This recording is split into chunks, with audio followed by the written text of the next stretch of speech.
What is up, dudes, and welcome back to Wild Arms 5. Hopefully everybody's doing well. Hopefully everybody had a great weekend. So, last we left off, we sort of got baited into,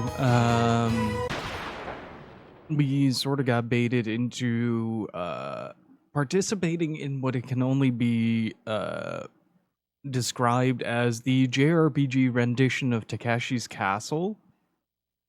And in doing so, we got to demonstrate a little bit of puzzle solving and a little bit of acrobatic shooting while we were at it.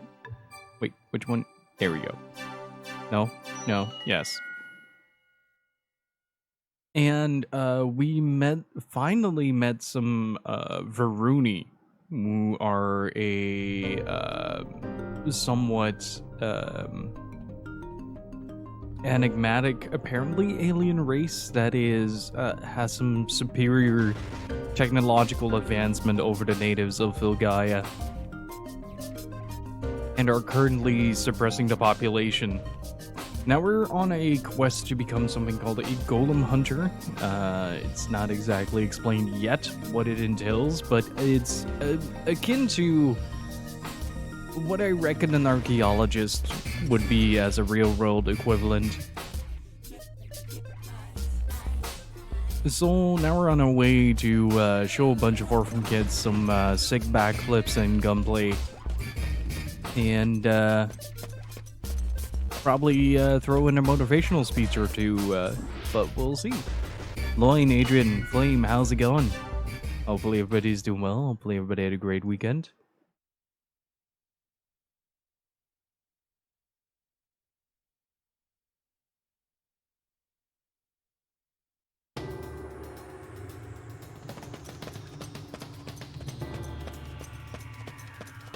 Let's see, the village was to follow the railroad south, if I remember correctly.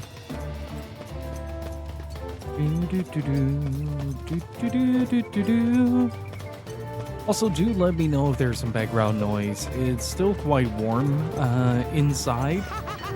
Exactly. So we're trying to cool the house down after a massive heat wave. So yeah. Let me actually turn the game down a little bit. I get the feeling like it's quite overpowering.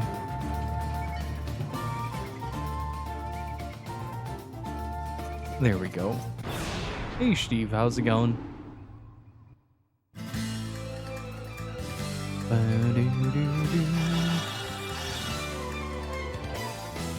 Stay calm. Never once heard any background noise in any stream. That means that it's working. Please continue a shot. Ah, man. Heave. Doing good? That's good to hear. I will not lose. Victory. We gotta protect everyone. How's the Monster Hunter grind going so far?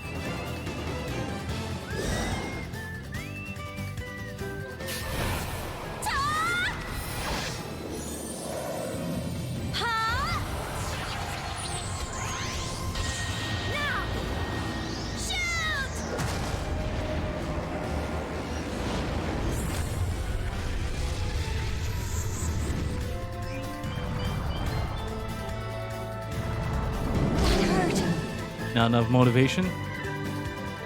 I've been wanting to get back into it, but it's mostly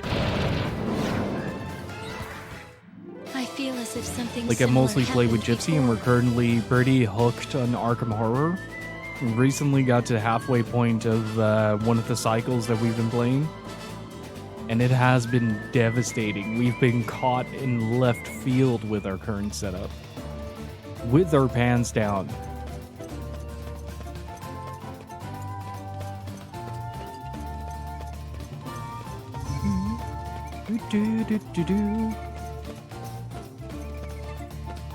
Also, I've been seeing a lot of Live Alive fanfare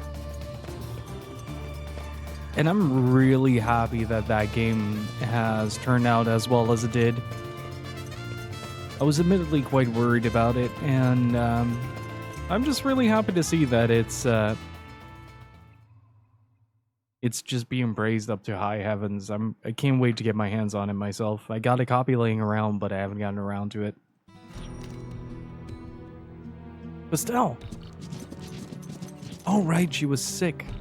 No, can't impose on her. Pastel, the circus lady came. Pastel, are you alright? She's been like this for a while. She doesn't respond to us either. Looks like Zop syndrome. It's been spreading pretty rapidly throughout Filgaia these days. It starts with a high fever, and not too many survive. Not too many survive? But what's the cure? I'm afraid there isn't any. Without knowing what causes it, there's no way to create a medicine for it. About all you can do is reduce the fever, but even that's temporary relief at best. Even so, it's better than nothing. Don't you have any? We don't have any medicine here at all. By the way, I was wondering, where are your parents? My mom and dad worked too hard in Layla Bell, and they're gone. But what can we do then? If only that guy Pastel talked about would come back. Who? It was too long ago for us to remember, but Pastel told us about him often. Pastel said she thinks he was a Varuni drifter. He arrived here just when a disease was spreading through the town. Yeah, and then he went to Layla Bell and brought back medicine to cure everybody. It seems like there are good people even among the Varuni. Yeah, to go all the way to Layla Bell just for medicine. Wait, that's it. I remember the compensation we were supposed to get from the TV thing. Oh, right, we were supposed to get paid for our performance on television.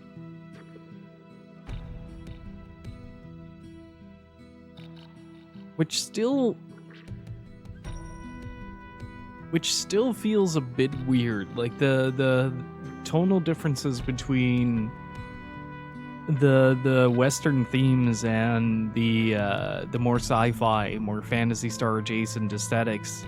It's just kind of a weird little sweet spot that this game rests in. Oh yeah, I forgot about that. But weren't you going to use that for train tickets, Dean?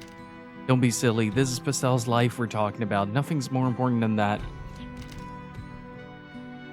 Wait, Dean, is that truly what you want? Greg says that there is no cure for the disease. Dude, some of these stray mods are nightmare fuel. I've seen a couple, yeah. Including somebody modding CJ as the cat.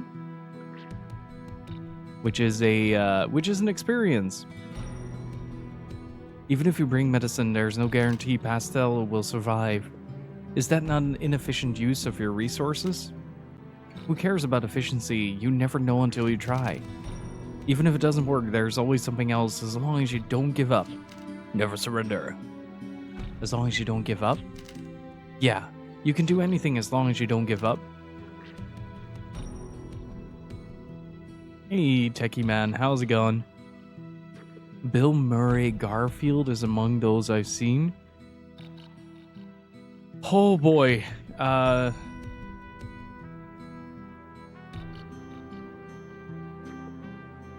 yeah, oh boy. I see, perhaps you are correct. You've taught me a lot on this journey. If you give up, that's the end. So conversely, the end will never come if you keep on trying. Thus, you can do anything as long as you don't give up. It certainly isn't logical, but it seems strangely convincing when you say it. Well, it's not that big a deal. First, let's head for the television studio to get the medicine for Pastel. We can look for a cure afterwards. Yeah, let's go.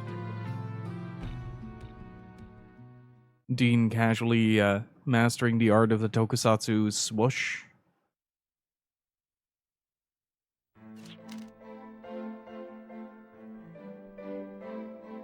opted to brave the insanity that is maxing out the sphere grid, as in FF10 sphere grid?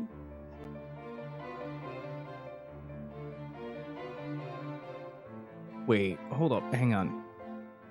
I've had the page for Media Vision open on the other screen, and I've been kind of going through what they have been creating. And like, there's a lot of stuff on there that I'd love to try out, but also just really wild things that are just kind of out there. Including, and not limited to... Wait. Oh, that's why I didn't realize that. They worked on Valkyria Chronicles 3 and 4. Also Valkyria Revolution, which is terrible. And then they did the remaster as well. Shining Arc? Is that based on... Is that a reimagining of Shining the Holy Arc? No. Man, Shining really took a different aesthetic after Camelot let it go.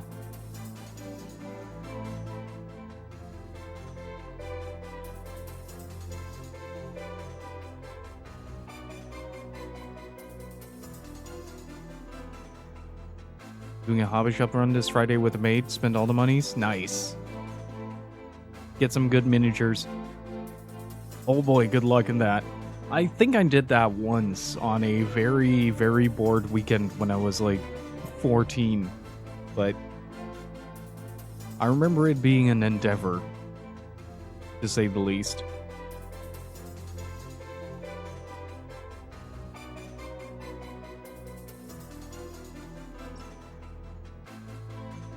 Hang on.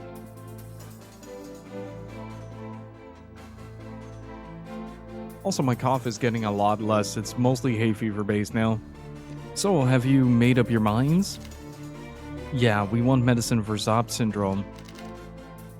Zop syndrome? Oh, you mean that disease that has been afflicting humans lately? There is no panacea for that, you know. I can't give you what we don't have. Then at least give us something for the fever. There's a child in Mythosmere who's suffering from it. Anything is fine. If you got any medicine at all, that'll help, please. Well, I do happen to have something here that'll bring down a fever, but that's fine, we'll take it. Well, in that case, take as much as you want. Here you go, it works quite well, I can guarantee you that much. Now we can let Pastel rest more easily. Yeah, come on, let's get back to Mythosmere. Yeah, the models are really well done in this game. Just the characters, the expressions. You gave him that one? Did you? Now who's the horrible one? I only gave them the medicine they asked for. What's so horrible about that? Now granted, it's a Varuni medicine, so there's no telling whether it'll work on humans. As for horrible, what about you? You looked positively delighted when you heard about that child falling ill. Now that's not fair at all, but I must say, the TF system is pretty impressive. Even at only 10% power, it's already affecting weaker humans. I used to think that was only fair retribution for the death of my sister. Filgaia rejected her, so let Filgaia and its humans suffer the same fate. Again with the rejected, we had that earlier when we had to deliver a barrel of wine to a temple, and the literal temple rejected one of the characters. Eyeing off that Tactics Ogre Reborn thing. If that comes out, if that gets a physical release, I'm going to be all over that, slobbering and drooling. I'm not quite sure if I like some of the changes that they made for...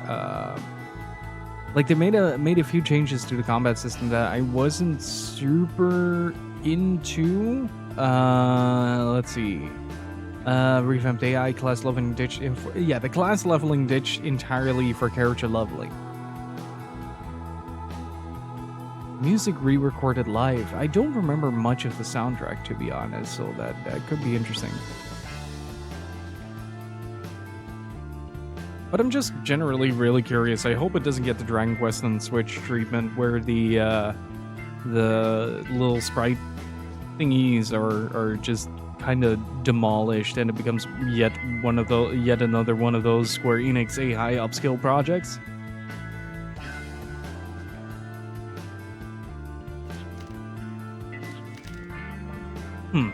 What's the matter? If it's me you're worrying about, then don't. It won't be long before I get my wish, the extermination of all humanity. Once I've accomplished that, I won't have any regrets.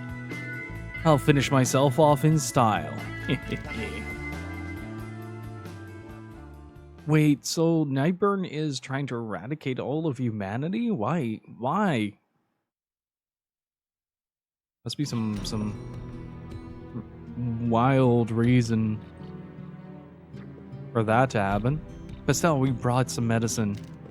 Circus lady! I got some medicine from the Varuni. It'll help you feel better, don't worry. Just hanging there a little longer, Pastel. Wait, don't give it to her. Hey, Carol's back.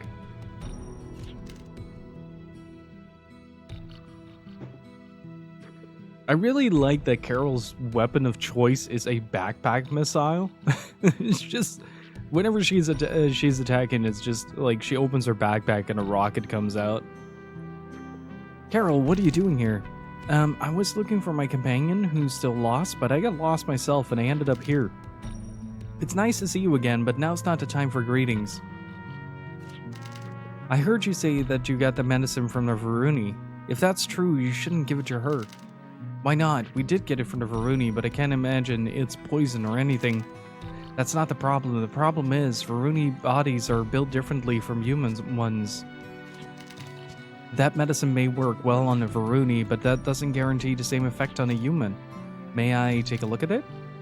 Sure. Well, it seems my fears were correct. This is an effective, febrifuge for the... Is that a fever deterrent? Hang on.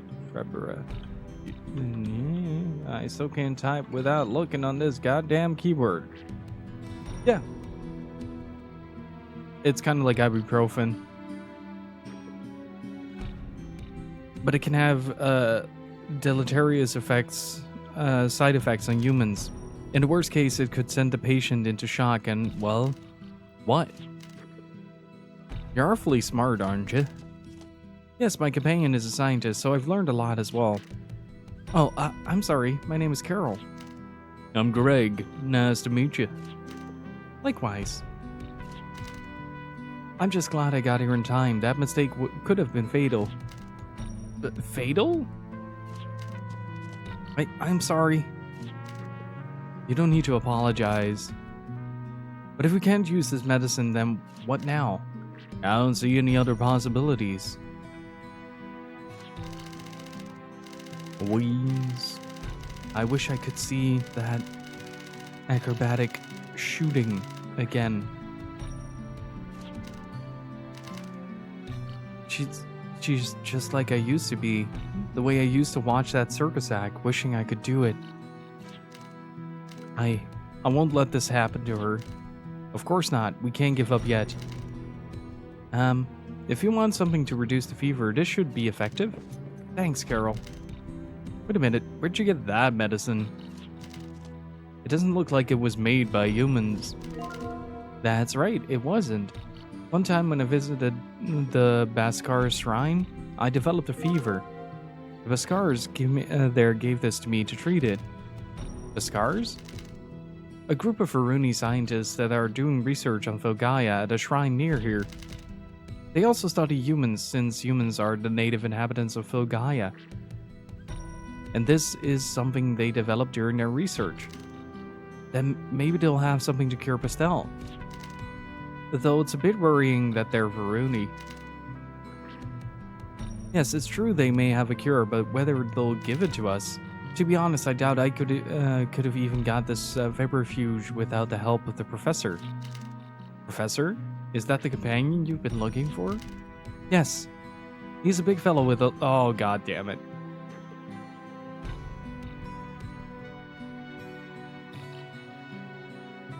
Oh, it's that dude that we fought in one of the earlier dungeons in the game, the really strong dude.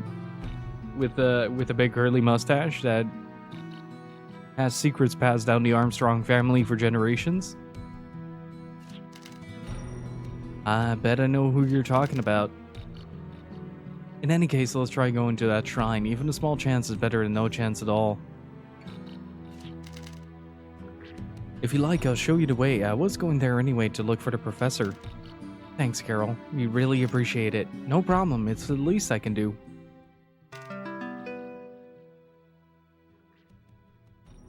I bit the inside of my cheek earlier today and it really hurts.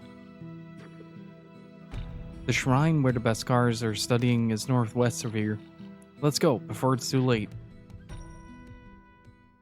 She has a lot of fun. She has a lot of, like, item-based attacks. If I'm not mistaken as well, I should have something specific for her. No. Minimum missile.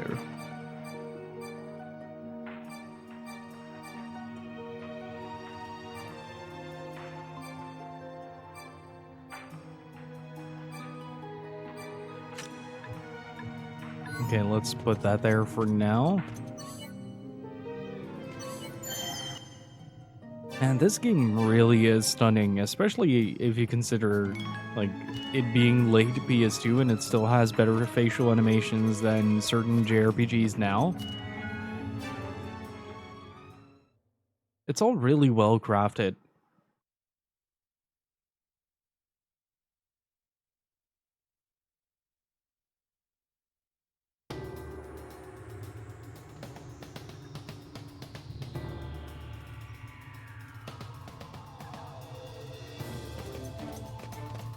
She said northwest of here, so that's the shrine we stumbled upon last stream when we just got to this area.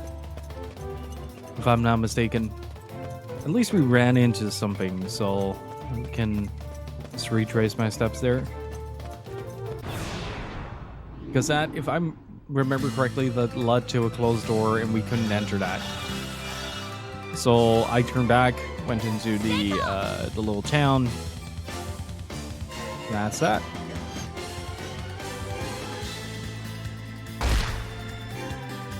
Thank you for the continuing shot. Do it again. Ooh. Snazzy. Hey, Jacques, how's it going?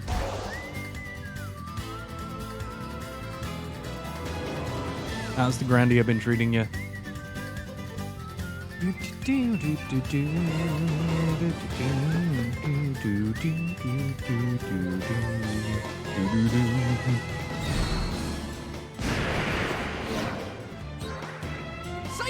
Hell of a way to prevent an enemy from attacking. Stay calm.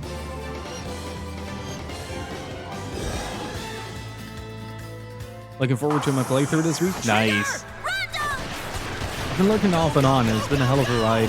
The game looks so good. All right.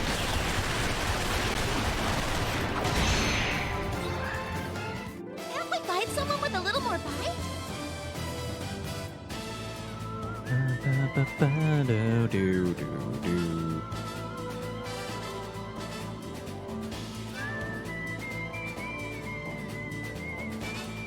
How's this game? I'm really loving it. I'm really loving it. It's an absolutely gorgeous game to look at, and the combat system is super interesting and really snappy.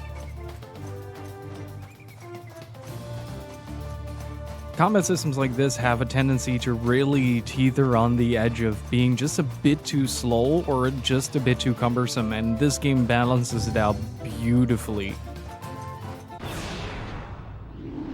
I'd say the only downside so far is that the story, we're about 10-15 hours in, and outside of like a few hints that we gotten towards the greater narrative, there hasn't really been that much in terms of like a cohesive narrative or like a goal to work towards.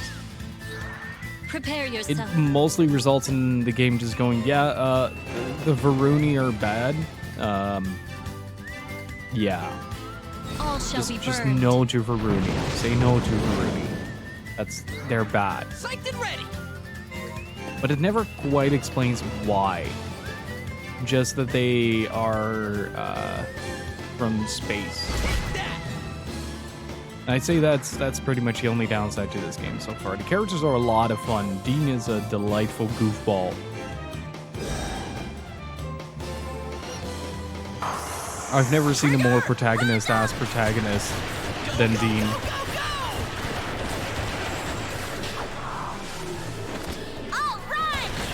Not even like it's not a bland narrative.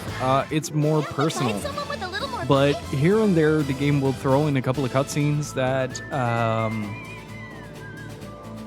that allude to a grand plot that's going on, and I think we're on the edge of figuring something out. We just got a big reveal that one of the quote unquote good guys is trying to poison the world and wipe out all of humanity. But at the same time, there's also this lizard-looking fellow with a tan that is trying to eradicate something, and it keeps cutting to that.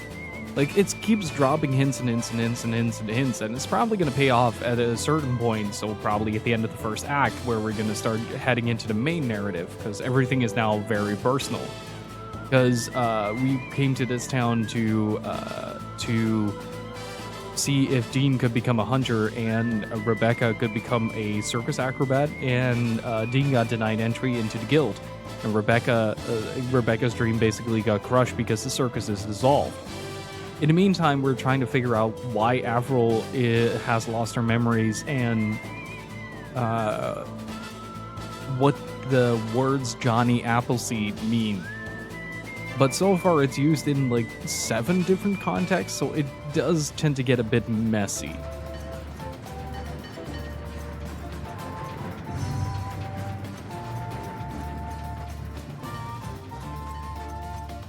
Don't miss anything.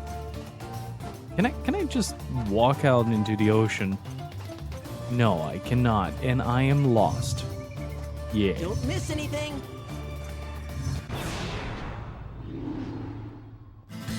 But one of my favorite aspects so far has to be the combat system. It's such a push and pull system that I really love it. Let's see.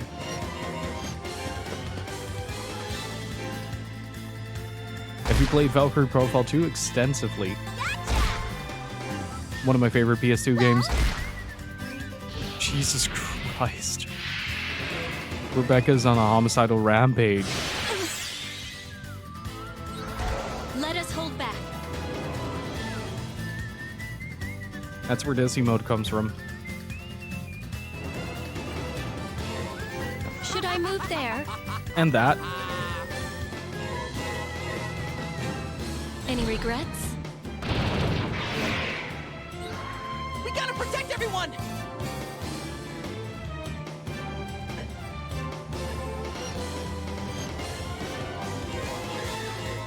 Outflank 'em. Or as we like to call him, Discount Harry Potter. There we go. What next?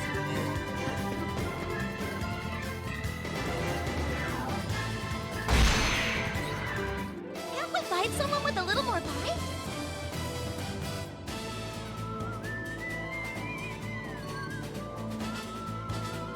Blizzard came first. That's the whole point of the first 2 games. He's one horny bastard.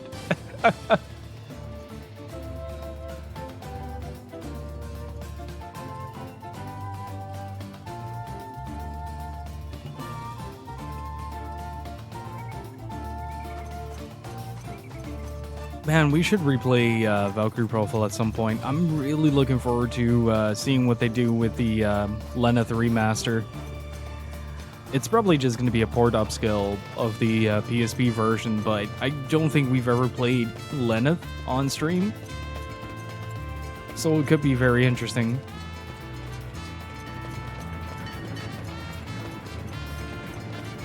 Then again, that also means that I will have to play through Valkyrie Elysium, and that's the thing that I'm genuinely scared of.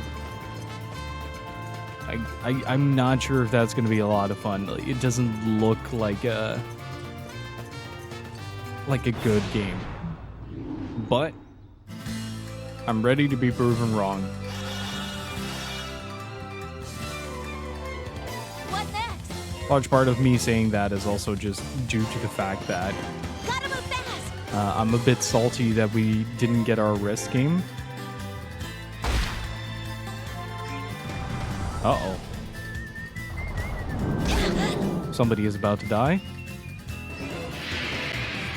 It's a bit of a mixed bag. Like the reaction has been kind of like, That hurt. I'm happy there's something new with Valkyrie profile, but does it have to be this?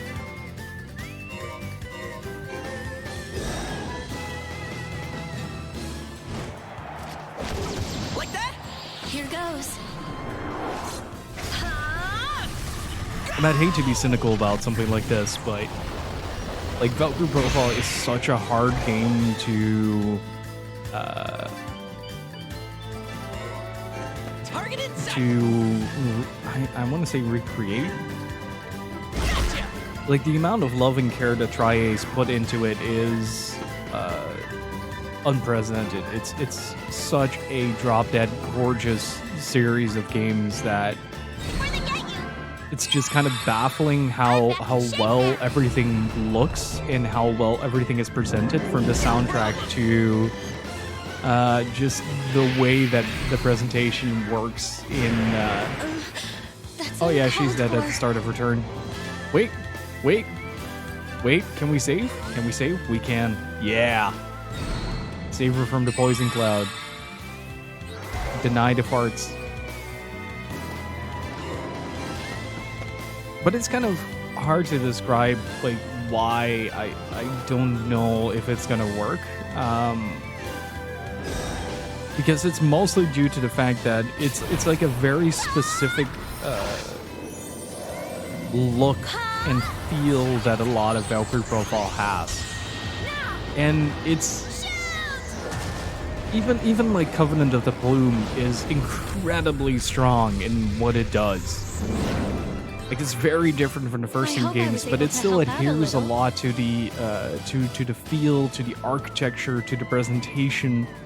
And when I was looking at the Valkyrie Elysium trailer, I wasn't really looking at the character models. Like the characters still have like the same sort of regalia to them that sort of feels consistent with the rest of the series, if that makes sense. But if you start to look at the backgrounds, it feels more like we're entering PS3 territories of this is just gray rock. This is a house built of brick, and it just looks great. Whereas you look at the opening shot of Odin's chambers in Valkyrie Profile 1, and it's this majestic throne is in this gargantuan cathedral with doors laden with golds and jewels and silver. It's beautiful. Like when those gates open in the opening cutscene, it feels powerful. It feels like you're walking into a room of a ruler of sorts.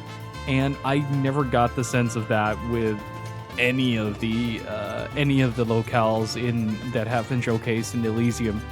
I will say though, the bosses look really cool. Like I'm really excited to see what the bosses look like. But that's why it's kind of hard to describe how just impactful VP feels. Because it's just such a very oddly specific thing to note. It's like, oh yeah, just like buildings, I guess. Have you ever seen a building? Well, there you go. That's Valkyrie profile. All shall be burned. Oh, that's really cool. I just noticed that the characters also get individual voice lines based on Here we go. what element they're casting the spells at. Hey, Chris, how's it going? But that's really cool. Like, I never noticed that. Let's see. I should be able to trigger Rondo and hit both of them. Trigger! Rondo! Good morning. Hopefully you got a good cup of coffee going. All right!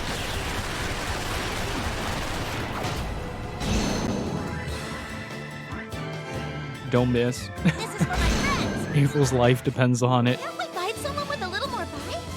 But yeah, like, even if you look at Silmeria, a lot of that architecture is still present, just in a new form. Like, it doesn't... I think what Elysium feels like is a Tri-Ace game that released around the same time that Till the End of Time came out. If that makes sense. Like, even Star Ocean 6 has a lot of that going on, but I'm trying to like find the right words to describe that exact notion. Like, it's just so easy to identify something. Let's take a look around. Let's have a quick look. Let's have a look. Let's look around. Let's take a peek. Let's take a look around. God, Let's have a quick look. Thank you Let's so have a much look. for the Let's 1,000 look bits. around. Let's Thank you take so a much, peek. dude. How are you doing? Can I get some Richards in chat, please? Thank you so much, Raycat. Hopefully you're doing well. Searching!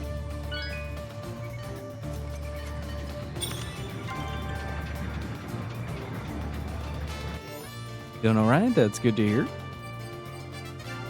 Hopefully it's the good kind of alright. It's bad omen do. Oh, wait. Oh, so if you can grind... I wonder if these accumulate. So if I stack these on different characters, if I have like 5 bad omens or something, with that would be really handy for grinding. Just take a step, get an encounter, take a step, get an encounter, take a step, get an encounter. Because the only thing that carries over is MP anyway, so you can just brute force a lot. And Loss, how's it going? And thank you again so much, Raycat. Really freaking appreciate it, dude.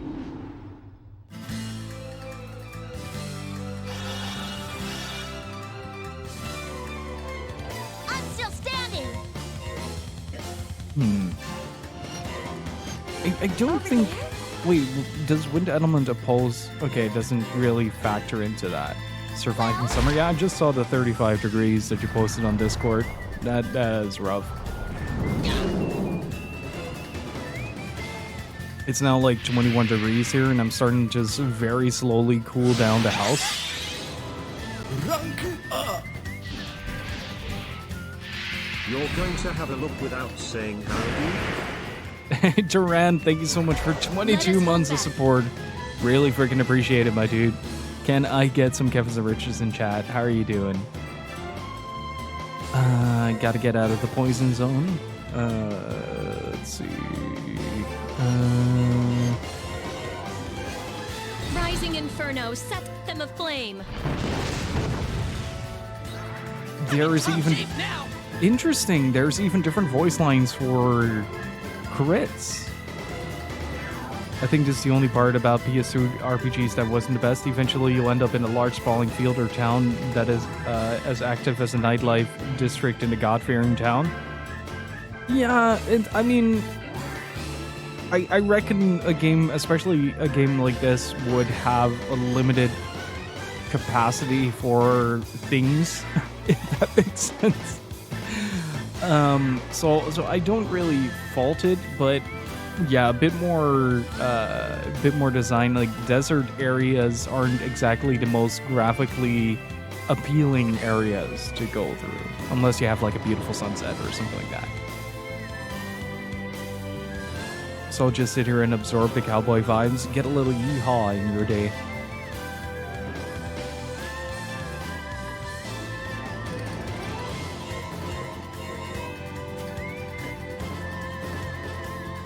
Yeah, in this game it makes sense.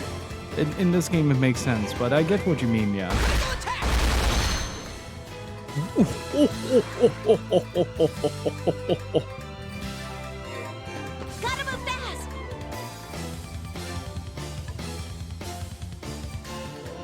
That stacking crit is a doozy.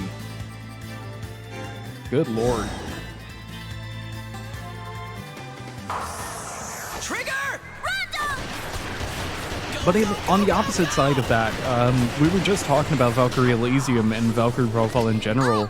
Like, Valkyrie Profile 2 has some of the most stunning environments on the PS2. It's legitimately one of the most beautiful looking games on that entire system. I'm not feeling well.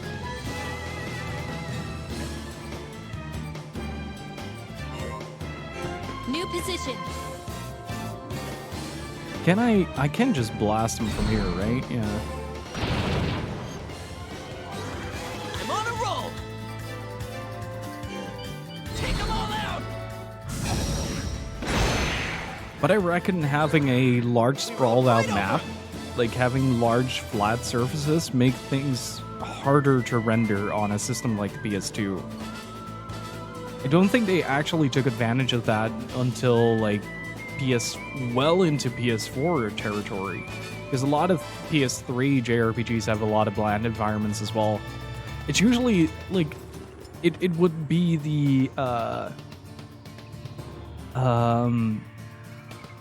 it would be like a plane with like a little bit of a path in between, and every once in a while you encounter grass.png.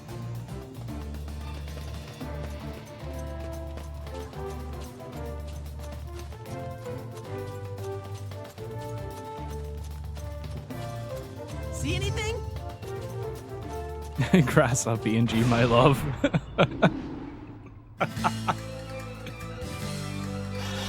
I remember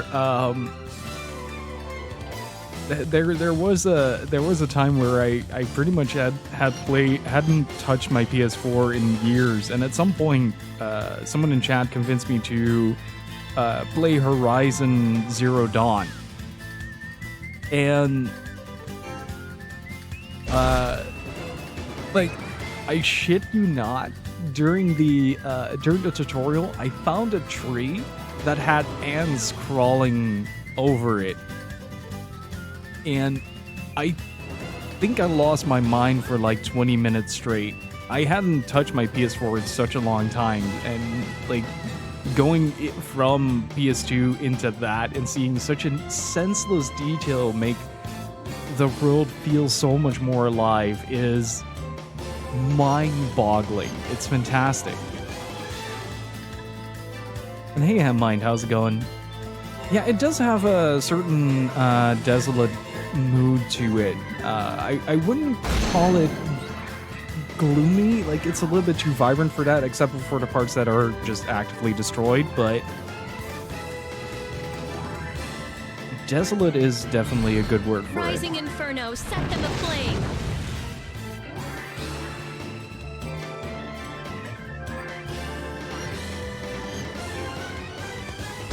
It makes sense. This attack? It makes sense, absolutely. That was too easy. Were they normal ants or robotic ants? I think they were normal ants, but the thing that really blew my mind wasn't really that there were ants crawling on it. It's the fact that someone sat down for a weekend and created a sort of randomized pattern of what ant carried a leaf up the tree. And that's the thing that made me lose my mind.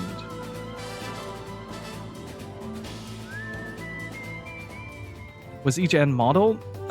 It was basically a copy paste of ant, but like you had ant 1, ant 2, and ant with leaf, basically. But for 20 minutes straight, I was entertained by watching ants crawl up a tree, and it's like, hey, guess we're playing video games.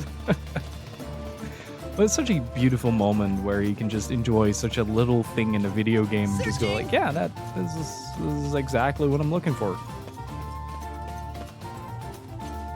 Don't miss anything. Hey, Gekizembu, how's it going?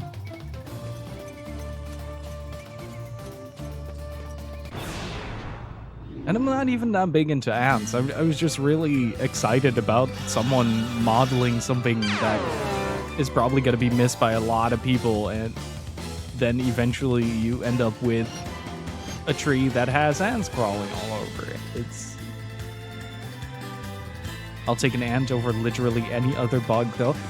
Okay, so do you in your area have that one, I think it's called the nuptial flight? Do you have that time of year as well, where if it gets really warm all of a sudden the ants double in size and grow wings? Do you still stand by that statement, taking that into account? Also, compare Chipmunk, how's it going?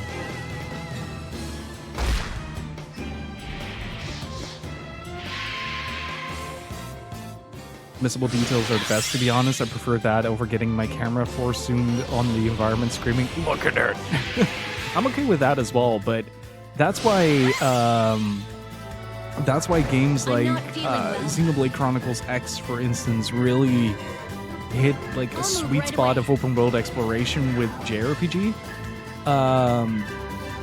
Like Xenoblade Chronicles X has a really weird balance between that and just being able to go into a random corner and finding the most beautiful waterfall vista in the entire game.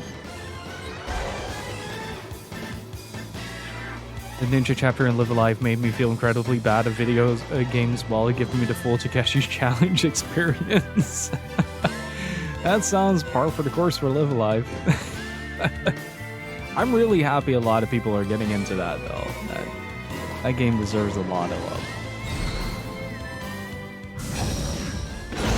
I mean, flying ants aren't bad, but they're just everywhere. And I do mean fucking everywhere. Let's see, what does more... let's just go with the trigger.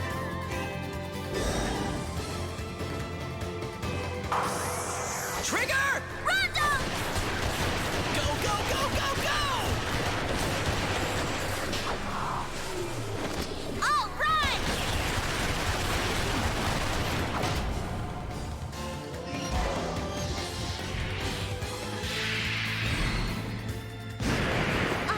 I'm just fun. When I look out of the corner of my eye and see one ant going somewhere, only one. Usually that ant is the precursor to the colony. Just putting it out there.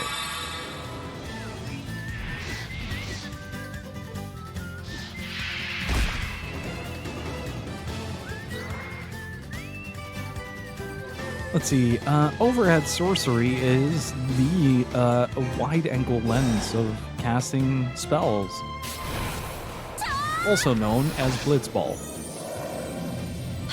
Iron Tanner window was just a huge rave party to about 100 flying ants yesterday night. We had it a couple of days ago where a buddy of mine told me, like, oh god, I'm having so many flying ants It feels good to win a battle, doesn't it? in my house right now, please send help. And I was like, nah, we don't have any flying ants. Then I walked into the living room and the entire floor was just sprawling with them. So I've been in and out. Explain the hex system. Is it just positioning? It's a bit more than that. In this game, you don't target a character or an enemy, you target the hex. So part of the strategical positioning in this game is managing whether or not to put your characters together. The main benefit is that if characters are on the same hex, they can perform force attacks or combined force attacks, which are these big spectacular moves. But separating them means that the damage dealt is also separated. But it also has these different colors. These different colors represent the different elements: fire, water, earth, and wind. If you stand on a hex that has a certain property, you gain that element. Meaning that your spells will do, for instance, fire damage. If you're on a fire hex, you're doing water damage on the water hex, and that also has like weaknesses and like everything has a pro and a con. So it's a very push and pull system in how you can approach certain fights. Like it's very dynamic, very snappy, and it just works really well. I'm really impressed by it. Like XF, for Wildlands XF, the PSP game has a similar variation. Has a variation. English is a hard language. has a variation to that system, but it's more focused on like the TRPG side of it. So you get more of a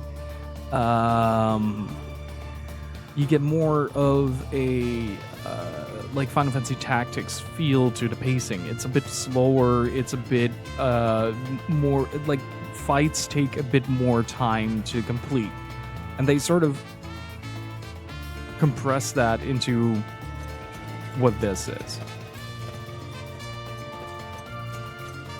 Does that explanation make any sense whatsoever? Because I'm horrible at explaining things. Hey, Rage Fat. I am doing pretty good. How about you? Good to see you. So, let me actually grab an example here. So first of all, bless this game for having this button. So here you can see that Avril and Rebecca are in the same tile. This means that if an enemy attacks this tile, this hex, they will damage both Rebecca and Avril. Right? And you see on the right side, you see Hex Condition, Earth Lay Point, and Escape Zone. Escape Zone means that if you're on the outer ring, you can move outside and escape the battle. But Earth Lay Point means that the Hex has the property of Earth element. This one has fire, for instance, and this one has water. There's a whole thing about weaknesses and stuff, but basically if you're on a fire thing and you hit a water thing, you do 150% to 200% damage. Otherwise, the other way around as well. But the other part of positioning is that certain attacks attack in a circle. So, say like you have Trigger Rondo. Trigger Rondo circles around.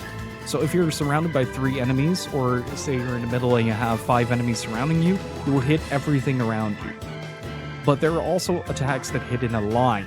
So part of the strategy in this game is figuring out how to basically manipulate enemy movement into going to the place that you want them to, where you can most efficiently dispatch them. And that usually results in just moving around a character or here. So I can go to the escape zone and flee from the battle.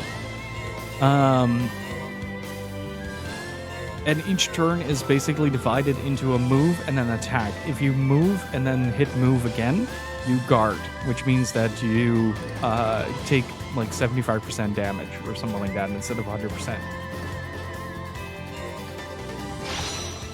Like that.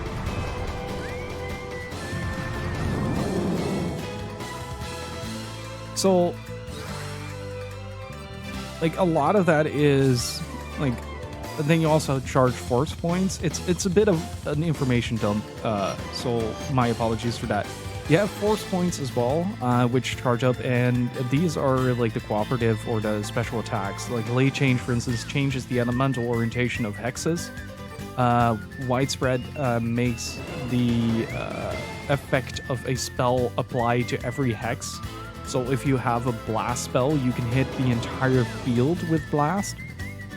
And then these are the cooperative attacks with 2 characters combining their forces on the same hex to do a big strike.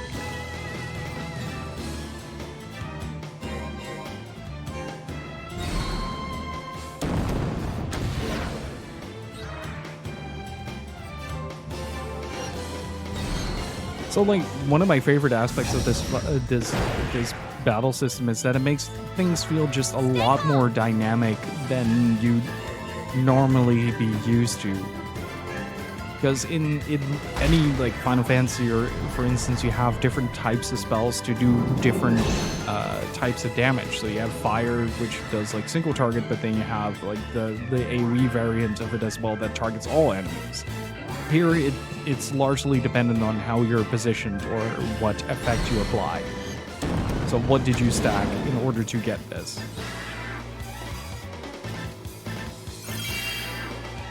Thank you, everyone. But it also extends to items as well. So if you want to heal your party, for instance, you heal the hex. So if you're in a bind where you're pushed into a corner, for instance, by 2 enemies, you can just, in that hex with all your party members, you can just plop down berries and heal it out without having to worry too much. And generally, it's just really cool, and I'm really nerding out over it because it's just such a fun, dynamic system, and it's really snappy and responsive as well. And Alone, thank you for the follow, I appreciate it. What corner of our small, small world calls you there in such a hurry? Come, young man, rest your feet and admire the flowers. So, don't know where you're seeing flowers. But okay. Let's see. It's probably... Okay, Carol has the candy rocket.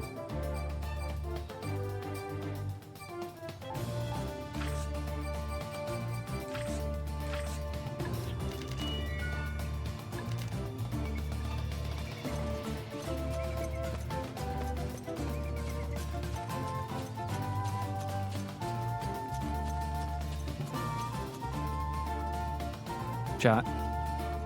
I'm out of coffee.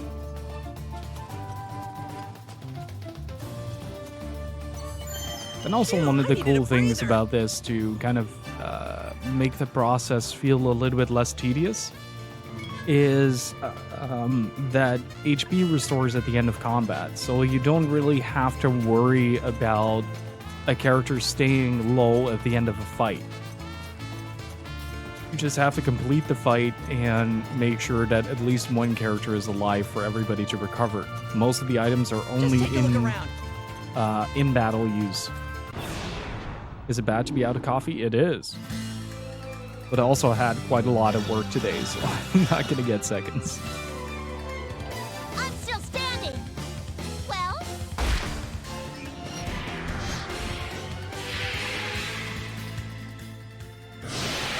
I'm kind of a big HP recovery after battle guy. You don't have to do that after this. It's kind of like Saga in that regard, where only the MP carries over. Also, this is another cool thing. You don't poison the character, you poison the tile. And this is the first game where I've seen that happen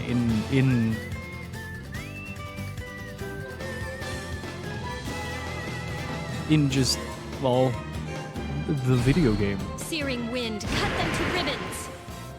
Yeah, that wasn't that effective.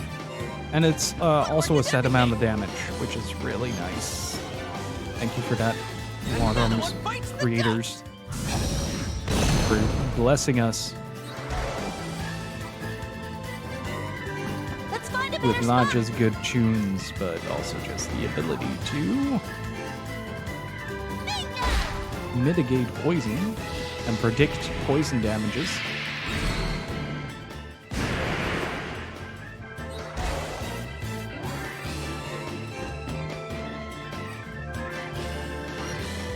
Those aren't swords, are they? Gunblades.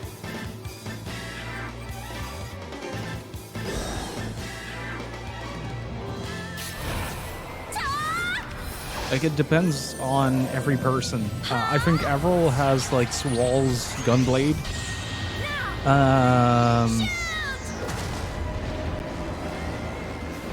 And I think Dean is just a revolver with a very big clip in it. Thank you, everyone. Unfortunately, this game doesn't have a model viewer. Not every game is as generous as Shadow Hearts. Which is also a good thing to say, go play Shadow Hearts, everybody. That series is fantastic. If you like gothic horror, if you like a bit of Lovecraftian mythos thrown straight at your face, or if you simply like a dog pretending to be Solid Snake,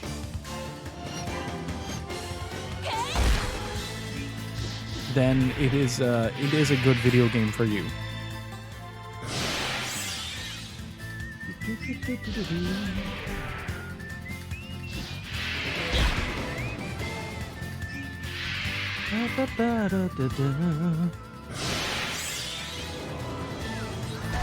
I'm not feeling well.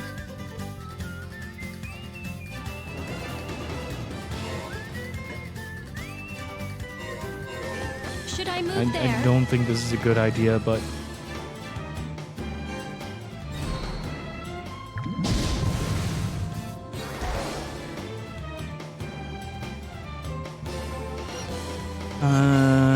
Yeah, they're basically very long, very sharp clips.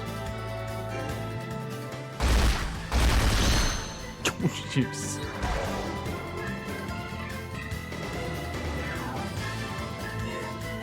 That should be the best position. I'm going all out here.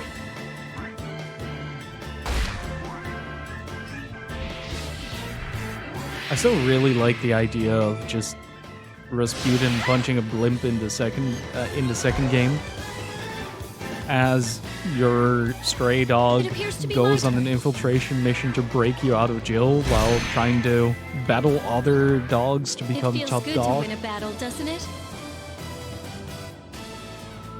Like Blanca's whole subplot about the whole top dog tournament is beautiful.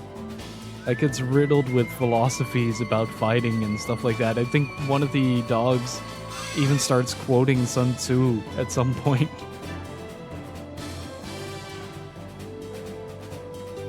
The barrel is on the... How do you call the back of the blade? Like, her blade has, like, one cutting side, and then on the back is the part where the bullet comes out. I think you see it with javelin bullet.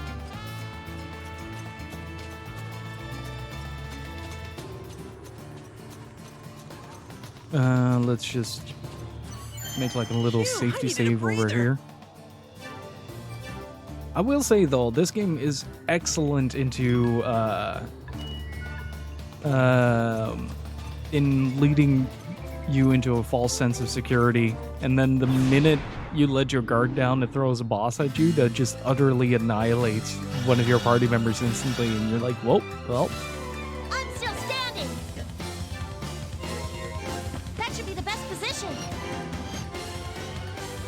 please continue a shot. Aw, man. New position. Oh, wait, is it on the side? I thought that was the trigger. All shall be burned. We'll have to do a javelin bullet at some point to... I don't think we have enough FP for this, but...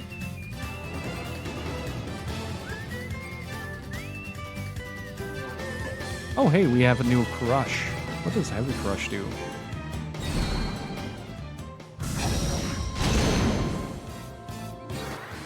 We can do this together.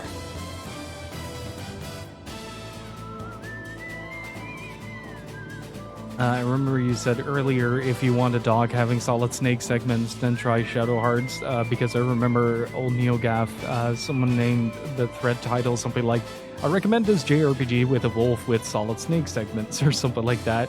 And I opened the thread because no clue what game they were talking about, and then it's Shadow Hearts Covenant. Yep. Blanca is hands down the bestest boy, followed up by Joachim, the luchador vampire, who beats people with a giant pillar.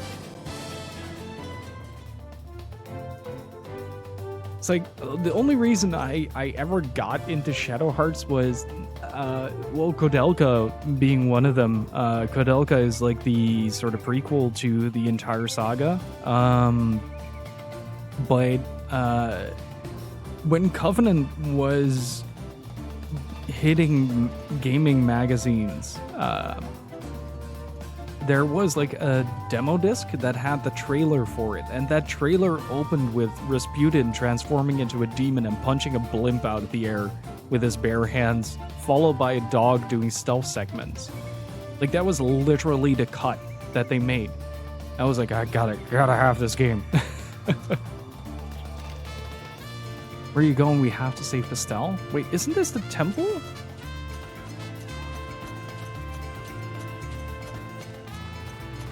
It's very weird because Koudelka is also developed by SNK, so it's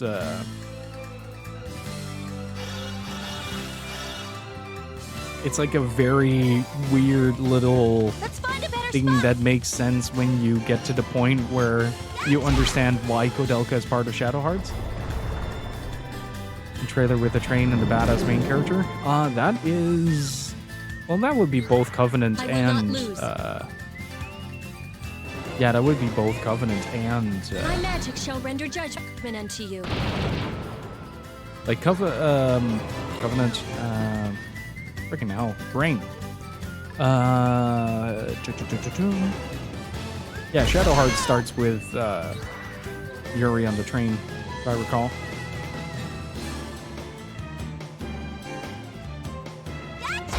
We still need to play from the new road. It's very different. But one of my favorite things about the Shadow Hearts Prepare series yourself. is that each monster has My a magic shall little bit render of data judgment unto entry. you. And I really like those types of things where you can just kind of read about why a boss is designed a certain way based on the lore. So at some point there is a sort of floating priest that has a head on both sides. So like where the legs would be, there's another head in between. And the whole story behind that creature is that it is essentially a creature that gives birth to itself. And the way that's represented, it looks eerie, but with the context, it is just monstrous. And just, it's just amazing how well Shadow Hearts managed to implement that. That's one of the things that always that always comes to mind whenever I'm thinking about Shadow Hearts. Like that? Here goes.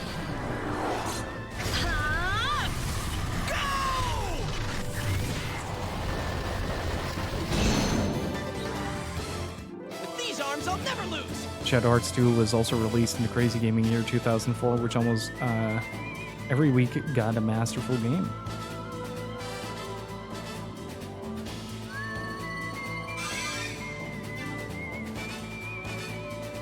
Journey of the Cursed King is really good. I'll give you that. Dragon Quest is like the comfort food of JRPGs. You know exactly what you're gonna get, and you're gonna be happy every time that main theme plays.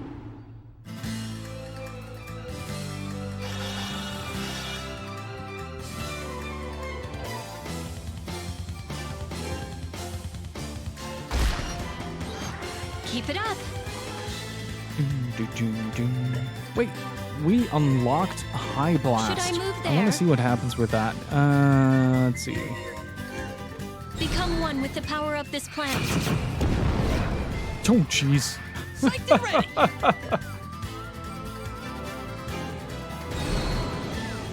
Officer, I'd like to report a murder. We can do this together.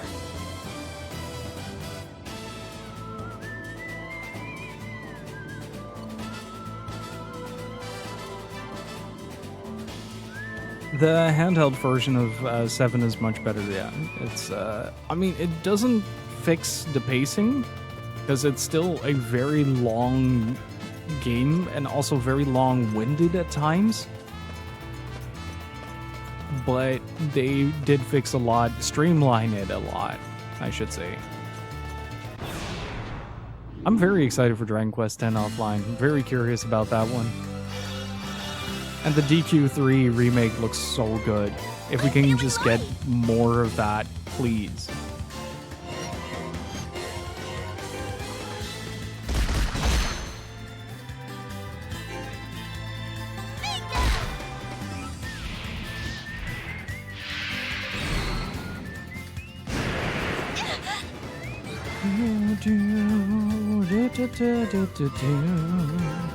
Soon you will be unable to move. Because you are dead.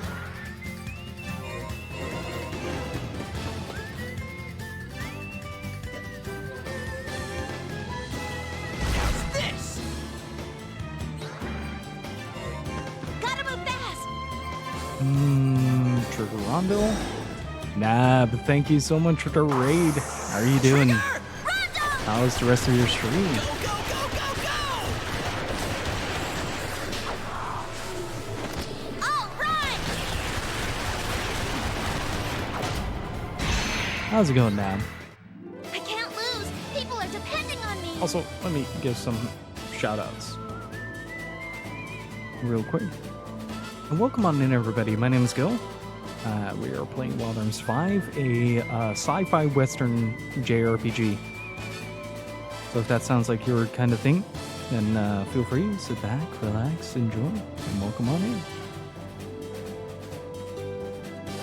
I played some good games. Those are the best games.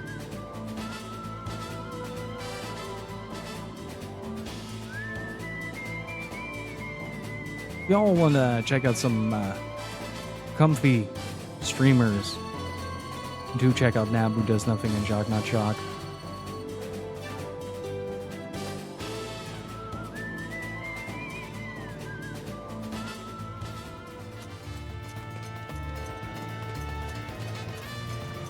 I find it unfortunate the older Dragon Quests have first-person battles. I really can't stomach it. Yeah, it is kind of an acquired taste. It's not for everyone. But like a lot of games at the time did that. You had like the Fantasy Stars. You had the SMTs. Shining did it a lot as well for Holy Ark and Shining in the Darkness. Both very good video games. Take this attack.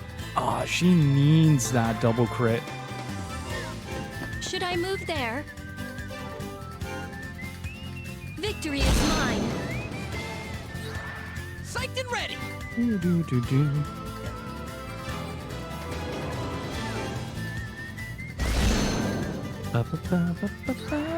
We rode right over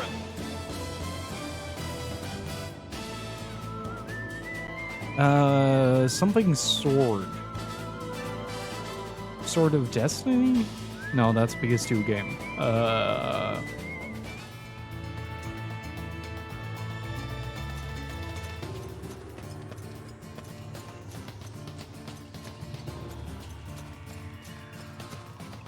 I could have sworn that I was supposed to go there, but game's like, nah. Was it northeast or northwest that I had to go? Because now I'm getting really confused.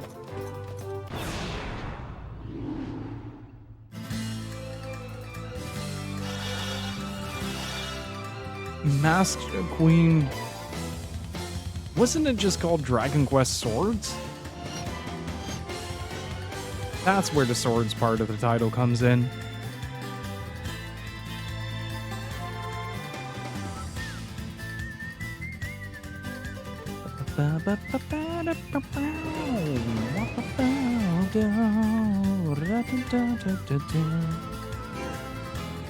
Gotcha!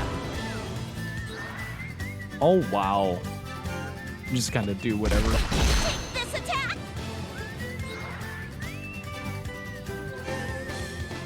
Goodbye.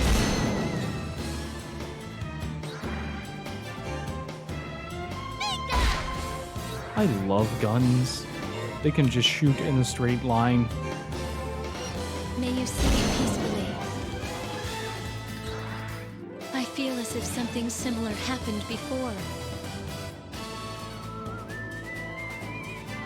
I've recently kind of been diving into the Wii library a little bit, kind of exploring what I missed there. And there was a surprising amount of really cool ideas on that system. Like, Lost in Shadow is a fantastic idea, but execution was a bit lackluster. It's a good lesson that you can't carry a 20-hour platformer on a gimmick alone.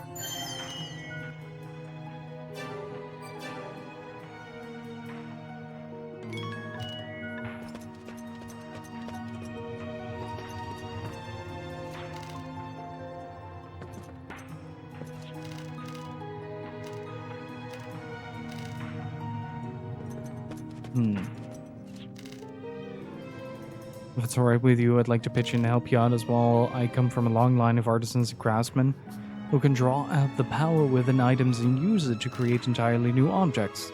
With my abilities, I can reshape the energy sealed within any badges you have, forging them into new badges.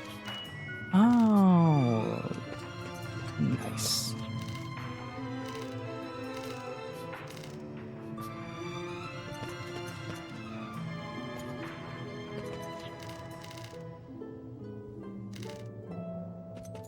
Pastel's looking a bit pastel colored.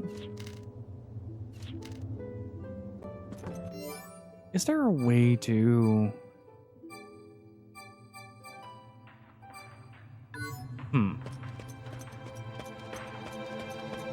I recently, oh, can I pet the dog?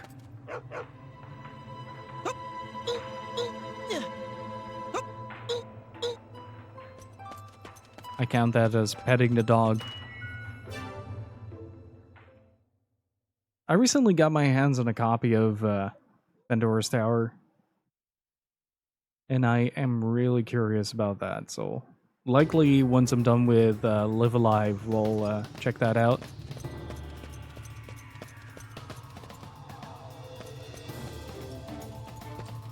A Capcom pirate with childhood cartoons vibes. That doesn't really ring a bell.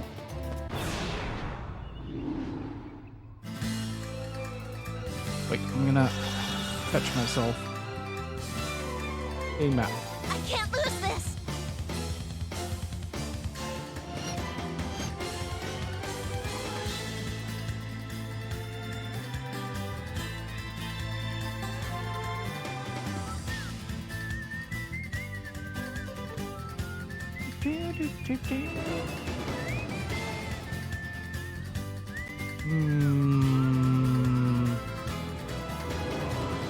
Memorial Sanctuary. There you go.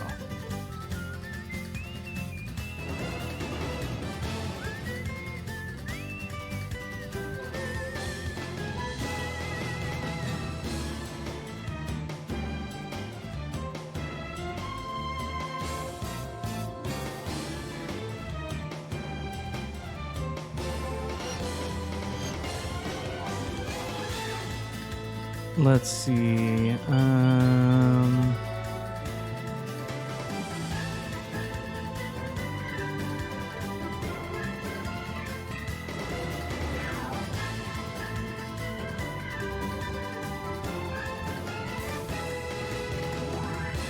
There you go.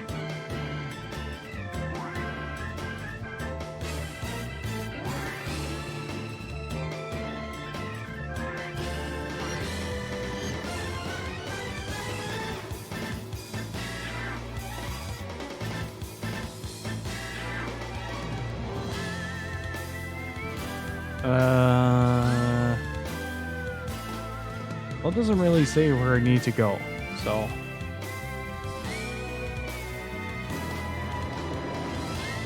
That sucks.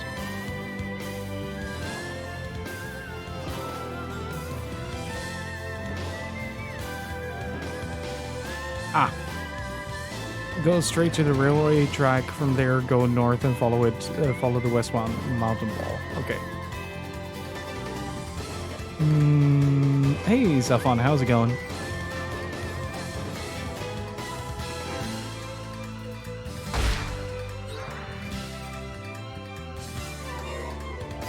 Should I move there? Goodbye. Hope it's the good kind of okay.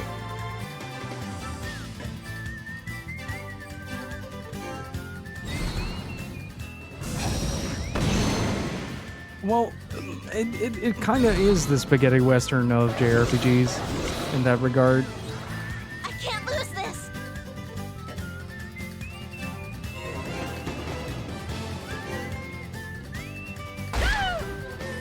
Continue shot? No. Okay. Oh, that's right.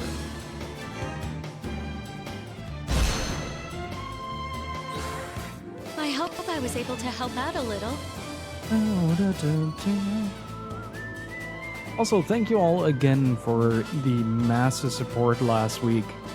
It's you all are fantastically kind. Thank you so much.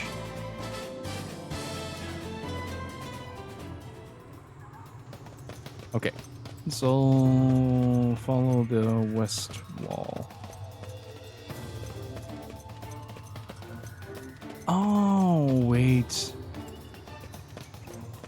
I was a bit fuzzy last time I went there, so I mistook the location.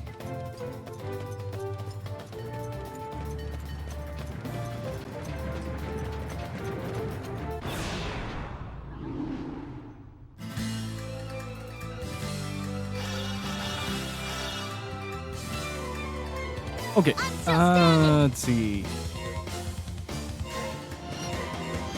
Gotta move fast. It's a shame that there isn't an immediate offensive strategy that I can apply with Rebecca as she's configured right now. But otherwise, I don't have a healer on If the you side. have something to that say, can- say it now. Oh, jeez. Just eradicate it.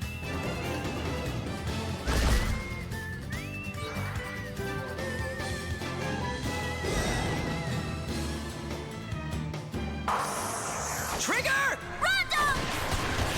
Go, go, go, go, go! All right!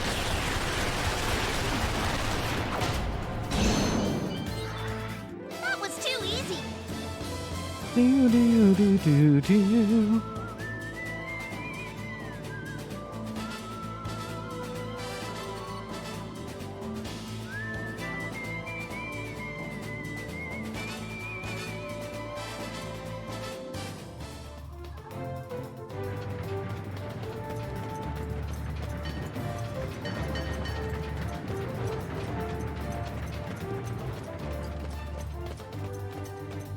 Ba-ba-ba-doo.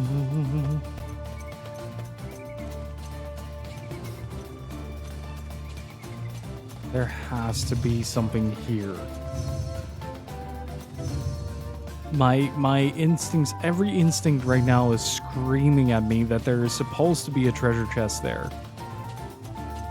The fact that there isn't pains me.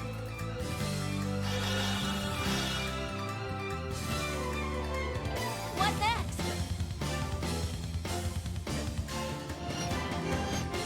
Let's see if I can get a continuous shot off. No.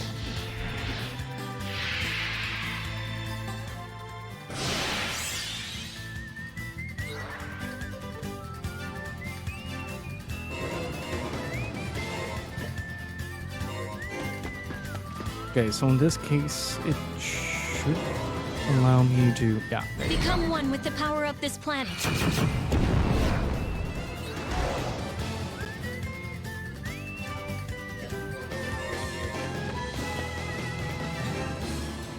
How's this?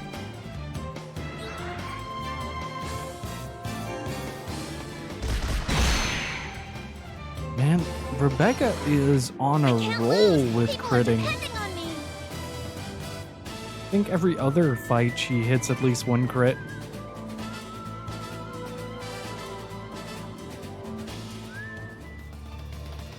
Also, chat, if you're really into JRPGs and kind of want to learn a bit more about the history, I recently got a book from Bitmap Books called A Guide to Japanese Role-Playing Games, and it's really informative and really inspiring as well.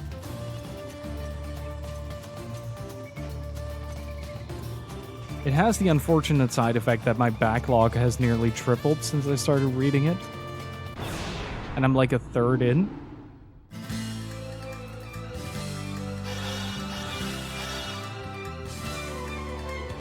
Stay calm. That should be the best position.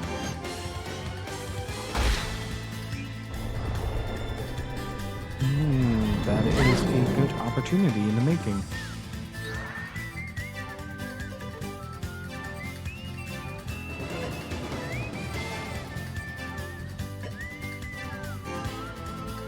Goodbye. Okay, so that's one down. Can I crush it to death? Yes, I can. Big fan. I do this out of love. I forgot about the voice line. Oh, that was beautiful.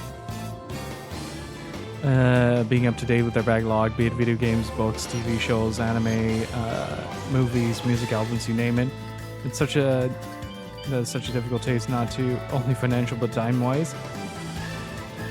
I mean, at certain points, you kind of come to accept that you're probably not going to finish everything, but nice. Should I move there? Like, for me, it doesn't stop me from trying. It feels good to win a battle, doesn't it? I'm always, like, very excited to see what, like, the next game will bring, and I think having a backlog of things to look forward to is something that really can serve as a driving force behind it.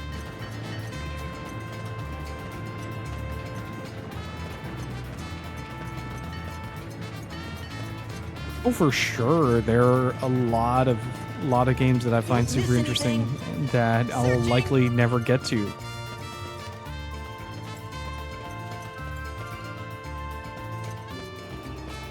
Let's take a good look around. It's not easy to have that mindset because I will see good stuff even in things that I'm passionate about. I mean, in terms of video games, we're eating well. Let's be reasonable. If anything, there is such a wide variety of games available now that, like, anybody that has any interest in video games will have something to look forward to. So this is that shrine where the Beskars hide out. Pastel's in danger. We can't afford to waste any time. Oops. Let's find those Beskars quick and get the medicine from them. It's never possible to keep up with the backlog unless you keep a cap on it until it's finished. Yeah, unless you, like, heavily compromise with the amount of things that you actually purchase.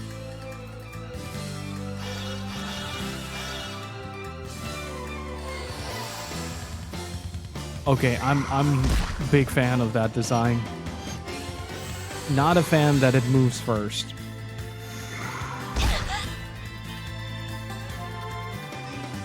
Because this might actually be fatal. Yep, this is going to be fatal.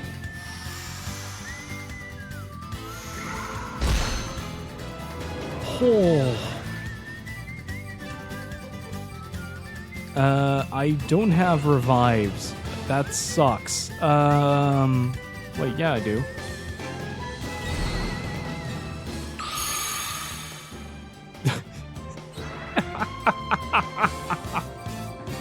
Oh, that was beautiful. Just planked on right up to vertical status.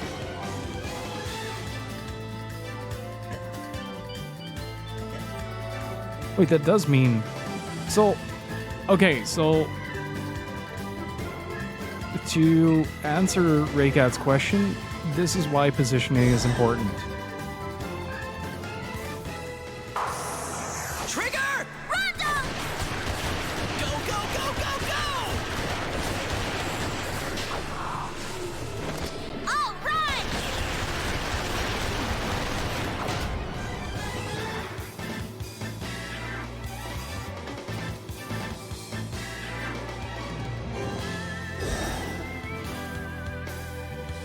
That get-up animation was great. Huh?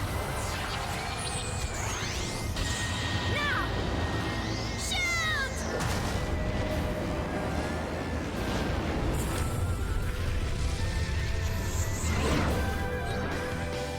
I can now see the road to our future. That went from problematic to kind of beneficial really fast.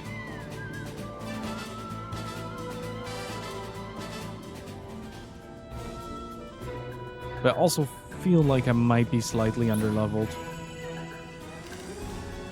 When our homeland Filgaia is in danger, a hero will arise bearing twin guns to lead all life into a new world. Enter that name of a hero. Enter the name of that hero. Hero? Who are they talking about? Nightburn, maybe? Hello? Nightburn doesn't carry two guns, does he? And besides, what would he have to do with a place like this? Well then, do you have any bright ideas? Hey, why don't you try putting your own name in? You've got two guns after all.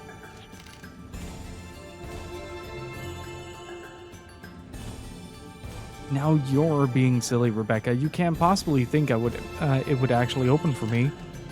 Why not at least try, Dean? You never know after all. Well, if you say so, sure, why not? Don't tell me he's got a thing for Carol. Oh no! Somebody is gonna die. For sure.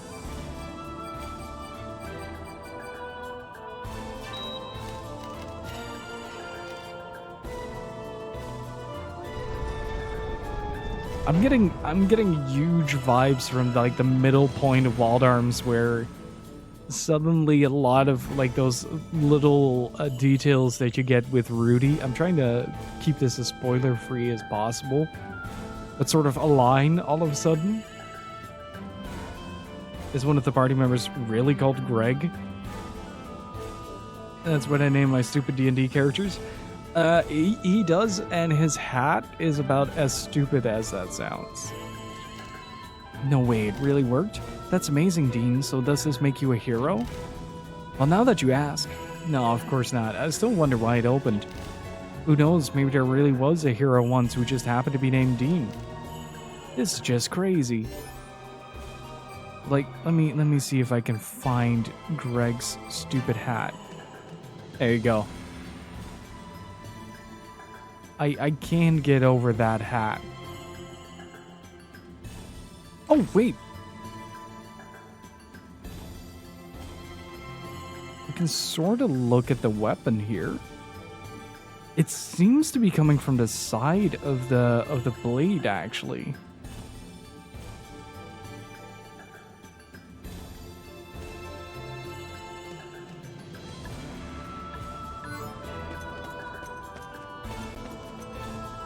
Oh, I'm so glad my boy Klonoa is getting all the love. The PC version and PS5 version of Phantom Reverie are just splendid.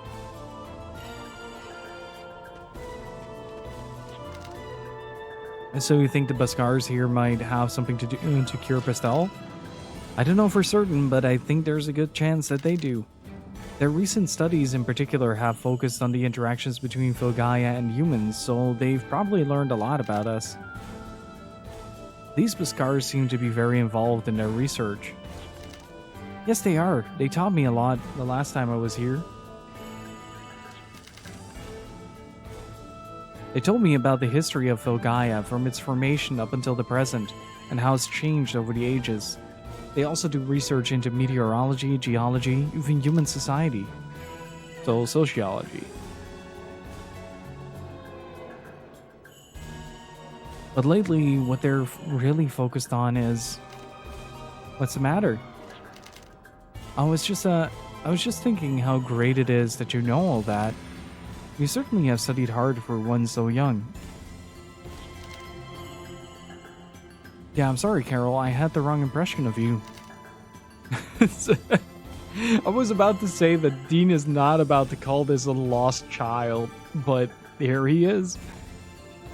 Calling Carol a lost child. You really like dunking on the guy's hat.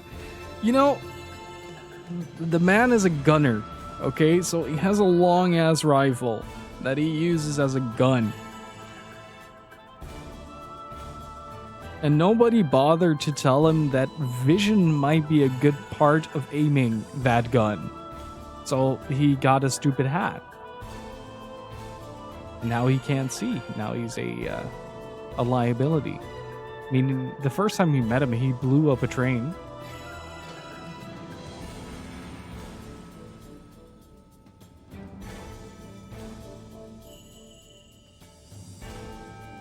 Hey Nova Odin, how's it going? The solution would be to make the hat a gun too.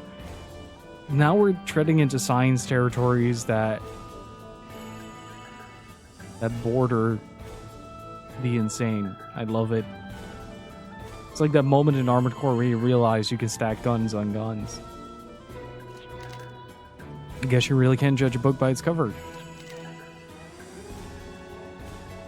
No, you can't. It's just always obstructing. So that's how you were thinking of me.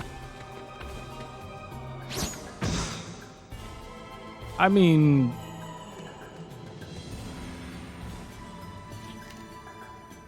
guess I am a little clumsy. Just drops into the abyss by accident. Oh, the first time you meet her is great. Like, she eats Alter. Just swan dive straight into it.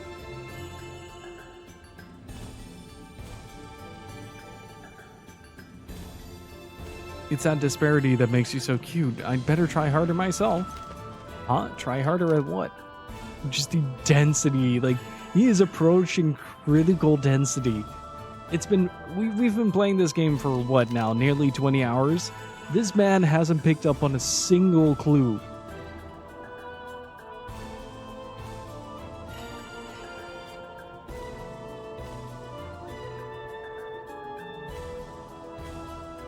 That still wasn't as good as Sakura's fall on stage. I mean, not a whole lot is as good as Sumire's eating stage.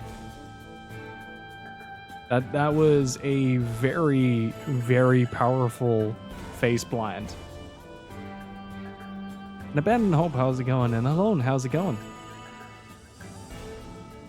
Anyway, the Baskars are Varuni, right? Why would they put so much energy into studying humans? I mean, they're all we can count on right now, so I sure hope they got something, but...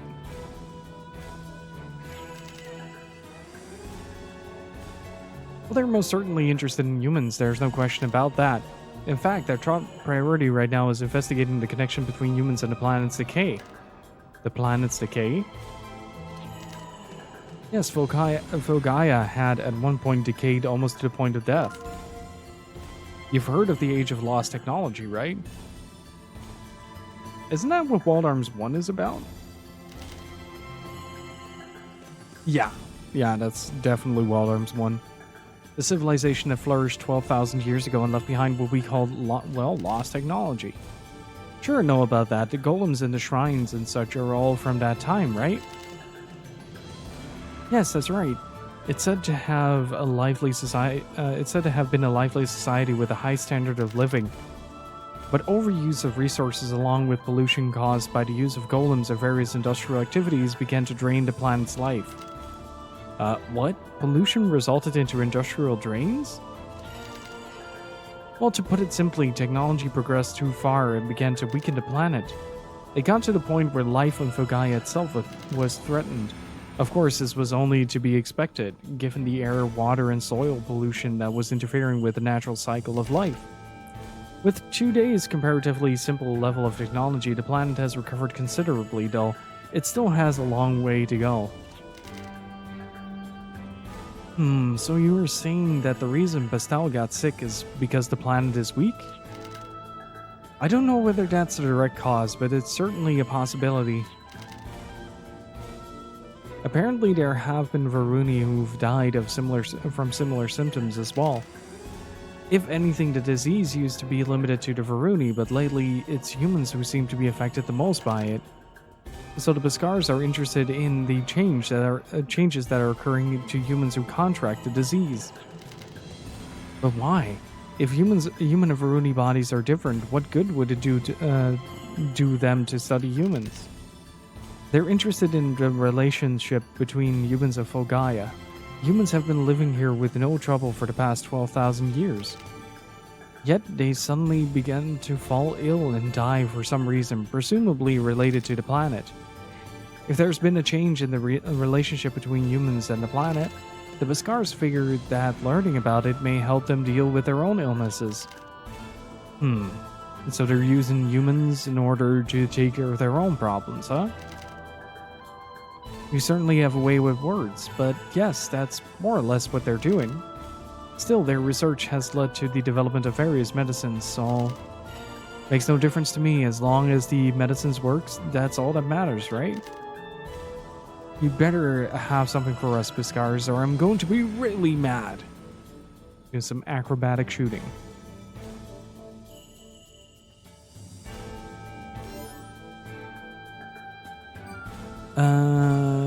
But I also wanted to interchange Avril for Carol and see what happens. Because I still have a bunch of mediums, right?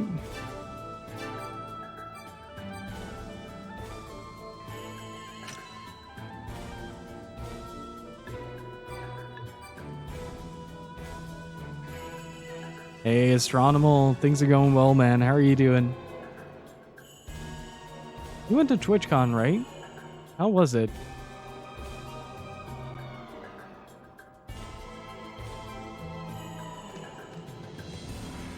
Let's see. Equip. Already has the medium equipped, so let's go with this.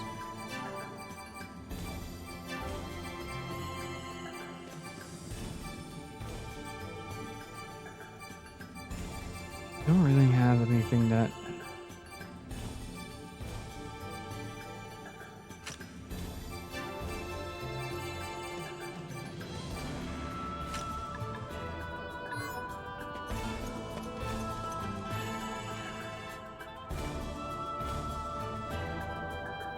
didn't go, was planning to, but decided against that. Yeah, fair enough.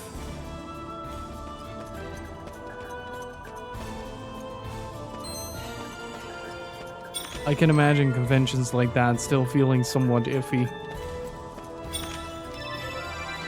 The fire bullet cartridge. Use L1 or L2 to select the fire bullet. Okay, so it's kind of similar to the ice.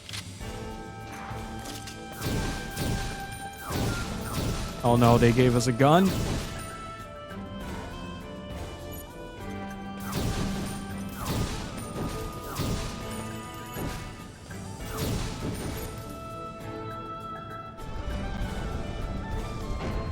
Out of a lot of people left there with Rona, it doesn't really surprise me.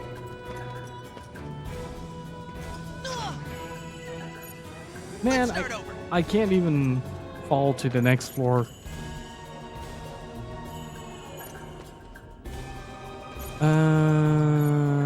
Let's see. Room. What are we looking at?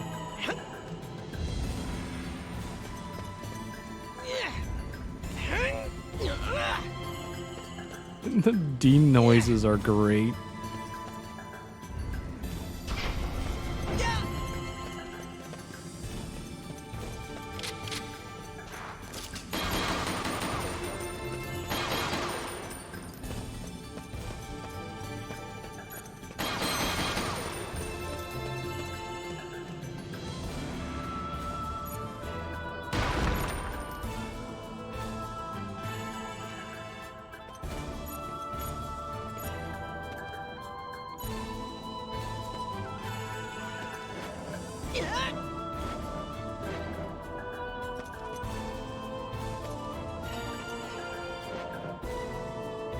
Alright. Push it to next. Do I still have disruptor keys or duplicators? Yes, I should have. Shooting star. That is Rebecca. Hit percentage goes down by 3. I mean, it's a pretty decent boost all across the board, but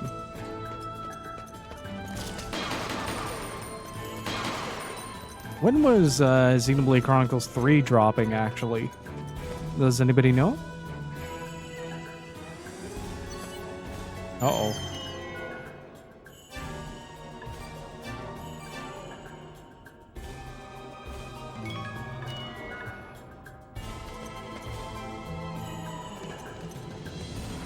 I think it's Friday? Oh, jeez. That really snuck on in. Good lord. That really snuck on in. I'm still kind of debating. I haven't really tried Xenoblade Chronicles 2 Or I haven't finished Xenoblade Chronicles 2, I should say. Hazel's Break. I feel like that's going to be pretty important. So I'm not sure whether or not it would be worth it for me to pick it up. But it's also one of those games that, like, you don't want to not get the flagship RPGs. Then again, I'm also getting Soul Hackers 2 next month. Ooh, there it is. What next? I'm not going quietly. Dee, can you back me up with your guns? All right, let's try it. Wait. Okay, so...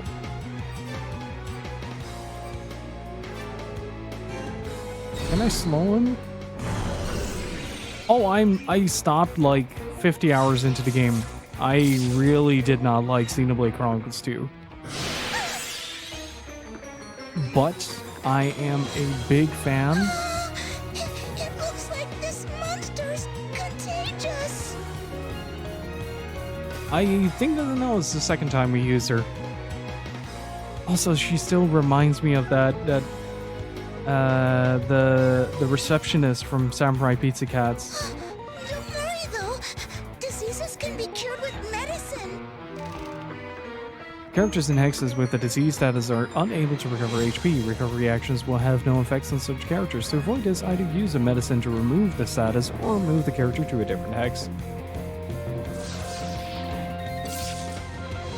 But like the biggest problem I had with Xenoblade Chronicles 2 was that a lot of characters would Feeling kind of off. actively run away from the plot or any development whatsoever, which resulted in a very hollow feeling game where consequences weren't really a thing. Like even character death felt quite hollow in that game. And because like it's such a large portion of video game in between, it really has a tendency to kind of stale out symphonic rain, cooperative physical attack.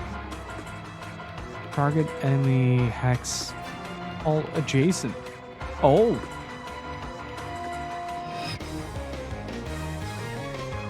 Oh, we got a new attack, chat. Are you sitting down?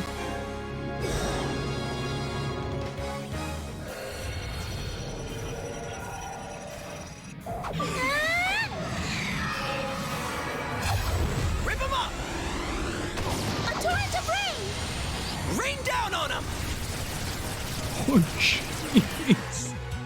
Let's take this slowly. Officer, I'd like to report a murder, please. What does Fragile do?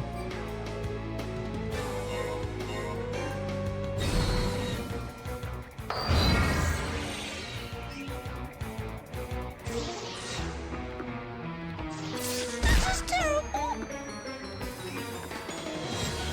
Please go easy on me. I was kind of counting on that. Oh, we don't have medicines. I just realized.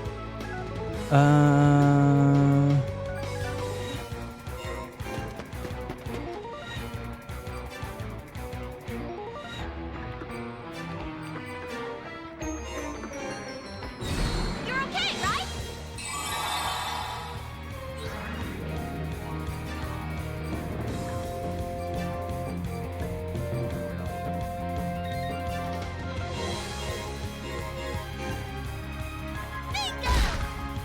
I was thinking this like it when games have important info scroll in a tiny bar like that. Gotta stay calm. I don't mind it too much.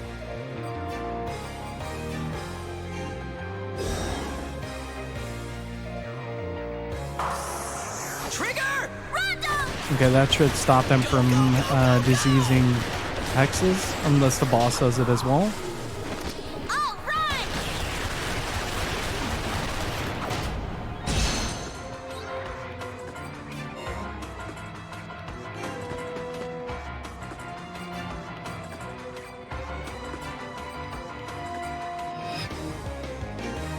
I'm afraid you're totally vulnerable now.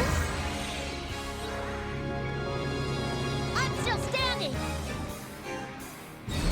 I really love the theme.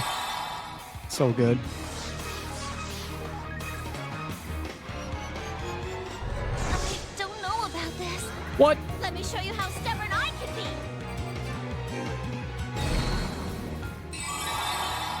Man, Crisis Action is such a blessing in this. Over there, right? I'll take that, thanks. We gotta protect everyone!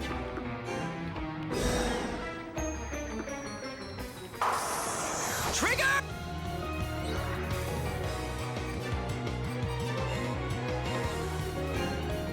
Gotta have guts. I'll try my best.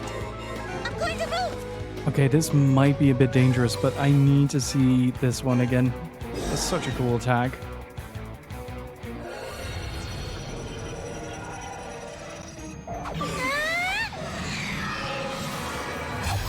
Rip him up! A torrent of rain. Rain down on him!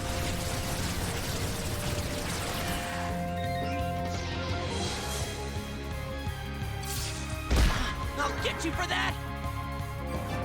Man, Crisis Action is such a blessing, though. This will cheer you up. I'm all healed up now.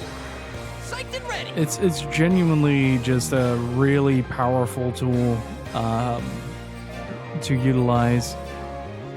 Got your weak point!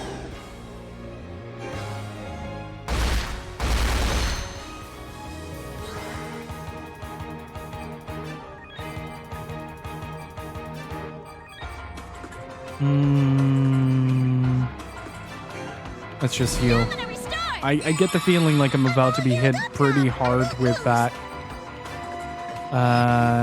one specific attack. What if I slow you down? Okay.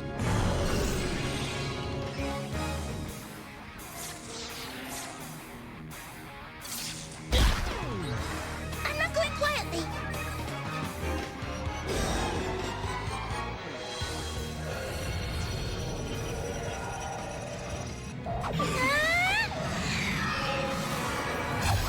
Rip him up! A torrent of rain. It took me a few games to realize I just wasn't a fan of the MMO combat Xenoblade was putting out. So White Knight Chronicles wouldn't be a thing for you either, would it?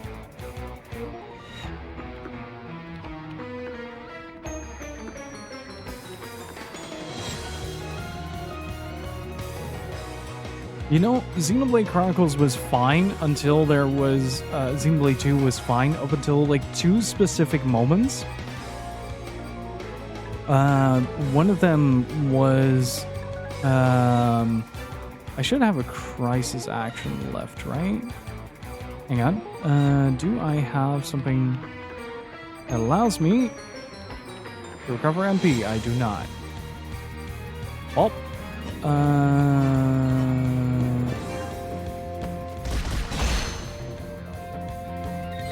But there is a sequence in the game at some point where you go to Rex's home village, and there is a sequence where he's at his parents' grave, and that just feels so hollow. Like the game just flat out ignores 90% of the things that are going on there. I knew I wasn't good at this.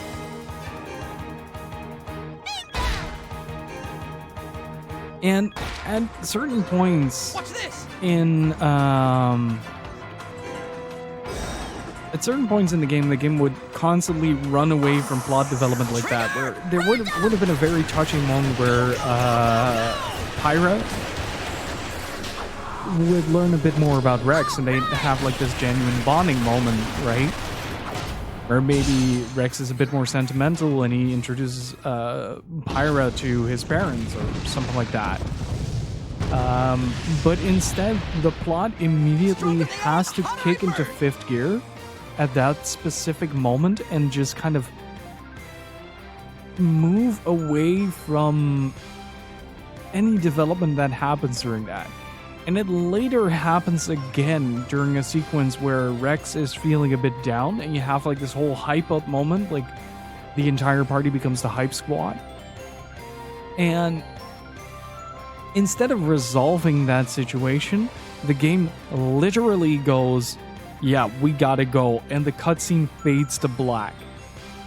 And at that point, I felt like my time for this game was so disrespected that I could not continue. I have tried several times, but every time I just get bored. But like Xenoblade Chronicles 1 and Definitive, I haven't played Definitive Edition, but Xenoblade Chronicles 1 was fantastic. And Xenoblade Chronicles X as well.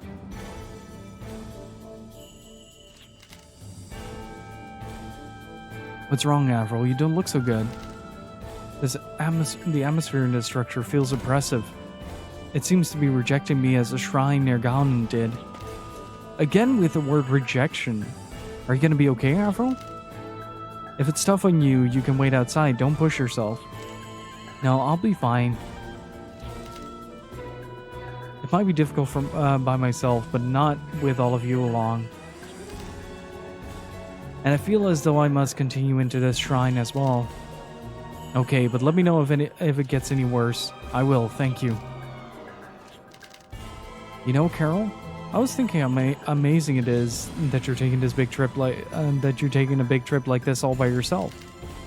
Oh, it's not that big a deal, and besides, it's not so much a trip as it is a search. The professor taught me a lot about fighting monsters, so I'm not worried about being alone. And in the worst case, I can always just run away. This professor of yours, you said he is a big guy with a mustache? Yeah, he's a bit larger than Greg.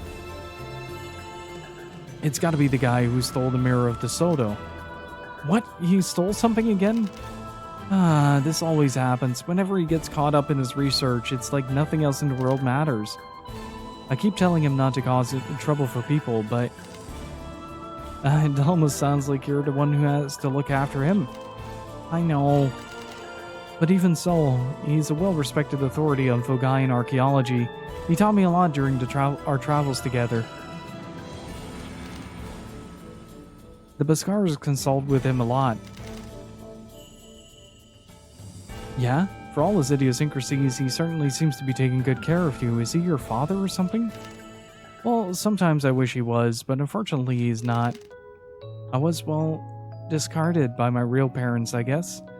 The professor... What's that face? The professor found me and I've been traveling with him ever since. Huh? Discarded? Well, I guess it would be more accurate to say that I ran away from them.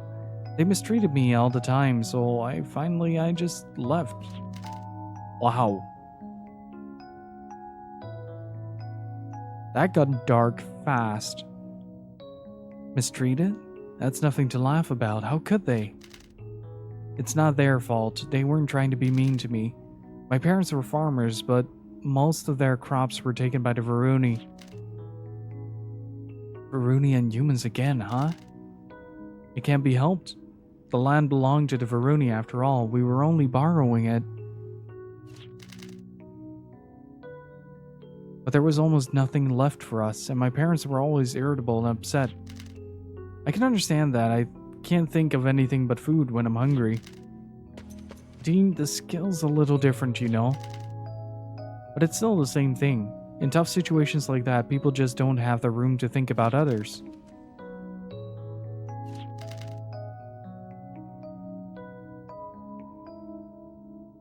But it got to be too much for me to bear. And I ran out even before I realized what I was doing. And then the professor found me, and things have been really tough for you, haven't they? No, not at all. I was lucky enough to be found, so I can't complain. I'm really grateful to the professor. I didn't know anything when he found me, and he's taught me so much. Because of that trauma, I always find it hard to talk to people other than the professor. Really? You don't seem to have any problem with us. Hey, now that you mention it, I never thought I'd be able to tell anyone else about all this. But I do remember that you reminded me of the professor the first time I met you. I can understand that. If your professor really is that guy, who kept flexing at the Golem Cave. He and Dean are two of a kind. Hey, I'm not that empty-headed.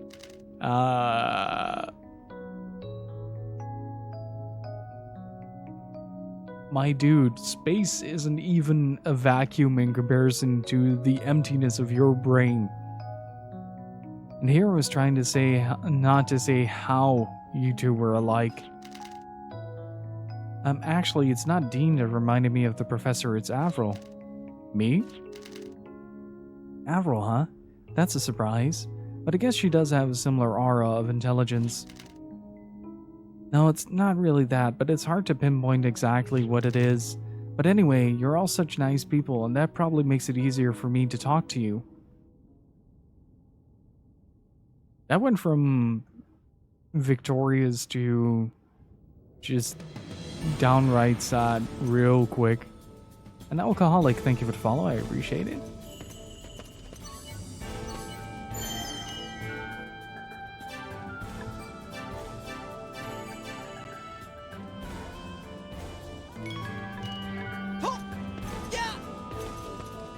Dean don't think he only Golem.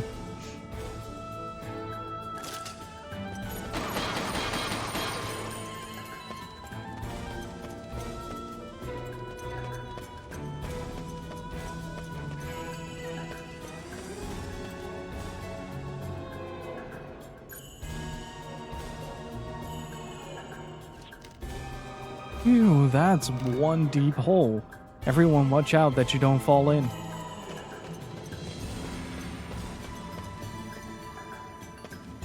I used them all. Gotcha. Yep. There. Carol basically was abused as a child to the point where she eventually couldn't take it anymore and ran away. And then a big mustachioed man picked her up and took her in.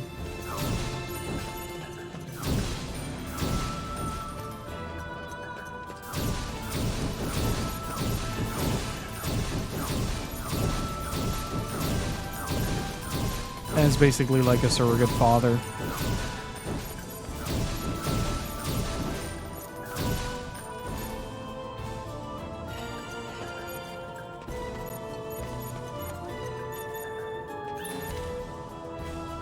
You who seek the light, ignite flames where the stars join hand.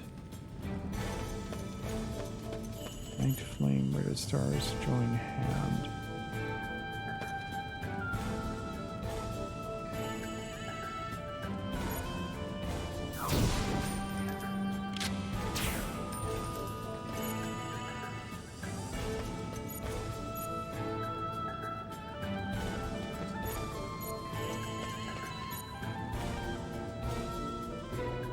No, I used them on the Black Sun fights. Because they give a lot of experience.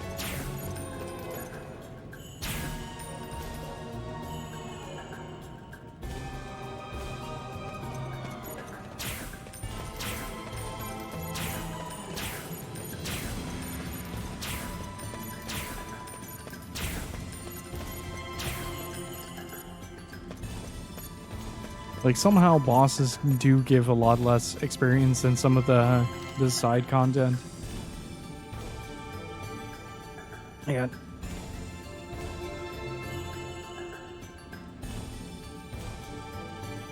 Ignite flames where the stars join hands. Okay, so what does that mean?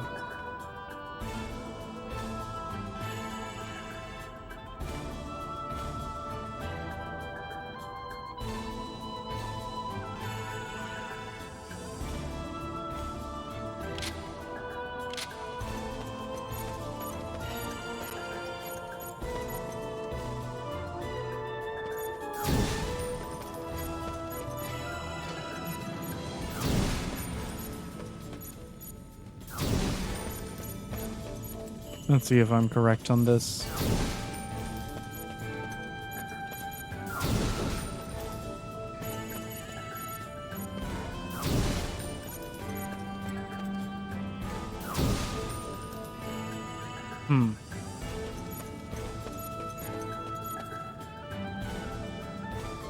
Maybe both here?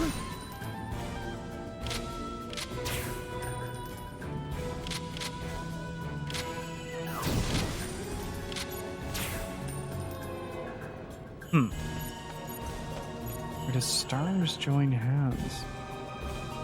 I'm not seeing anything where they converge.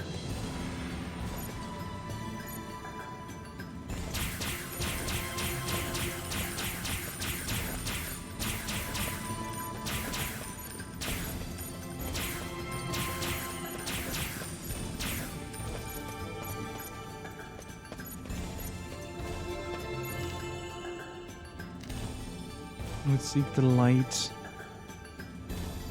Why did Dean start T-posing? Oh, he's targeting as well. Ignite flames where the stars join hands.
Wait, are these the same constellations that we're seeing here? No, they're all different. Huh, interesting.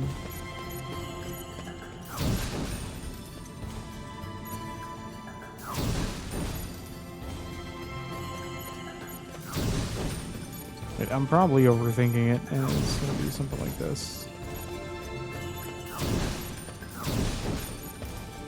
No.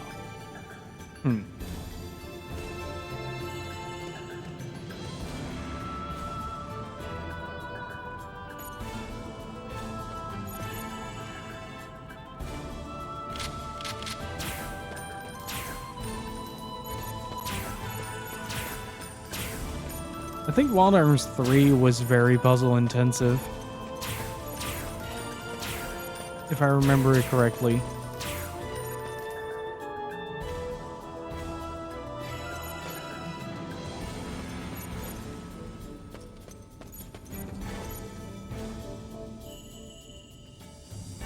Where the stars touch hands. That's like it's such a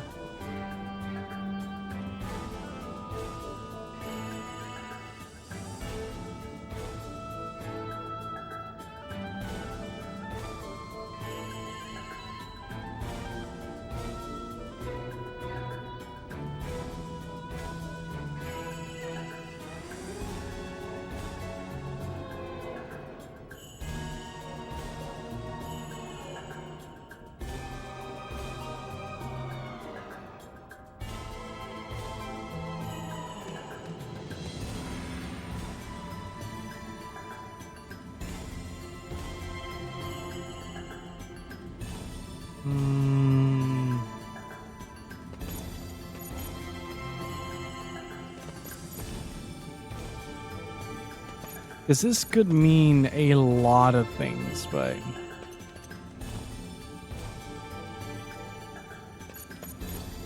don't quite get what the correspondence is between the two.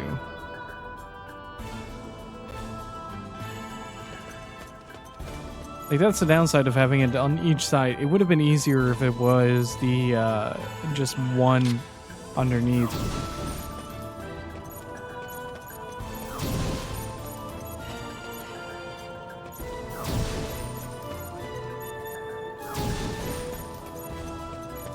Let's see if it's on the relative side.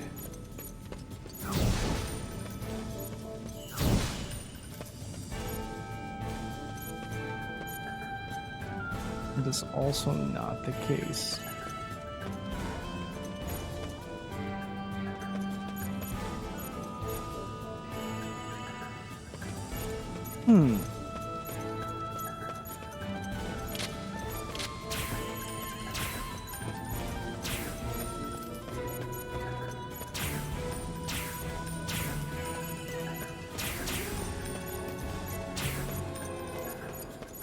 I feel like the answer is relatively simple, that I'm just overthinking it by a mile.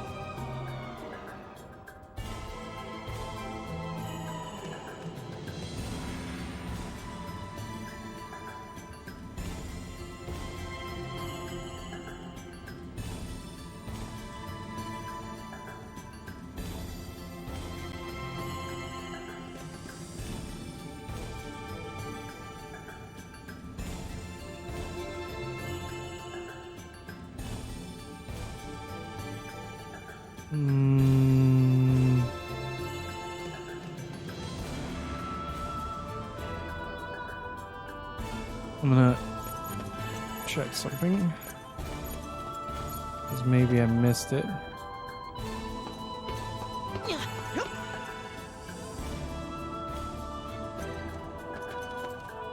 Oh, hey.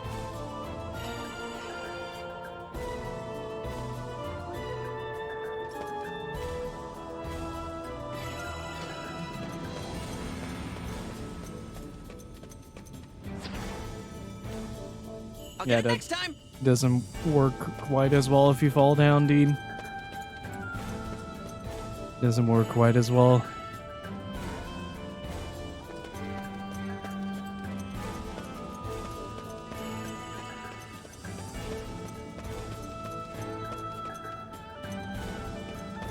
Yeah, there really is only one way forward, from what I can tell.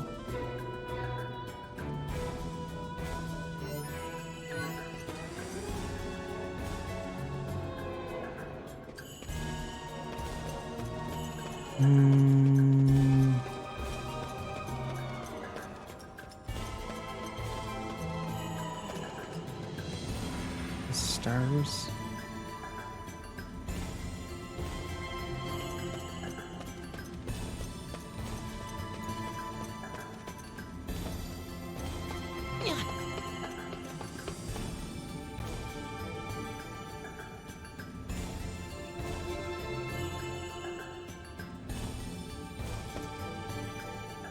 Wait. I think. Wait. Okay, so.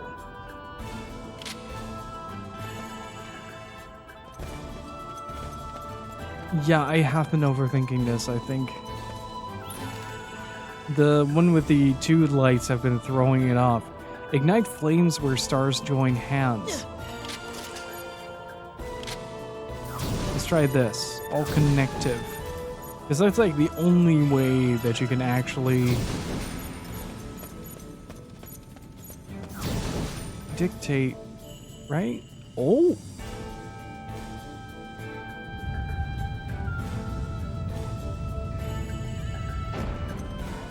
I was way off on my initial assessment on that. So my idea was to encapsulate it with the flames, but yeah, this makes sense. Like, I was looking at like where they join hands, so I was looking on the slabs if there is like a connective point or something like that. But it's as easy as just lighting the ones that are in between.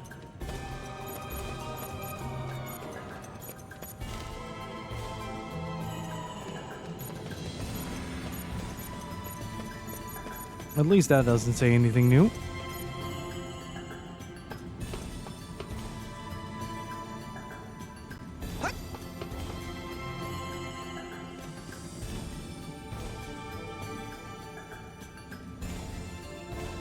So what? Oh, that's nice.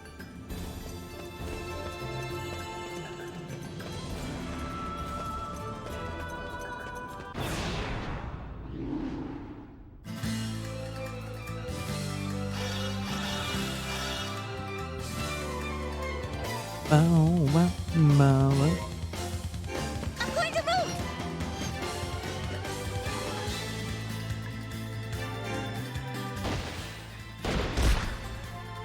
I really like that attack.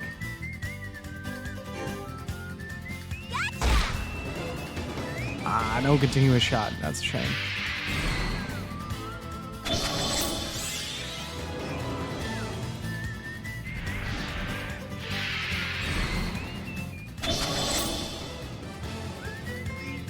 Like, even buffing and debuffing has a really weird little side effect in this game. Gotta stay calm.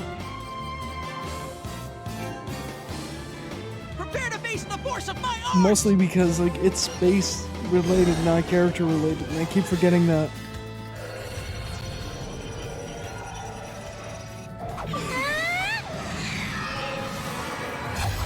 Rip him up. A torrent of rain! Rain down on him.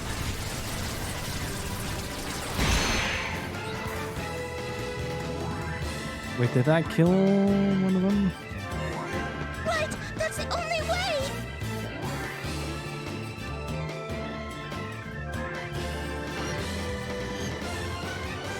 What if it, can it counter or protect? Interesting. I've got luck on my side. Oh, that is real freaking cool. So where's kind of like advantage and disadvantage in 5th edition? Trigger. Rondo. Go, go, go, go, go. That an opposing effect cancels out the other. All right.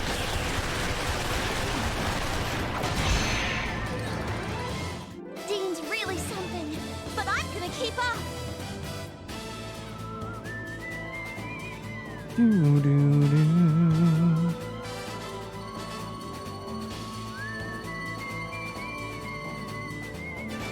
I'm getting some decent experience though.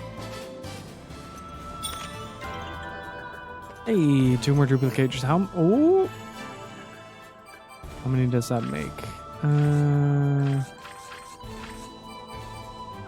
I still have 2. 2 whole ass duplicators. All right, I used them in the previous town.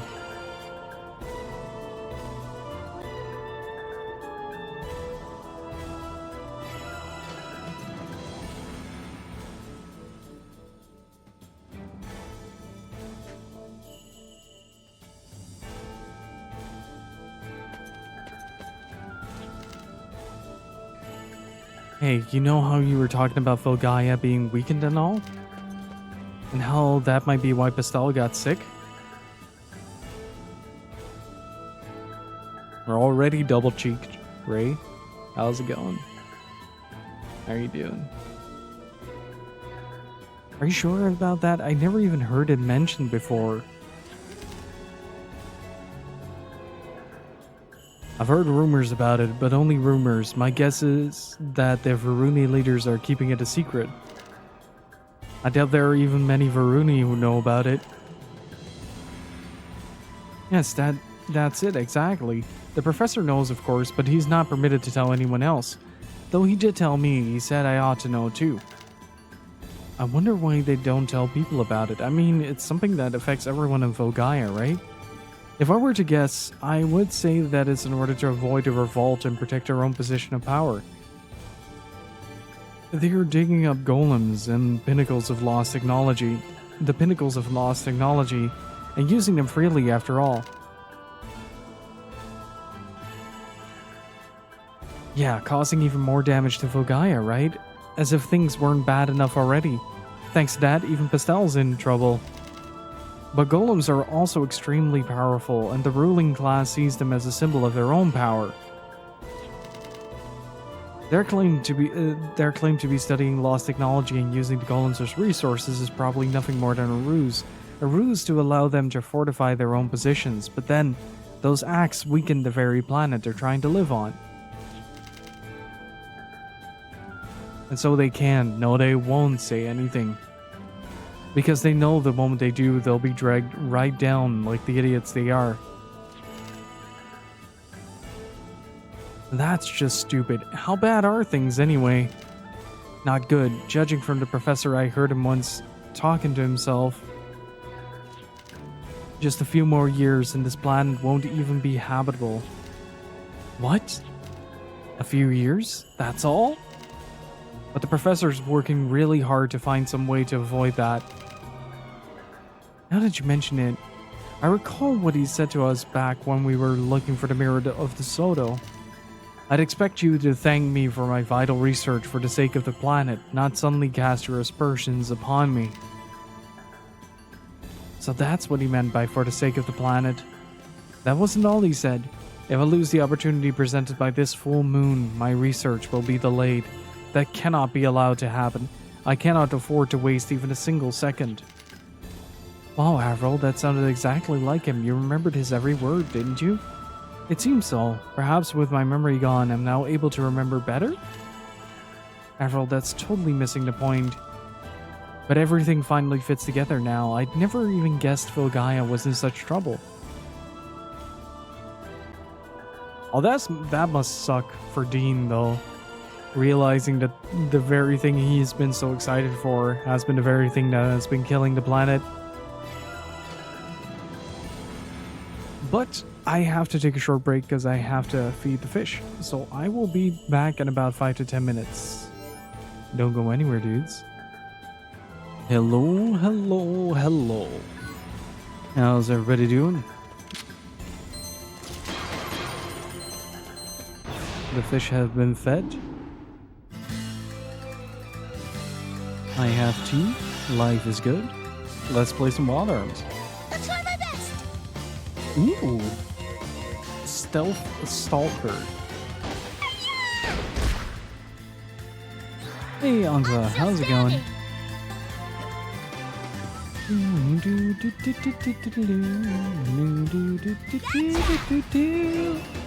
Uh-oh.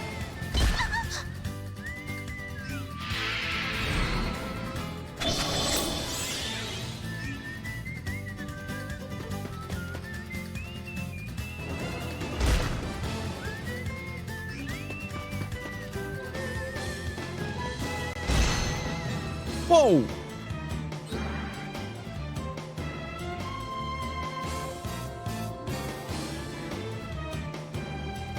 What?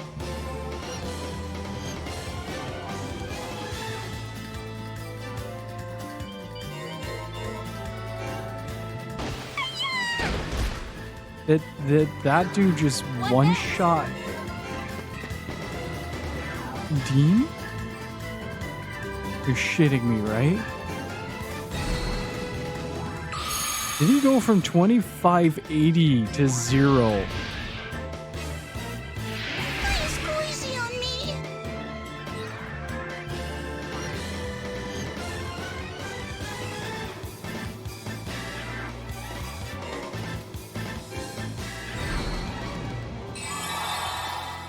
That is nuts. This is terrible. Oh, Death Blow has a chance to insta-kill. Gotcha. Gotcha. Everyone!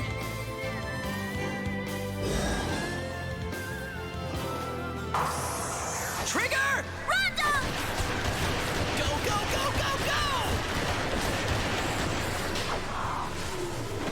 All right!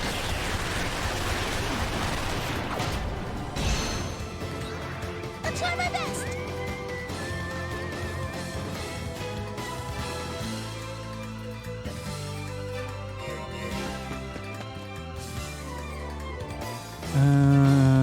Let's Symphonic Rain.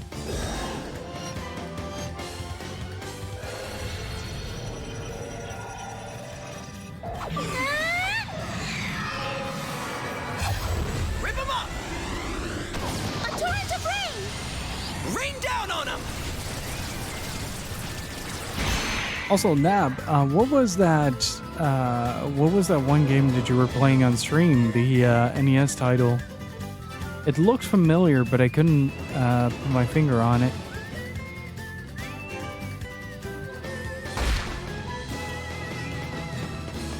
And I'm doing pretty good, actually. It's the first stream where I've been really feeling a lot more energetic than You're okay, a right? lot of last week. That was Little That's a relief. Samson? Really? Is it my turn? Wow. I'm breaking through. Resident Gohai, thank you for the follow. I appreciate it.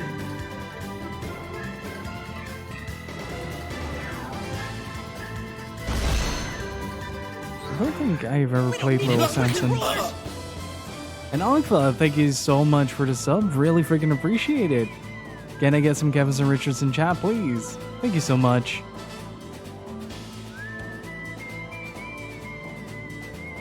Thank you so much, Alpha. I really freaking appreciate it. Can I get some Kevins and Richards in chat, please? Glad you're enjoying it alone. Thank you for being here. At least I'm getting a pretty hefty, it was a, it's probably not gonna make things better, I guess, but it was a platformer.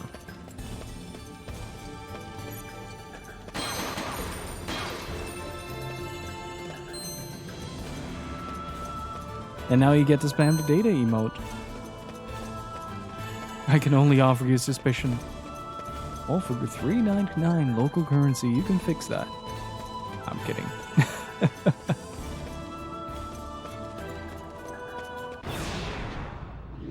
And the Hoodle emote still is fantastic. I love it. Turned out really well. Let's go! This, on the other hand, might pose a bit of a problem.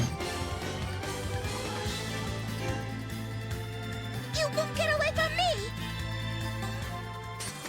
I'm breaking through! No, it's likely gonna be Little Samson then.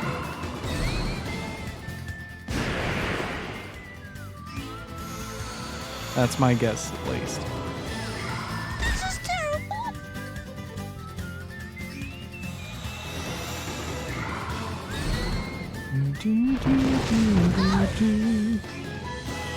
Highly recommend it. Go easy on the girl, will ya? Ah, he have fair eyes. Thank you so much for the 1,000 bits.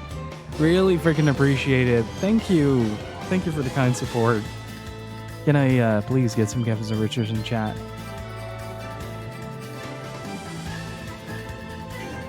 Now you can fight again! Back in action! Psyched and ready! Seriously, you guys are much too kind.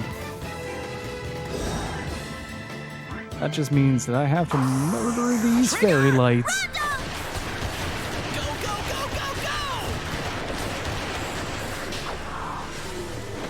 All right! I'll try my best! Gotta check something real quick.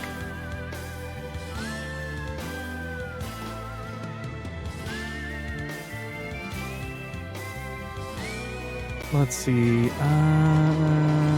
Would I be able to move there and Mystic Rain everybody? That hits everybody, right? Oh, just adjacent tiles. Gotcha. So we still have one enemy remaining. And seriously, thank you so much again, Nongfa. Really freaking appreciate it. A torrent of rain! Rain down on him!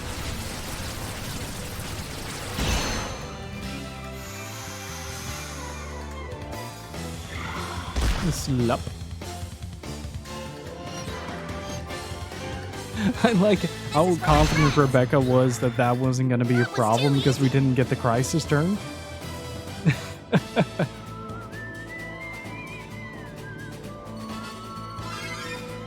Yeah, and both level up. Nice.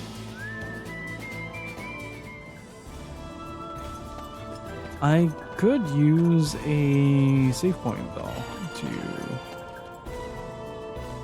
give myself a bit of a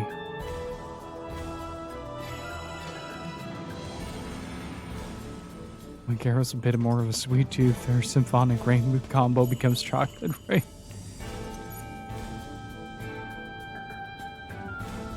Not the strongest you've had, Ray, but I'll give it to you. Okay, you got some double the financial benefits. Oh, that's how that works.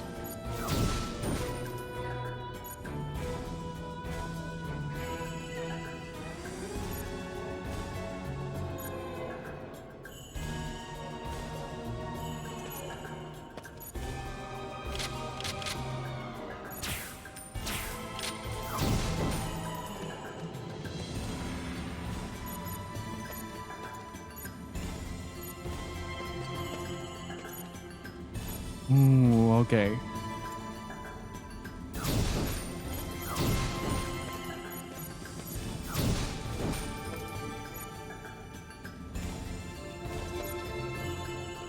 Wait, do I have to jump that?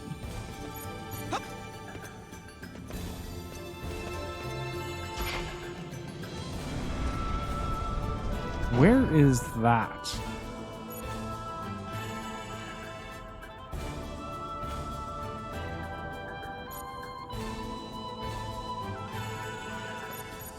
Yeah. Uh-oh. Oops. Honestly, though, that's a good shortcut. But is there a way to safely reach that? No, not quite. I've been awake too long. That's fair. No. Let's try again, shall we? Also, a little bit earlier, somebody recommending .hack.gu. Yes, go play .hack.gu. It's available on PS4, PC, and Switch, and PS2 if you want the slowed down, a little bit more difficult version. I personally prefer the PS2 version, but the last recode is phenomenal.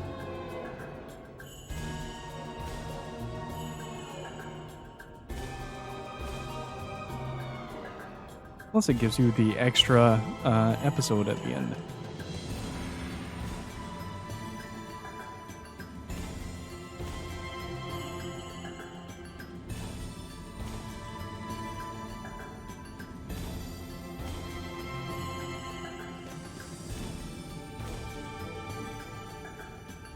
Well, I just highly recommend .hack.gu in general. Like, it's I'm a bit biased. I just need to do a remaster for Imhawk. Yes. It's rumored that Last Recollection is going to be that remaster. And I am very curious about that. I'm also really curious about what they're going to do with it, because where GU is relatively accessible to people that are just kind of casually hopping into the series, that is not the case for Imhawk, unfortunately. Like, it's a fantastic series of games, but like, it's definitely the rougher of the two when it comes to interacting with it. Like, status elements and stuff like that are such a vitally important mechanic to the entirety of Imhawk, that it's often more important than doing damage. Infection, Mutation, Outbreak, Quarantine. It's the abbreviation for the first 4 .hack games that came out in the West, or came out in general.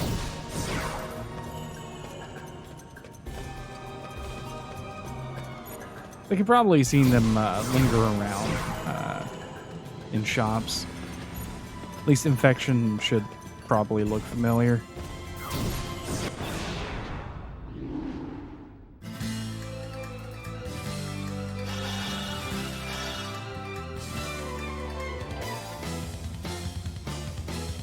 Oh, those enemies look cool. The enemy design in this game is fantastic. I love it.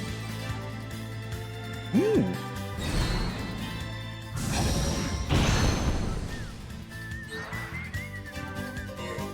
I still think it's very unfortunate that that series got so expensive. Even back in the day, it was a game series that fetched a hefty price. I'll try my best. Crab Blubbler. What if I just do this? I want to see what happens. Oh, I should have done... Oh, man. Got you. Oh, jeez. Yeah, that was kind of beautiful, though. Please continue with shot until dead.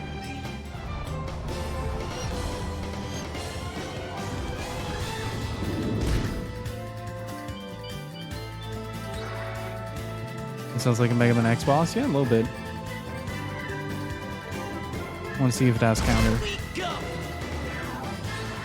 Is it my turn? I really love how wild certain enemies look in comparison to the characters. Like, the characters all have this this sort of very bright and colorful color palette, and are usually like very joyously depicted. And then you just have an eldritch abomination called a crab. I love this feeling! Dean's really something, but I'm gonna keep up. I don't know. I think it's in part. It's just pure speculation, but I also think it's in part due to the poor distribution and marketing behind the. There was like a little bit of there was marketing done for infection, but not for mutation. And oops. Pretend that didn't happen. Not for mutation, outbreak, and quarantine. Well, quarantine got some promotion, at least in Battle Territories, but mutation and outbreak didn't, despite it being a twice-a-year release at that point.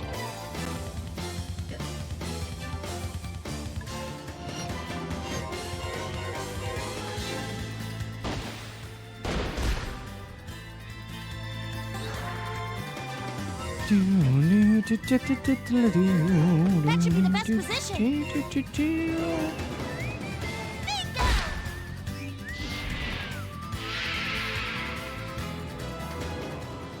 So what kind of happened was that the continuation of the series went largely under the radar.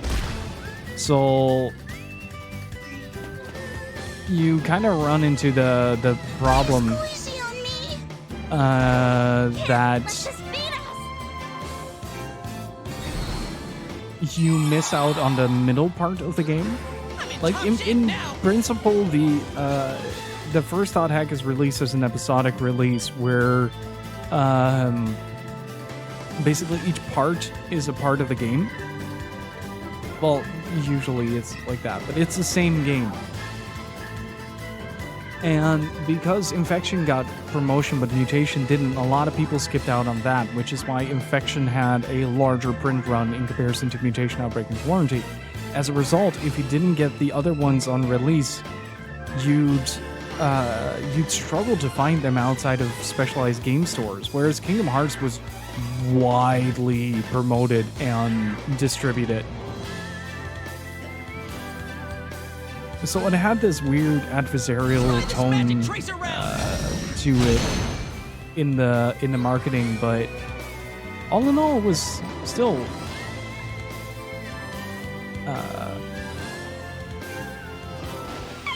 fantastic. Well, yeah, Sign did promote it. I'm trying to formulate the whole sentence and play the game at the same time. Like, the difficulty has definitely increased by quite a margin in this dungeon. Dean's really something, but I'm gonna keep up. Legend of Twilight is 2004, though, if I recall correctly. Yeah. Legend of Twilight is 2004, and Data Hex Sign was 2000-ish.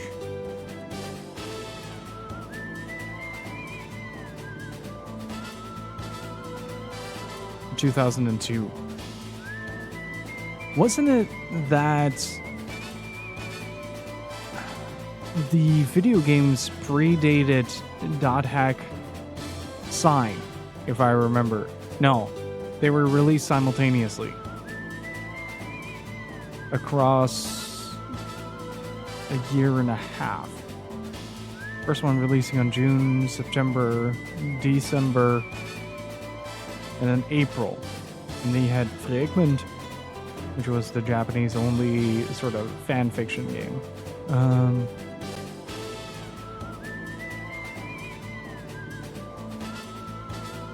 Man, Dot Hack canon is so easy to trip on.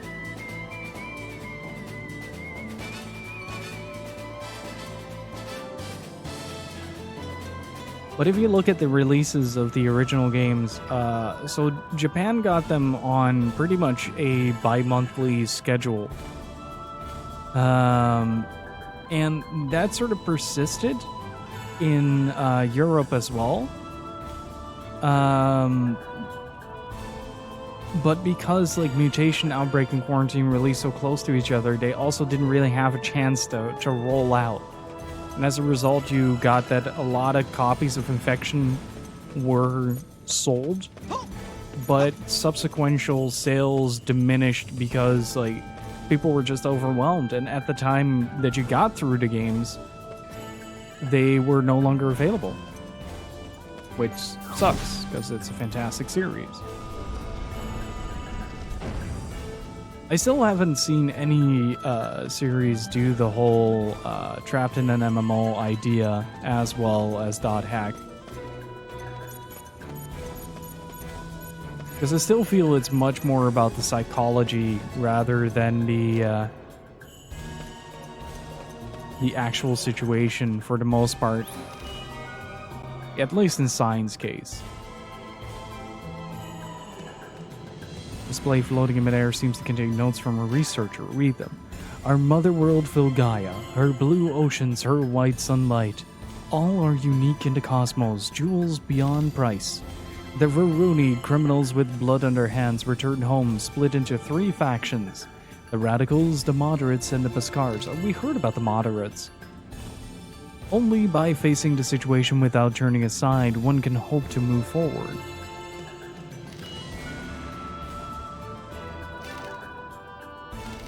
Interesting.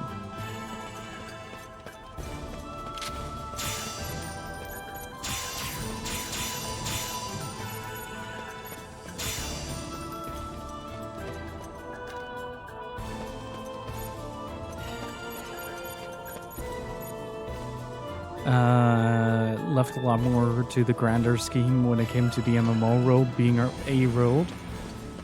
And it's also it's also really interesting to compare to Liminality, especially I'm gonna put the controller down for a second because otherwise I can't formulate a cohesive thought about .hack because I tend to ramble about this series a lot. But essentially, the way that the world of .hack works is that at that point, technology was so integrated and interconnected that basically everything ran off the internet. So if something would cascade from inside a large piece of software into the world outside of that, it could start like a sort of tidal wave through massive systems. And what I like a lot about .hack is that they understand the gravity of that, and they never really make light on it. And at the same time, like, you're in this fantastical world with a large backstory, a tragic love story, a fantastic combat system that I personally really like. It's very clunky, but it's very honest as well. Like .hack's combat system really reflects the player's understanding of how to exploit it, because on the other hand, you're gonna get exploited. So something like an assassin dagger, why would you carry a level 11 dagger to a level 95 fight?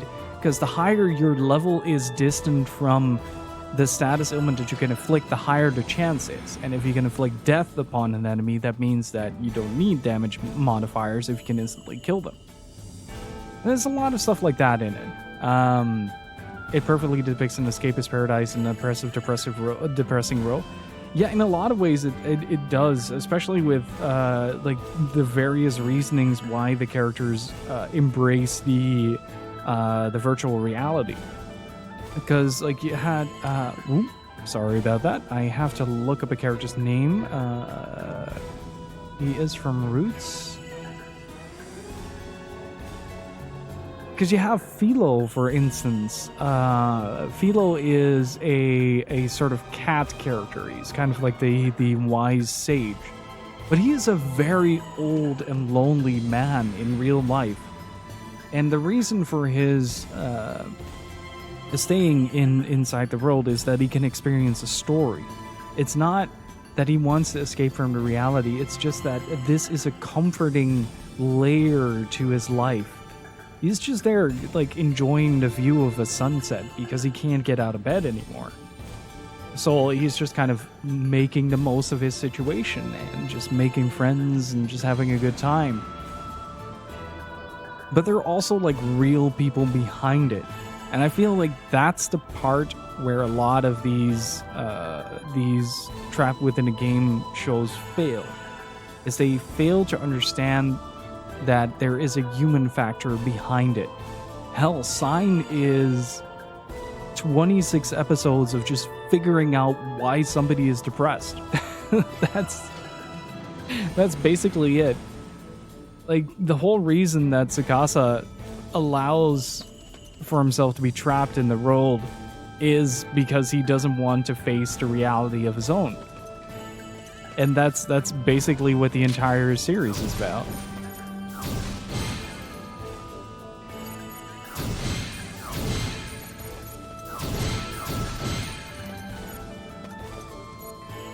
Oh, wait. Is that a hint? Hang on. I'm gonna try something. No?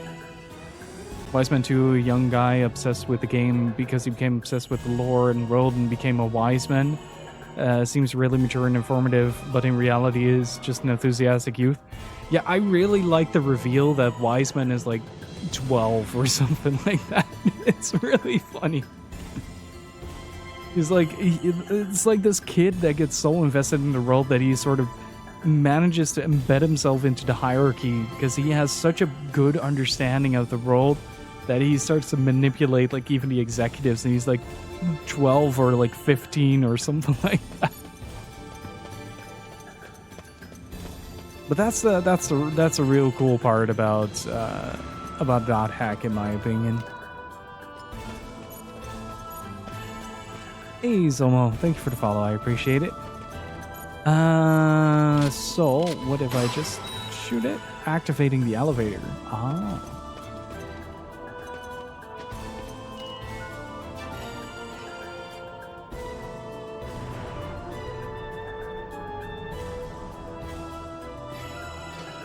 One of my favorite things about Mistral is in Legend of the Twilight. There is a moment where so Mistral is a spellcaster character, and when Mistral sort of takes up more adult responsibility, she has less time to play the game. So her kid eventually gets into the world, and Mistral's like, you can use my character if you want to kind of just experience the game, don't have to think about it.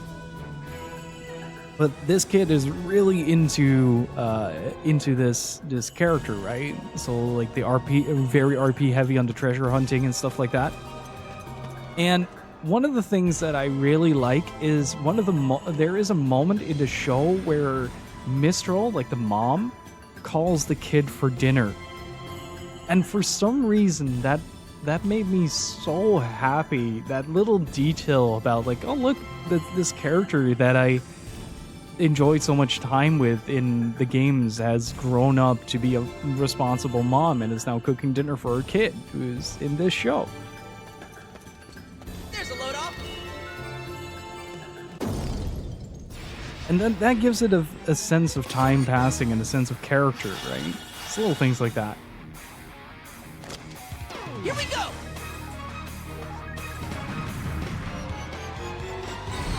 What is shut out? I won't lose. Oh. I can't lose this. I wonder, does that just instantly make everything mess? Let's do this. Yes, it does. Even spells? Rip 'em apart. You're gonna lose. No spells. Can I overwrite? I'm curious. Can I overwrite a hex status?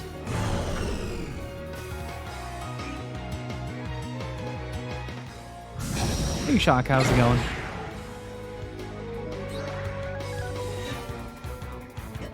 Nope.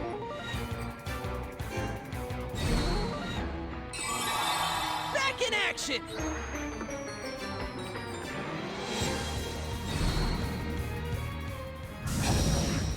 Pyro's getting growth is amazing. Him becoming a graphic designer for the world is such a satisfying journey to be a part of. Right, that's the only way.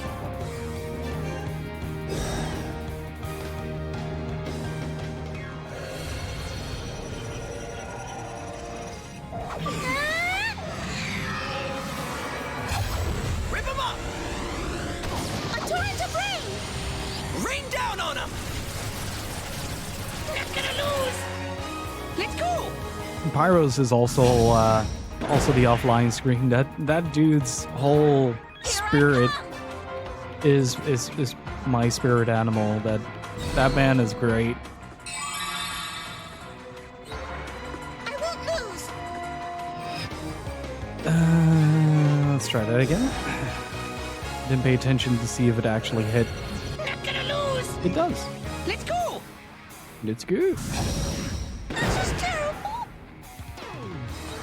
Doo-doo. Hey, I no longer miss. Take that!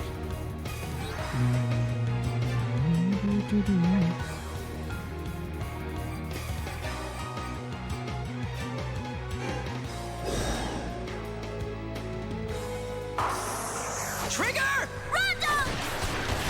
Go, go, go, go, go!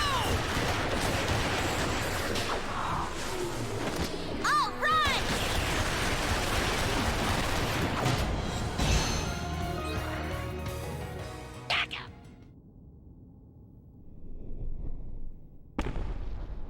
There's also that whole the epitaph of Twilight thing is also so well done, so well implemented that you realize that the whole game is just a love letter to a single individual.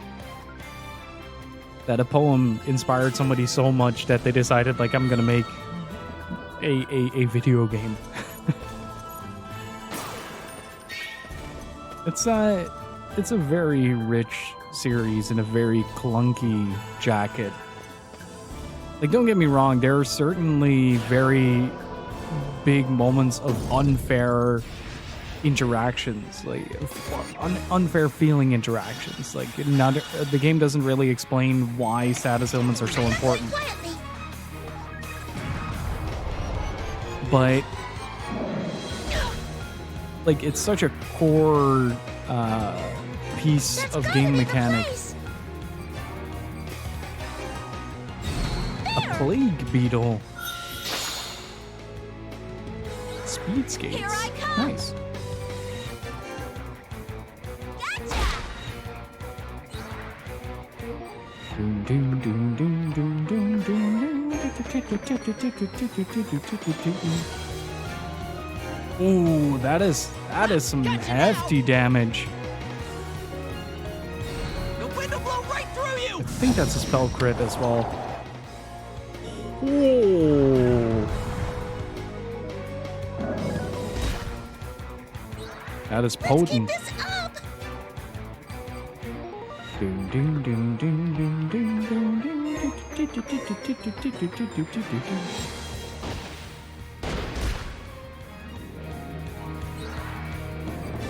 I still really hope that we can get the combination attack with these two. I'm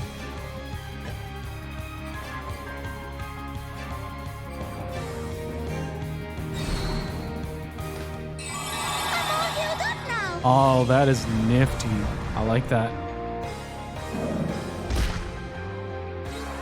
Psyched and ready!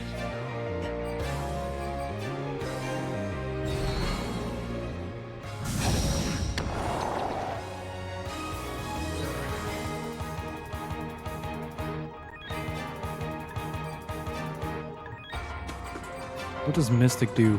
Oh, extends an item effect. Okay.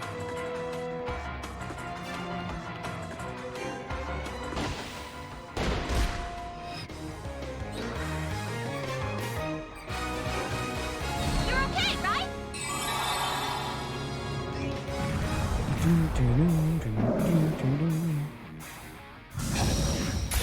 I'll get you for that! Oh!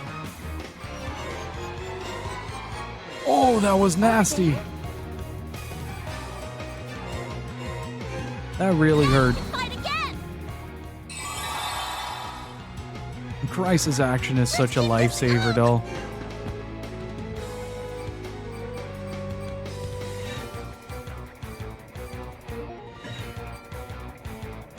In a second.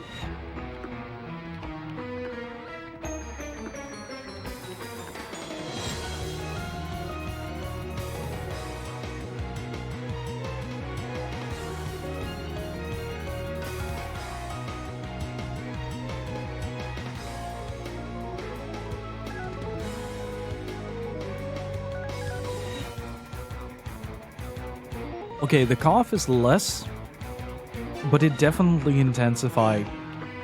I'm freaking through! Hey, Strike Knight, how's it going?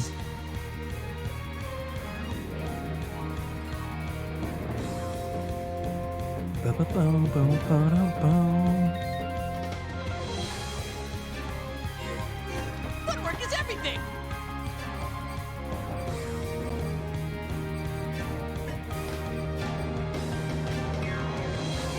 Got my target. Let's see how much damage this does.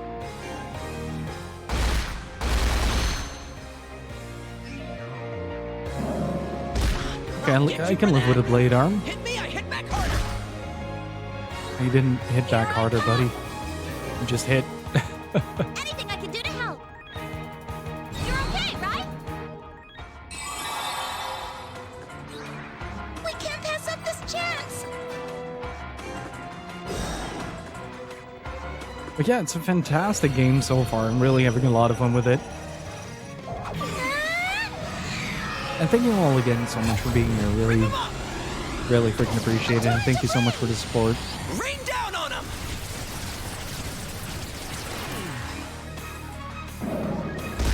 If he keeps blade arming, I'm gonna have some free hits.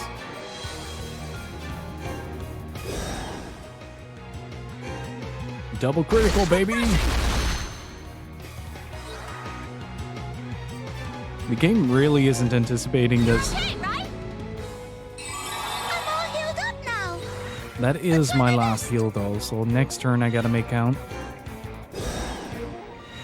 Well then again, if he does a blade arm and I counterattack, that's it.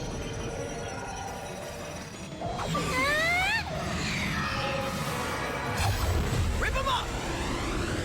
A torrent of rain! Rain down on him!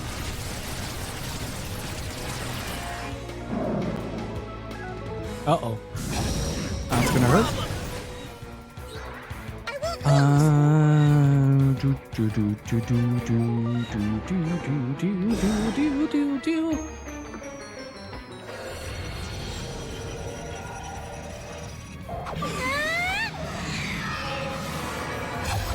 Rip him up! A torrent of rain! Rain down on him!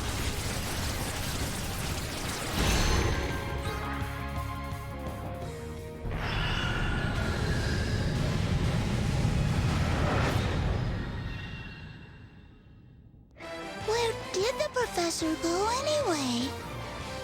She really reminds me of, fuck, what was her name? Let me...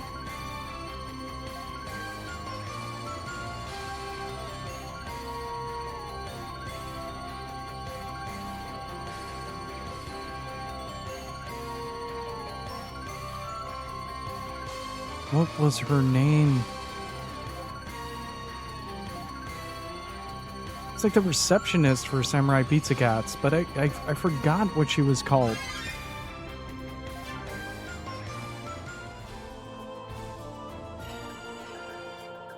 From Samurai Pizza Cats.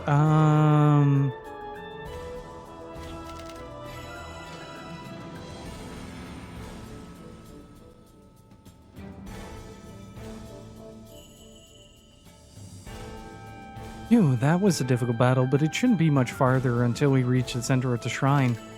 Hey, Carol? You said the Baskars are Varuni, right? Yes, why do you ask? Are they all stuck up like the other Varuni? Stuck up? There's something I've been wondering ever since that time in Mirror Pulse. How come the Varuni always act so superior and stuff? Probably because they're nobles, don't you think? If they really are above us, it makes sense for them to act that way. I mean, sure, sometimes it annoys me too, but... Yeah, but who made them nobles in the first place? If you're gonna have nobles, why not make humans the nobles? Well, I don't know. You know that the Varuni came here from space, yes? Yeah, and they settled on Filgaia 100 years ago, right?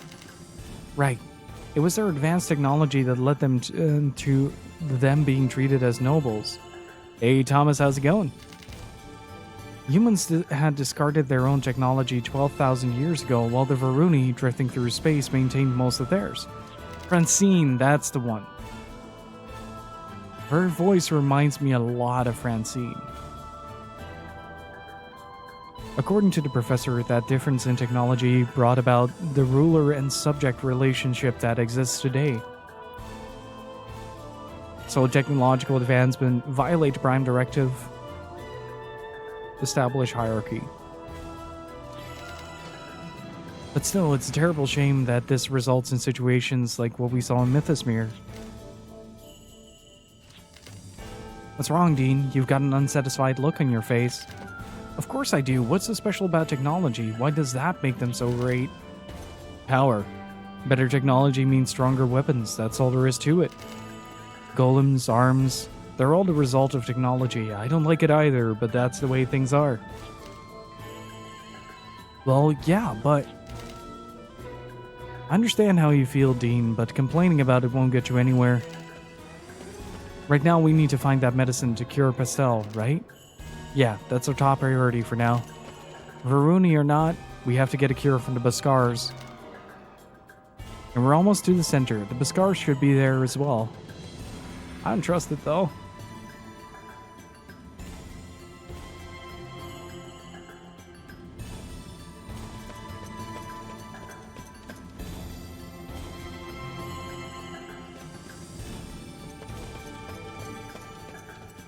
If you have it sealed in the collector's box.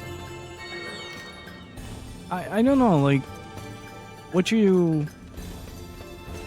Okay, this is an interesting question. This is an interesting question. I really like to collect video games, but I avoid buying sealed copies. Oh, wait, there's a save point.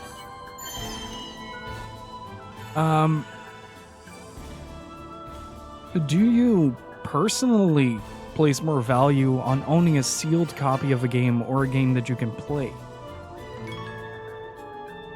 when buying a video game or maintaining a video game, I guess?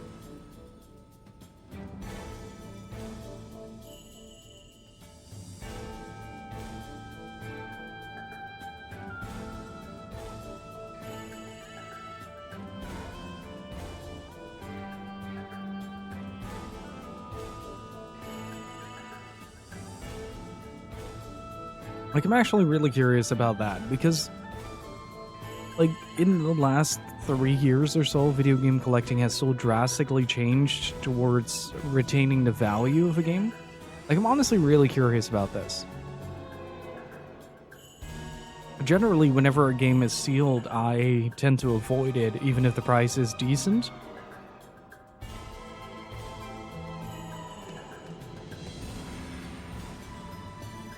If it's something I bought as my own, I'd never consider buying another. So, say you buy a Wild Arms 5 seal. Would you, and you never played Wild Arms 5. You really, really want to finish the series. Do you buy an additional copy, or do you open it? Like, personally, what I do is I tend to avoid getting sealed games, so I always have, like, games that I can play. Because there are people that like to collect sealed games, so I leave it for them. I had to rebuy an open copy.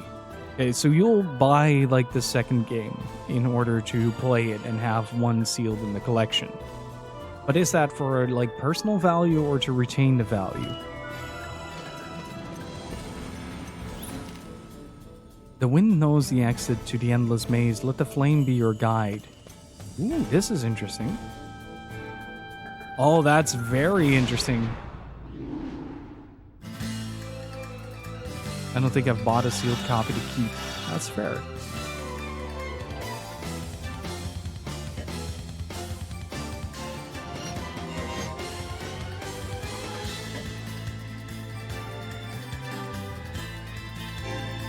My heart and soul's in this one.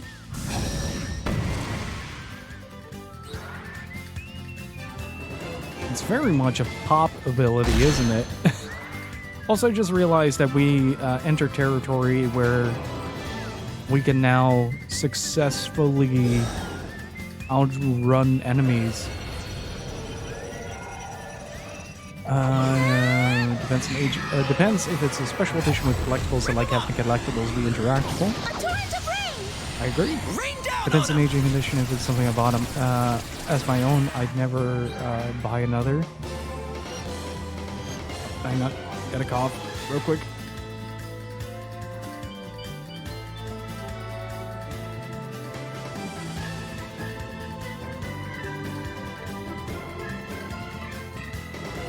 But I also feel the where I put the manuals and maps are part of the memories of it, so I could be all that way. I could really see that.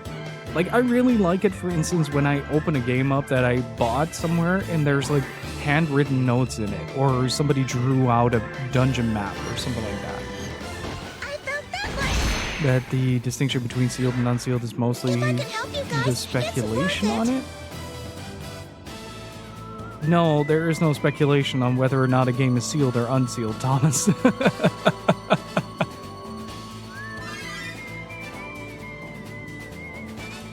And also, that's a good point. If you're buying sealed copies from somebody, always know you're sealed. All financial speculation. I mean, that would be buying video games as an investment, right?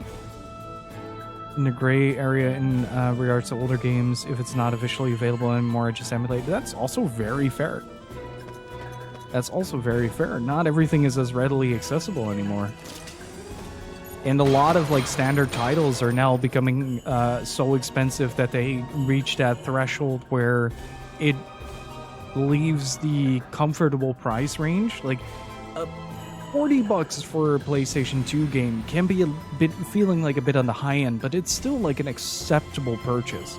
Once you go over that 100 mark, however, that's where games become out of reach, and more games in the PlayStation 2 library are pushing towards that.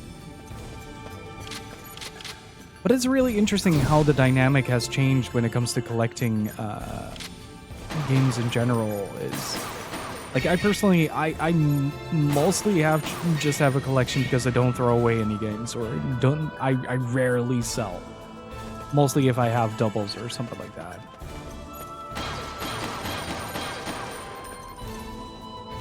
On the in-game manual and ruined it. That sucks. Especially if it's like one of those really shitty stickers that is really hard to get out. I hate those. Same with the American GameStop stickers on the spine, where they put the sticker on the spine itself. Best increase I remember was Panzer Dragoon Saga and Shining Force, but that's because they only printed the 5,000 like each. 28,000 for Panzer Dragoon Saga, and PAL version of Shining Force is closer to 4. No, that's more. It's upward of like 40,000 from the top of my head. The retro market having exploded makes me really sad. It feels like a crime to upsell things like 2 to 600%. Yeah, it's kind of like this is probably not going to make a whole lot of sense, but you had a period of time around to hang on.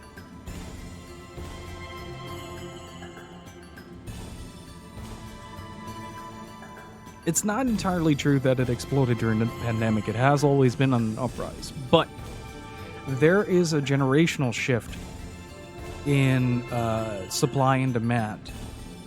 So around the 2010 to 2018 era, that was when the NES was at its prime. That was when people were buying a lot of NES games, collecting a lot of NES games, collecting a lot of SNES games. So because the demand went up, the price went up. But now that is slowly shifting. So we're seeing more things getting closer to like the PS1, PS2, GameCube, and stuff like that. Of course, there's always the outliers, like Sega Saturn or Sega CD will always be expensive to purchase. Because like these are very hard to maintain copies. Because like the disc quality of the Sega CD is so bad that a lot of them are just unusable at this point. And Sega Saturn just had a lot of low print runs on their copies. Panzer Dragoon Saga is probably one of the most notorious of that. It has around 28,000 worldwide in the translated version. So, highly understandable that that goes up in price as demand increases for it. I'm not saying, by the way, I do want to emphasize this, I'm not saying I agree with the price at all, because it's ludicrous. But what did happen during the pandemic is that it became a business for people. A lot of people made it their point to collect, to resell. And that is what changed. So therefore, like, the supply is now exceeding the demand, but the prices haven't dropped accordingly. And it's also that a lot of people are getting more exposure to retro games due to platforms like Twitch and YouTube, and are getting interested in getting into the hobby. So that's largely, like, there are multiple factors that carry into that, but the generational shift mixed with the overabundance of people getting into the reselling part of it, and just the amount of people that are now getting into it, all influence the amount or the way that the market flows in that regard.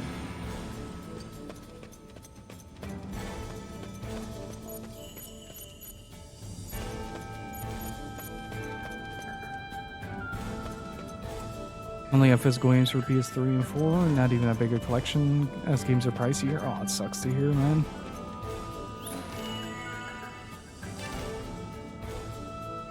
Always sucks when games are very pricey.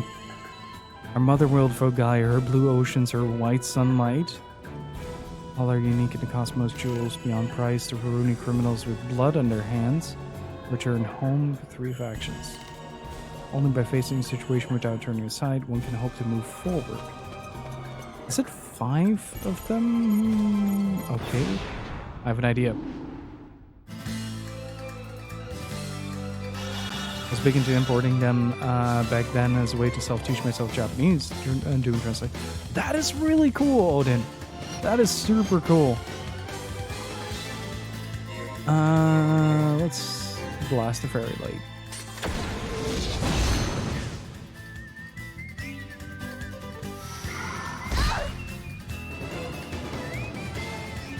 Played all of Grandia 1 that way. Nice.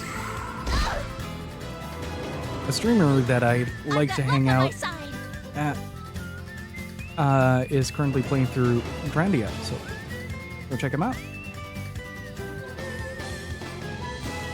if you're interested. I am gonna shoot that fairy light. But yeah, I can imagine that, especially PS1, PS2, is if you're getting into like JRPG territory, it can really easily spiral out of control. When it comes to like, oh yeah, I'm gonna get Suikoden 2. Wait, never mind. Go, go, go, go, go! All right!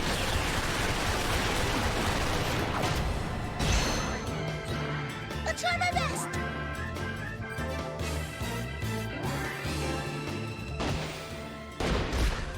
Bonk. I've got luck on my side. Now you can fight again. Just getting started. If I go to certain stores, some of the older games are dirt cheap. It's online sellers reject prices. Not true. Not entirely. It's a lot of back and forth.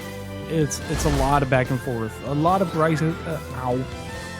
I gotta stop biting that specific spot on the inside of my cheek. This is the end! And Shock Non Shock is great Teamwork vibes. saved the day!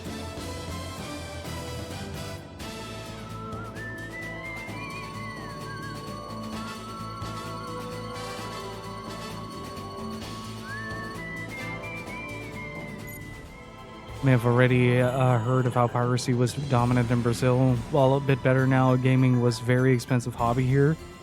Anyone I knew had modded consoles. Yeah, I heard about prices in Brazil being ludicrous. Like, I understand that in some cases, like, it's more of a response to an environment, if that makes sense.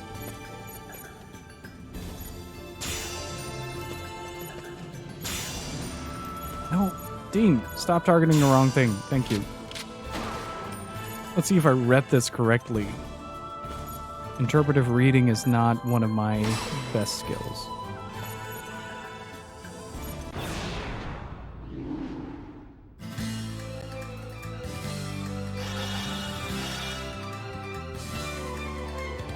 Oh, that bell.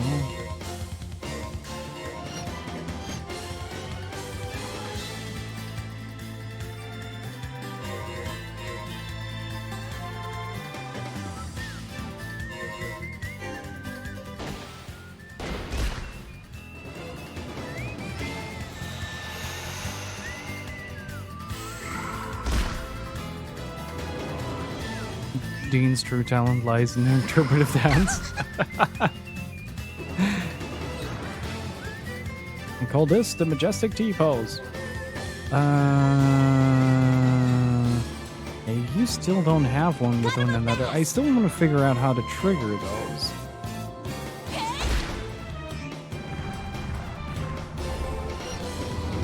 Yeah, we have an incredibly lucky position in the Netherlands with a free trade route with Japan. So that's one of the things that I count my blessings on when it comes to importing games. Ooh, I almost lost a turn there.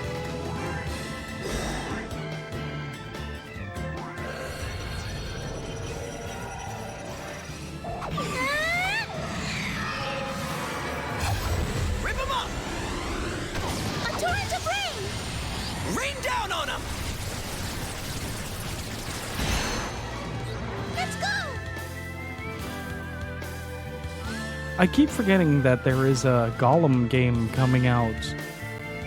Just read about the delays on that.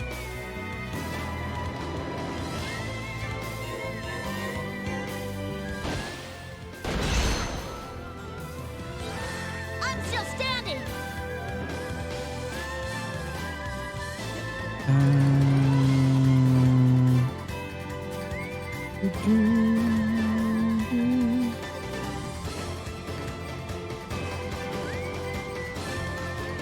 Yeah, this do much. That should be the best position.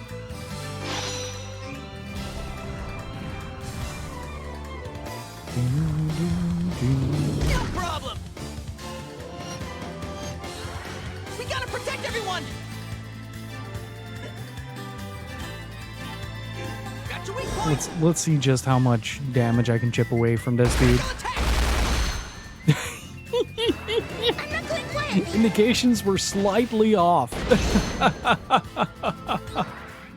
I can help you guys, it's worth it! Just slightly. Slowly nudging it. God damn it.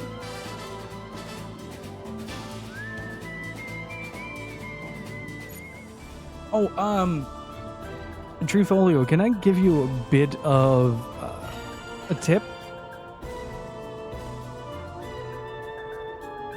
If I may, on collecting PlayStation stuff, look at a base value for the games that you're going to get and set your own budget accordingly. So, say you want to buy a game that is $100, but you don't want to spend more than $80. Don't buy it at the $100. Wait for until you can find a copy for the budget that you have allotted to it.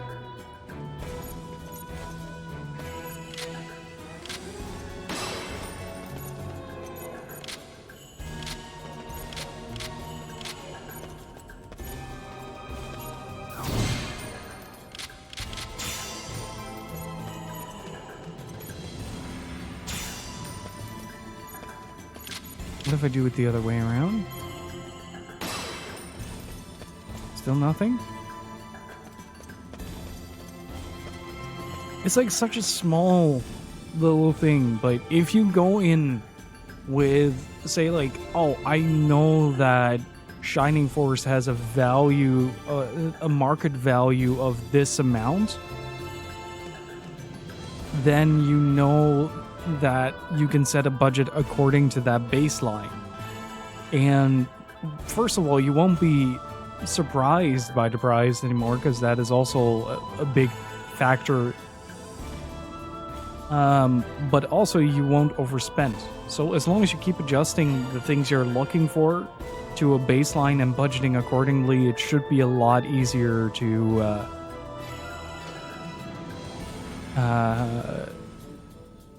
get the games that you want. Motherwell Filgaia, her blue oceans, her white sunlight, all are unique in the cosmos. Jewels beyond price. Okay, so many criminals with their blood on their hands return home.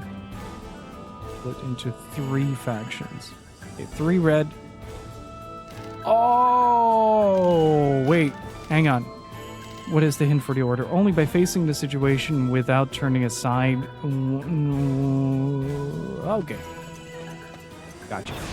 I think so, at least. So it's gonna be blue, white, red, red, red. That's gonna be my guess for this. Bombs away!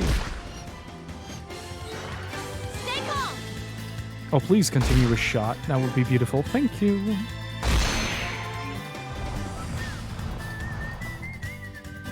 Also, hopefully you guys don't hear any of the noise from outside. Here we go.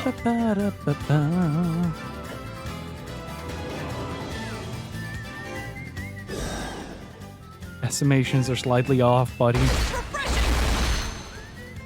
I'll try my best. I got complete copies for Shining Force and Fighters Mega Mix for like $75. Nice. Well, it's Shining Force 3 if you're getting the US version of Scenario 1. That's a pretty good deal. Considering that goes for 300 and up now.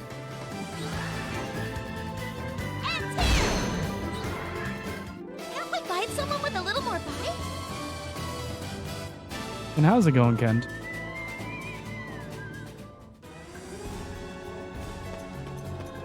Okay, so only by facing the situations, the blue oceans, the white skies, red,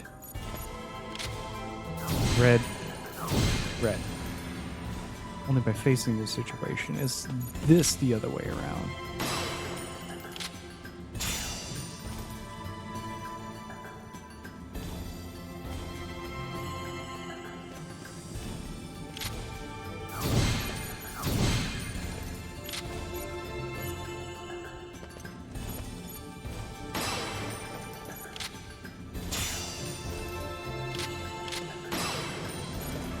Damn it, the targeting system is so bad, or Dean is just really bad at aiming. I wish I was asleep, but at last work. That was me this morning.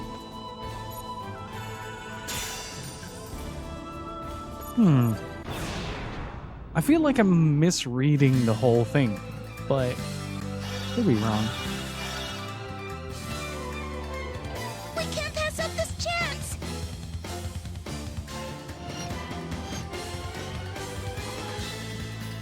Okay. Let's get this party started.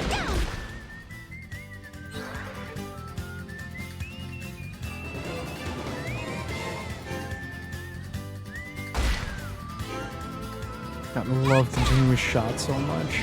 Such a good attack.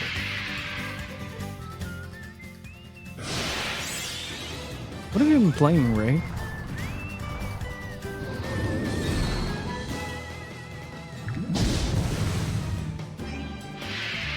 Uh-oh.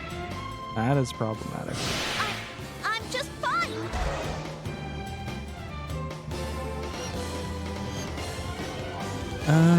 Let's see.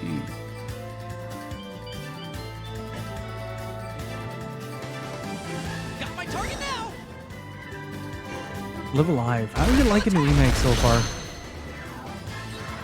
We can't pass up this chance. Gotcha.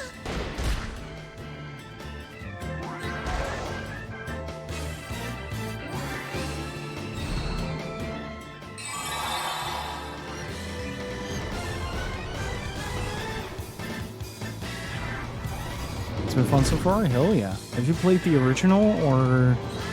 I'm in top shape now. is this the first time through?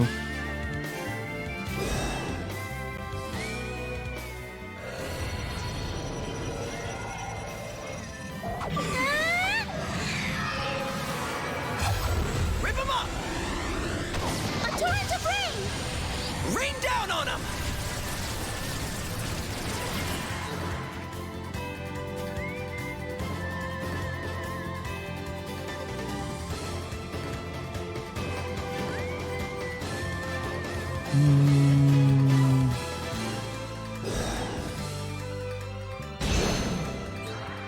I hope I was useful. Thoughts on Jade Cocoon and Jade Cocoon 2? I really like the original Jade Cocoon. I have never played the second one, but I do have it.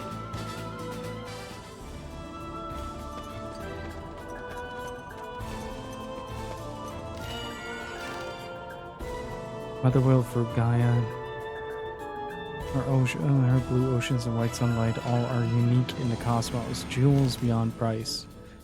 The Varuni criminals with blood on their hands return home. Split into three factions: the radicals, the moderates, and the Beskars. Only by facing the situation without turning aside. Is it the other way around? Or did I already try this?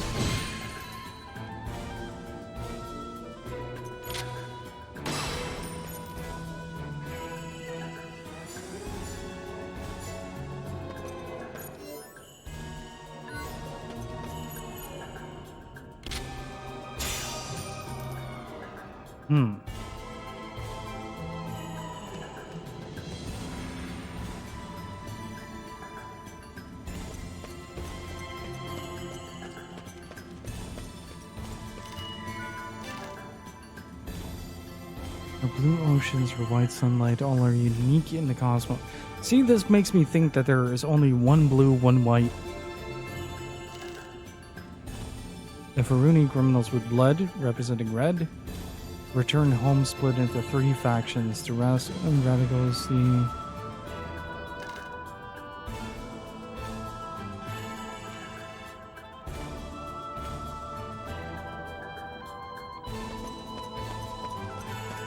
Oh wait, that might be... hang on.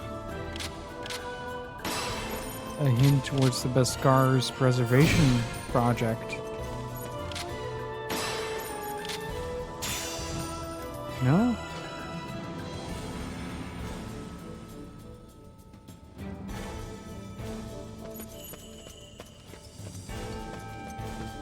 But I do have to say, like, the last time I played Jade Cocoon, I was like 13.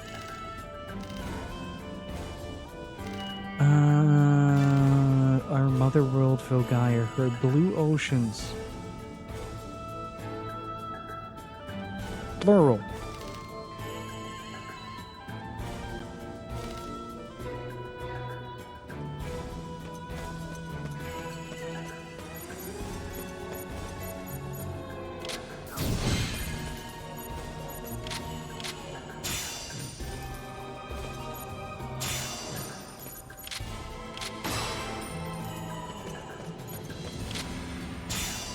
Her blue oceans White skies. Still not. God damn it.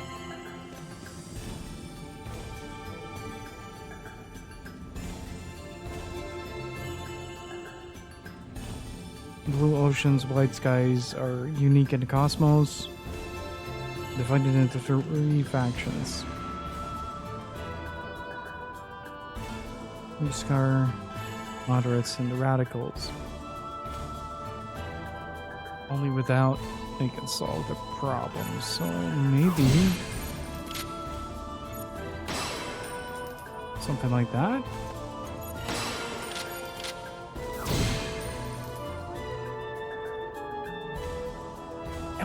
Am I way overthinking? I get the feeling like I'm way overthinking this.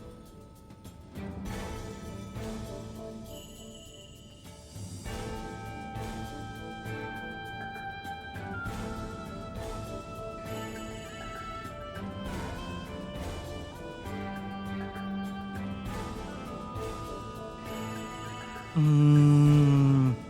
me look at the text.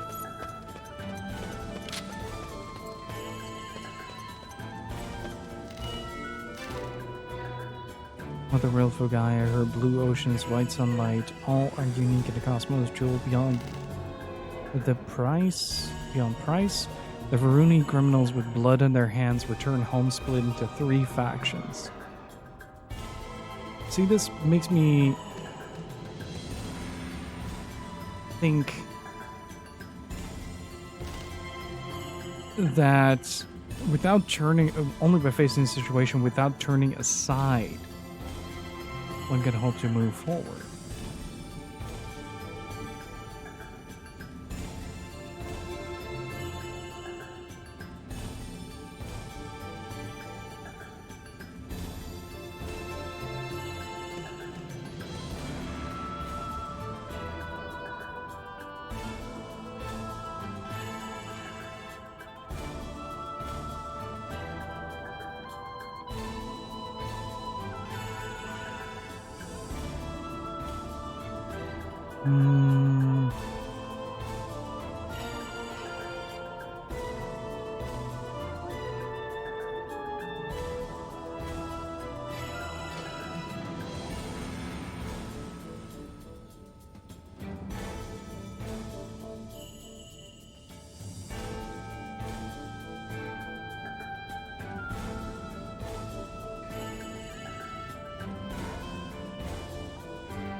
Did I miss something?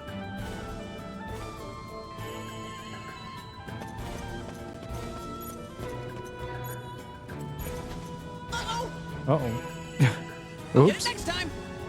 Jumping mechanics in JRPGs, the bane of my existence.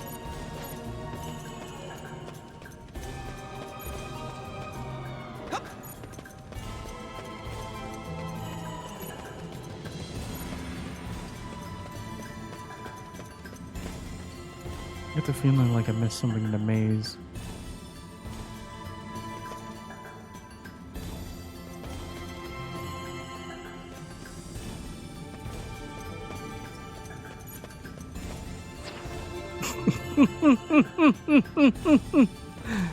Oh, I consistently manage to fall off those ledges. Don't think that will ever change.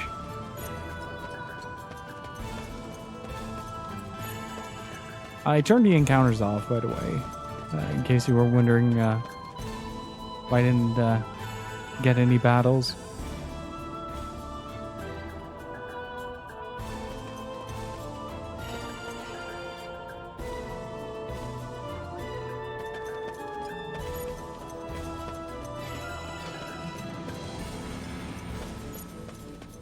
I'm getting a very strong feeling like I missed something in the maze.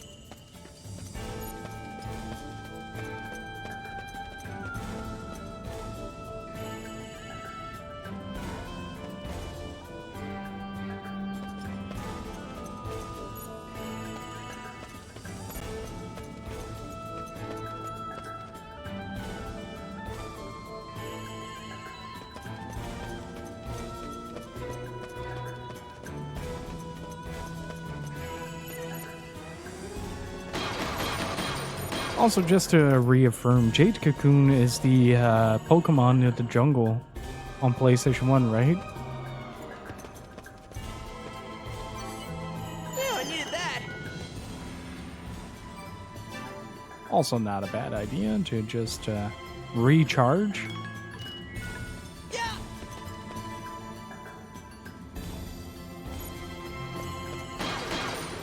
Wait, how far back was the flame maze?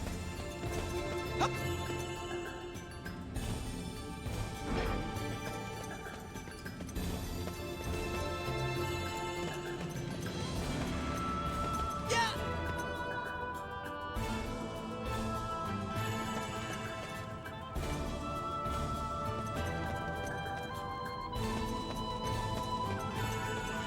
Wait, this ain't right.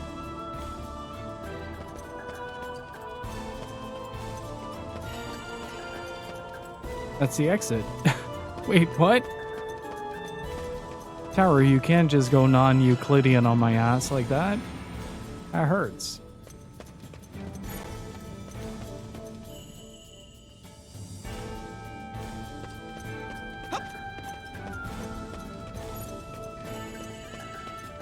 At least I recharged a little.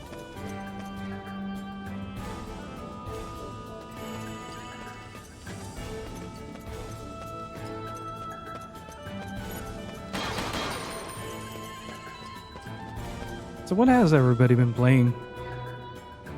Any good games, I hope? The video game that is good video game?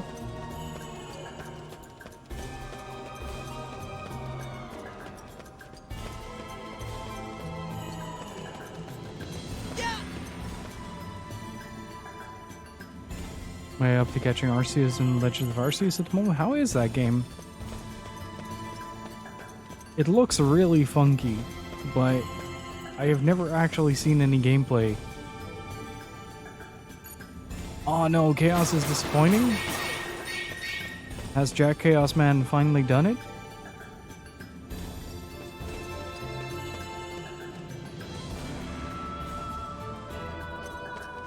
I heard some mixed reviews on the DLC, but didn't actually think it was going to be disappointing.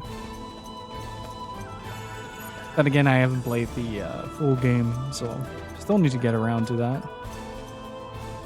Stranger of Paradise looks like such a big ball of nonsense, but it's a delight in how much nonsense it is.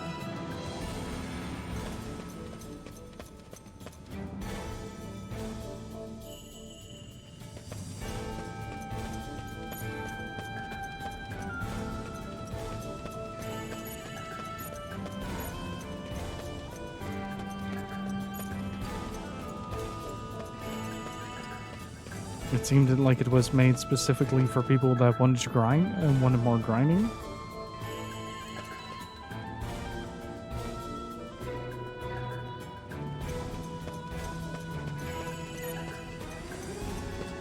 Nope. It's just absurd difficulty level where you basically take at least 80% of your HP and damage from anything that touches you, so you effectively just get two-shot by everything, then everything is super damage punchy. It's just exhausting. Oh no, that's bad. Try again, shall we? As someone who grew up on Pokemon, I absolutely love their take on what a Pokemon game is. Nice. Yeah, that's one of the things I'm really hoping for that Arceus does for the Pretend that didn't happen. jump button. What Arceus did for the Pokemon franchise is just kind of open a new door to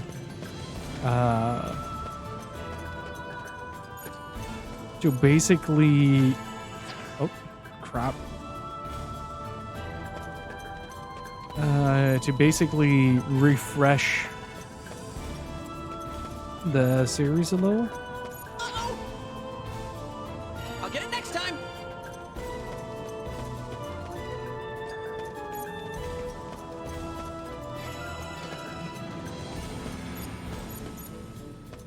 Hup.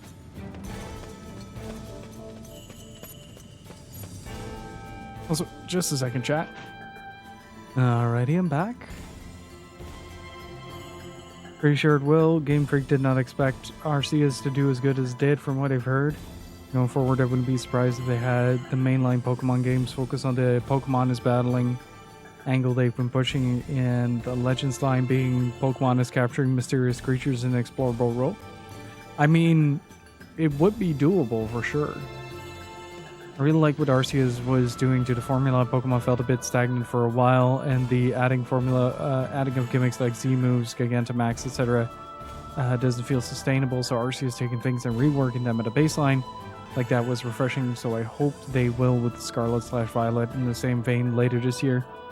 I'm kind of hoping that Scarlet and Violet will kind of rejuvenate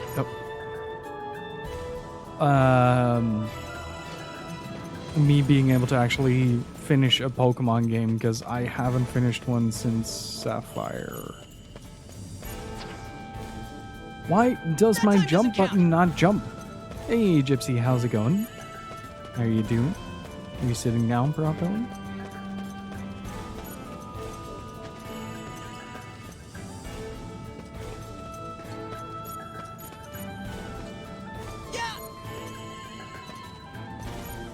There you go. Brave Thomas here. I don't think they will bring the things they did in Arceus brought over to Scar. To be fair, they did show a lot of promise in that regard.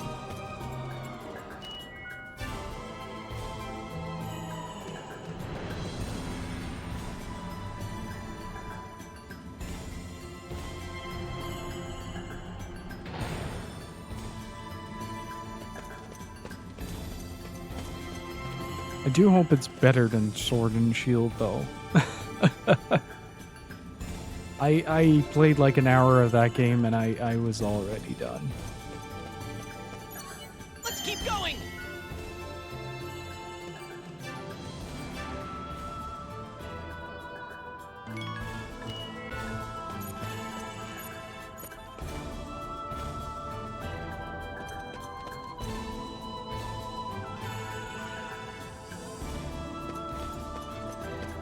Okay, so this... Wait, what? Huh?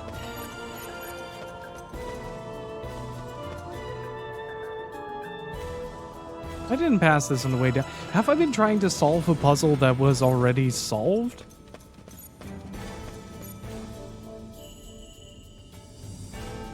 Wait, you're not pointing there. You're... Oh. Whoa.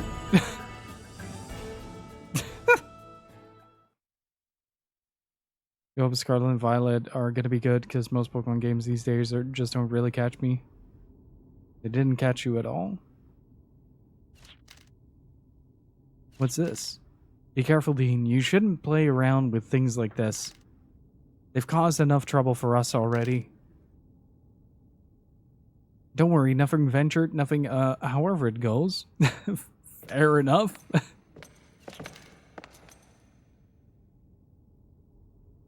Let's see here. The Age of Golems, a time when civilization had spread to the far corners of Filgaia, sustained by highly advanced technology. Whoa, what's that?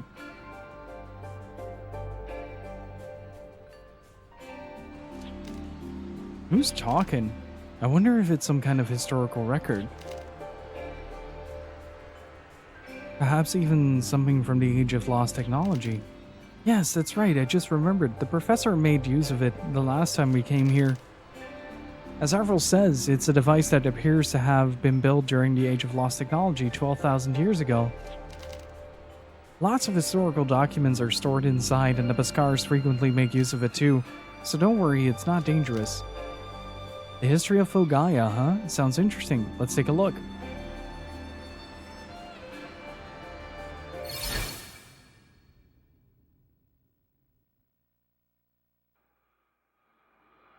The people of Filgaia enjoyed a prosperous life, made possible by the highly advanced technology of the time. Science and engineering progressed in leaps and bounds, and massive creatures called golems were created to provide a tireless manual labor force. However, the rapid advance of technology came at an unforeseen price. Civilization took its toll on the planet's resources. Industrial pollution tainted Filgaia's soil, air, and water. A crippling chain reaction that brought the planet's ecology to its knees. I feel like this game has an environmental message, but I'm not quite the sure. world slowly transformed into the wasteland we live upon today. The citizens of Filgaia, having realized the plight of their world, began to discuss plans to restore and revitalize the environment. However, those debates failed to reach a compromise. Meanwhile, declining environmental conditions only served to exacerbate an already perilous situation. The disputes divided Filgaia's people between two opposing groups. Hey, what happened? It looks like some parts of the data have been corrupted. This device is 12,000 years old after all. There's no way it could still be in perfect condition.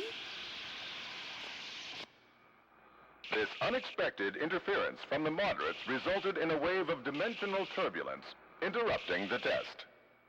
While the disturbance quickly faded without causing any casualties, the radicals determined that Filgaia's crippled biosphere could not support further use of the TF system, and the mechanism itself was disabled. Robbed of any hope of reviving the planet, the radicals took to their colony ships in search of another homeworld. Okay, so the Varuni aren't aliens after all. While Just the moderates space remained colonists. behind to share Filgaia's destiny. Looks like something's missing there.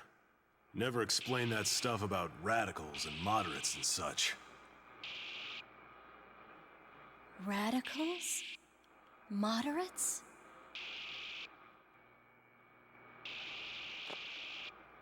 Have I heard those before? I feel as if I can almost remember something. Don't push yourself, Avril. Look here, there's more. Let's see what else this thing can tell us. The moderates built facilities to absorb living energy from Filgaia's inhabitants, returning it to the planet. Oh jeez, this is some This, live they stream hoped, shit. could slowly restore the world's balance. Three Soylent such Green is installations indeed, were people. created, one of which is this location. There are two other places like this? I wonder where they are. These facilities will also serve to establish a connection between and humans. I guess that's all she wrote, huh? Maybe it'll work if you kick it or something. You know, like when a door gets stuck. You give it a shove and it pops right open. No, don't do that. It's very fragile. Oh, you'll break it. Whoops. Too late now. God damn it, Dean. The entire history of humanity. In addition to these facilities, individual devices known as mediums also serve to strengthen the connection between Filgaia and its people. Hey, I got it working. Wait, is the sorta. magic we've been To using date, 6 draining the original mediums have been planet? confirmed to exist. However, no record remains of their creation, nor who their creator might be. The details of their design remain a mystery. So nobody knows who created the mediums? That's very interesting. I never knew that until now. Well, neither did everyone else, because it's Why does that unfamiliar. sound so familiar?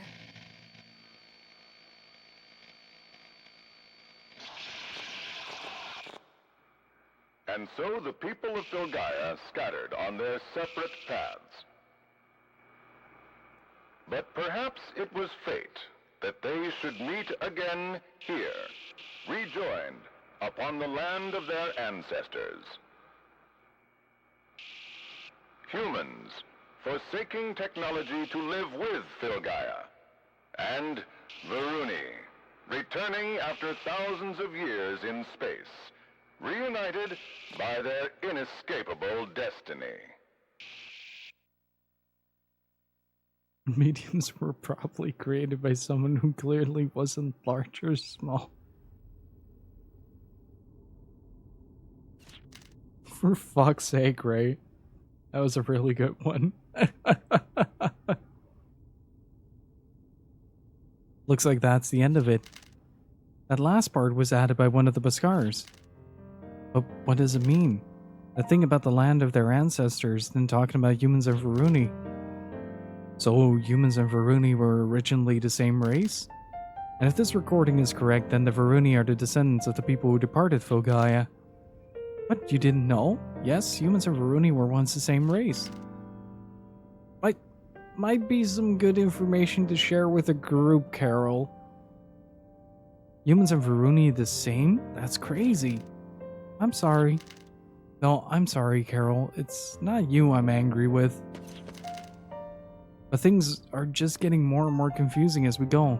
Avril, did this help you remember anything? No. But I feel as though the fog in my mind is slowly starting to clear. If only I could grab a hold of something. Don't push yourself. I bet it'll all come back when you least expect it. Yes, perhaps it will. So, to summarize, 12,000 years ago, there was a highly advanced technological society here in Filgaia. A time we call the Age of Lost Technology. But the use of that technology led to the decay of Filgaia itself. So the groups of Filgaia split into two groups. One which departed into space, and another which stayed here on Filgaia. And the ones that headed into space have come back as the Varuni, and yet they go around acting all cocky and stuff, when in reality, they used to be no different from us. What? The floor seems to be rising. Oh no, what's going to happen to us? Yeah, it's probably going to be a bad thing as well, but we're rolling with it.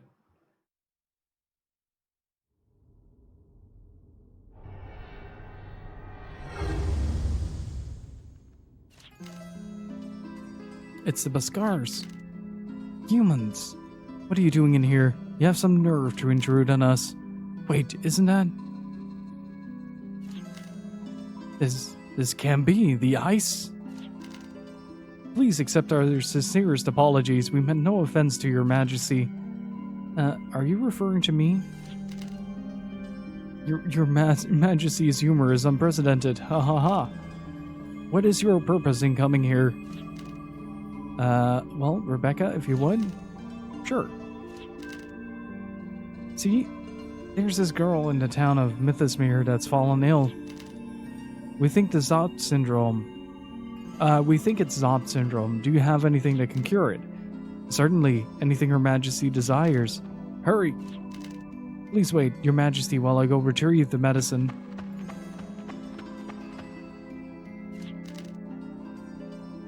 Don't know what that was about, but good going, Avril. It seems that these Beskars know me somehow, so maybe they know about Johnny Appleseed too.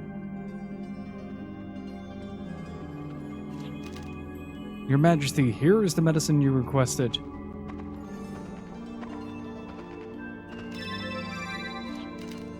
Please take this as well. We believe that it belongs to Your Majesty. A mountain medium. This is an original medium. Great, now we can cure Pastel, thanks. But it wouldn't be fair to just take it and run. Is there something we can give you in return? No, please don't concern yourself with such things. It is our responsibility to accommodate Her Majesty after all. We can only pray for a safe journey. Really? Well, in that case, there is one thing I wanted to ask. Do you know anything about Johnny Appleseed? Is this some sort of joke, yes? No, it's not. The whole point of her journey is to find Johnny Appleseed. That was truly the most amusing thing I've ever heard, bravo. It certainly was. What's so funny? It was a serious question. Were we not supposed to laugh? We don't seem to be getting across. In any case, should your majesty not be returning to the Locus Solus? We have transportation ready if your majesty is so inclined. Locus Solus? What's that? You don't know about the Locus Solus? Does something seem odd to you? Yeah, I was thinking the same thing, but then again, if she is the real thing, we'd best not dare anger her. Yes, you have a point. Guess we'd better explain about Avril losing her memory and all. Wait, Rebecca, I think it might be better to refrain from mentioning that at this time. Right now we need to concentrate and bring that medicine back to Mythosmere. Yeah, you're right. Let's hurry back then.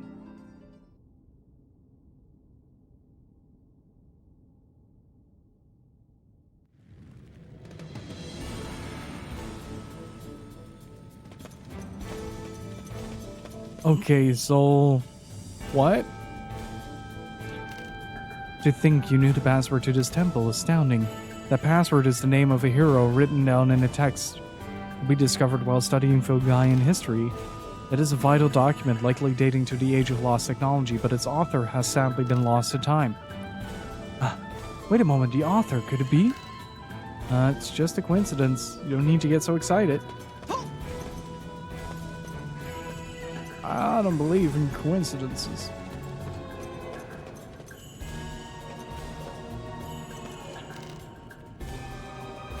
The Beskars do not enjoy violence. In fact, we have no interest in it. Call it our personal philosophy. The only thing that makes us truly happy is progressing in our research, exploring the age of lost technology and the creatures native to Filgaia. It's really interesting though, like, the Beskars are essentially rediscovering their own planet. That's really cool. I got like the concept of a group like that.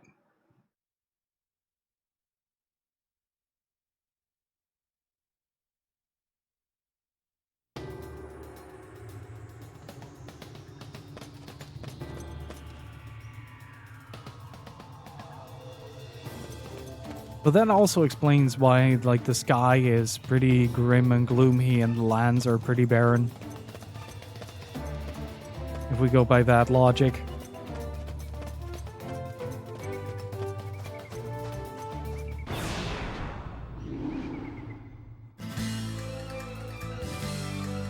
We've had references to the Ice Queen before in the story, so I'm kind of curious what that's all about.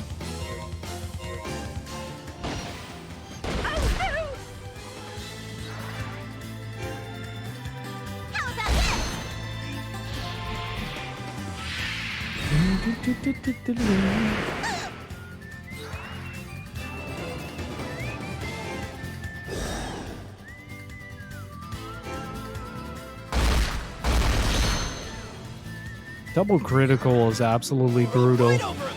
Good lord.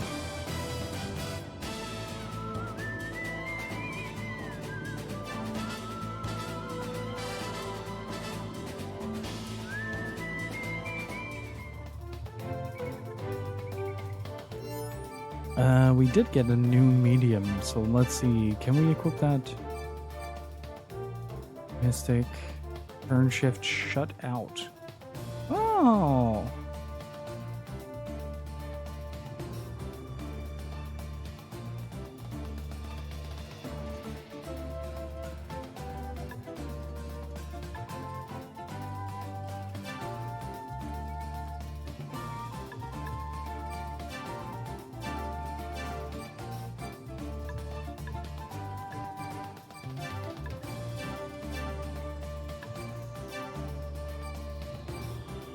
Okay, add badge slot, react plus equities, add badge slot, hyper. The attack adds plus 25 when a character is on a lay point. Interesting.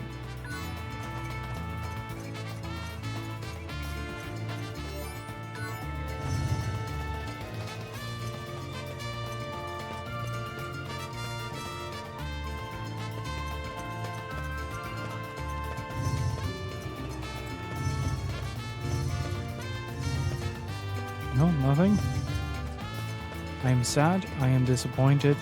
My whole life is a lie.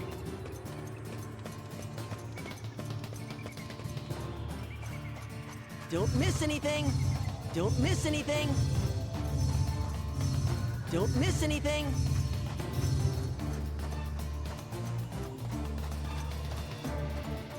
Well, that explains why the tone of the game has been so barren in comparison to how Waldarms 1 looks, which is my other point of reference, I guess.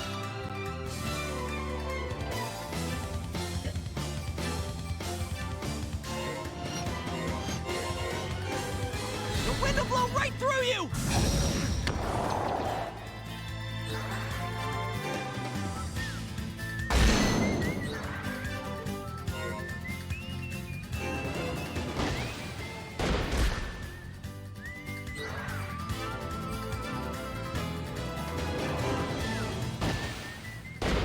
Yeah. No mercy! Bingo! Oh, nice. Got the continuous shot. Always a good time. Got my target now! So Sonic Vision and Double Critical is very good. I feel like I'm really like cheating the system a little bit here.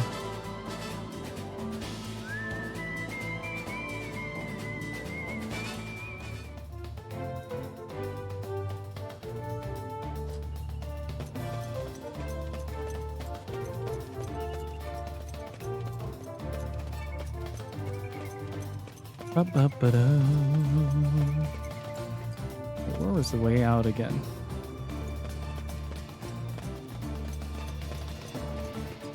Oh, wait, it was there. I think. I don't know. Gotta check it out. I'll try my best.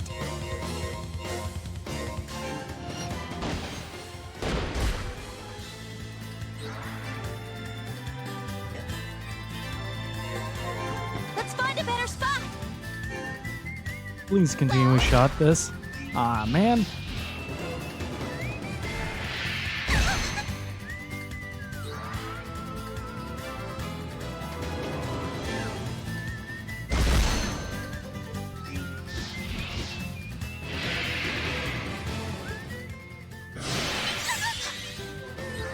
Let's take this slowly.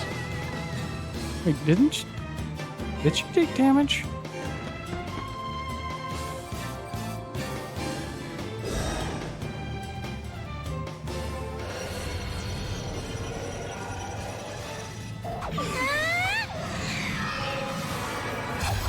Rip him up!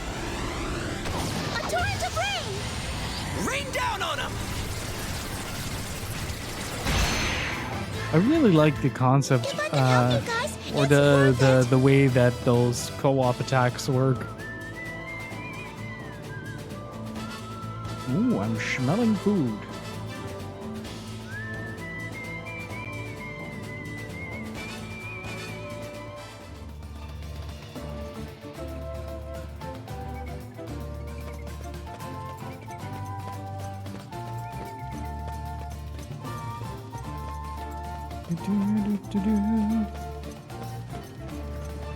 Oh, it was here. God damn it.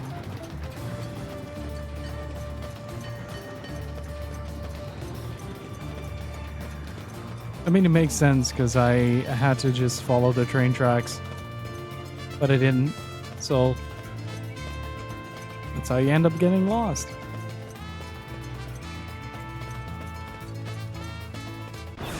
And the overall theme is so good.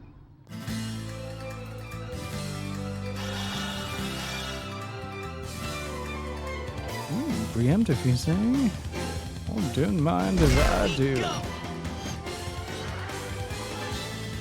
All you had to do was swallow the train, CJ. I didn't. Well, House mission failed.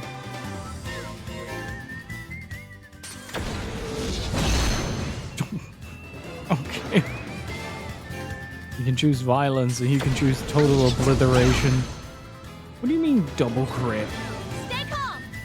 Follow the road we believe in.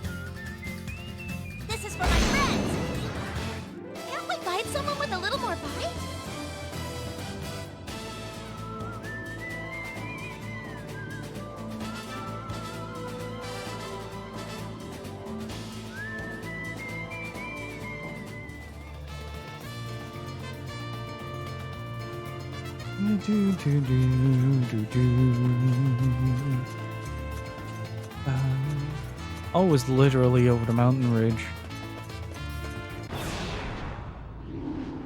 And follow it north, south. Yeah. South. Go to Smith's Mirror.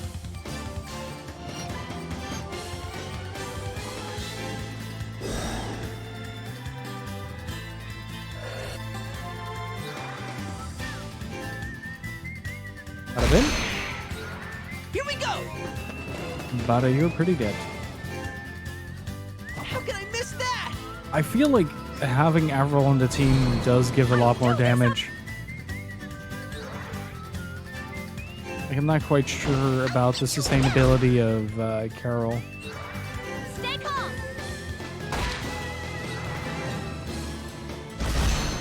There you go. Haha, showed you!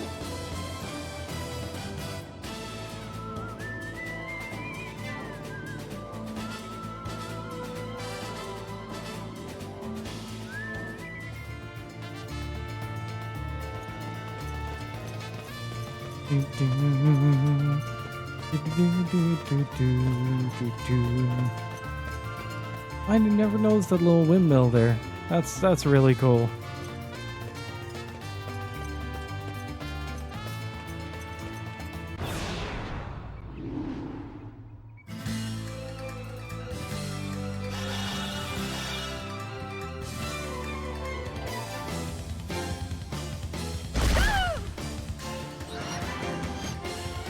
How about this?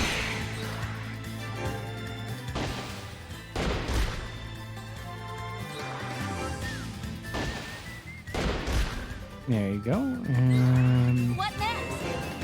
Gotta move fast. I'm in trouble. Act like him! easy enough. With these arms, I'll never lose! I really like the damage scaling in Wild Arms games. Like, it just goes up at just the right pace.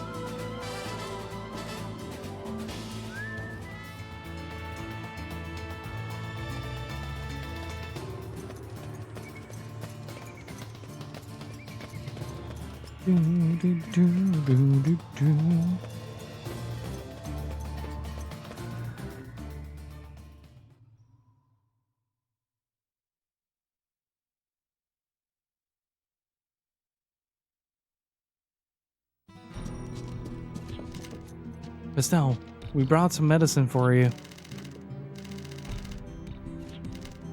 What took you so long? She can't hold on much longer. I know, sorry, but this should cure her. Come on, hurry up and give it to her. I am kind of worried, though.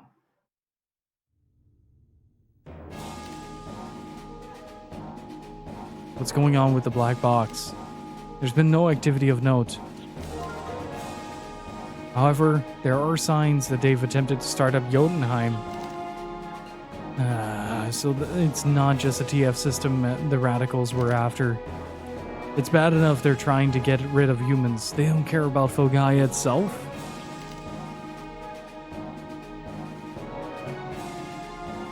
Theirs is certainly a difficult mindset to understand for us.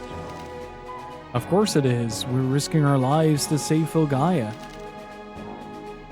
If they manage to activate Jotunheim as well as the TF system, we're done for. We lost the ship in that last battle, but I won't tell you to retake the black box. I won't tell you to retake the black box, but don't let your eyes off it for an instant.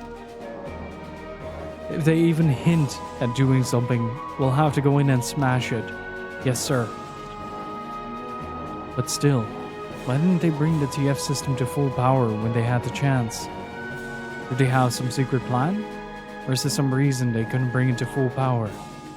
I love it when things get all crazy like this. At least nobody's managed to activate Jotunheim yet.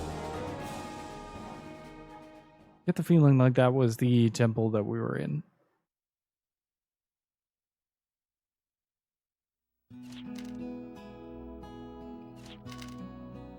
Phew. Looks like she's resting a lot more easily now. Yeah, looks like she's over the worst of it. It must be a relief to have that off your mind, huh? She's just like you used to be, all headstrong and everything. Hey, don't call me headstrong. But yeah, I couldn't stop worrying about her the whole time we were in that shrine. She really does remind me of the way I used to be. I wish I could be like you. Aiming low, aren't you? You can do better than that. I wish... Yeah, she'll be fine. You two take good care of her, okay? Leaving already? We can stay longer if you want. But we don't have time to sit around, remember? If the professor's right, Filgaia only has a few years left. Yes. Just like with the Mirror of the Soda, we can't afford to waste even an instant. We've got to move when we can, right? Yeah, guess we do. So where to next?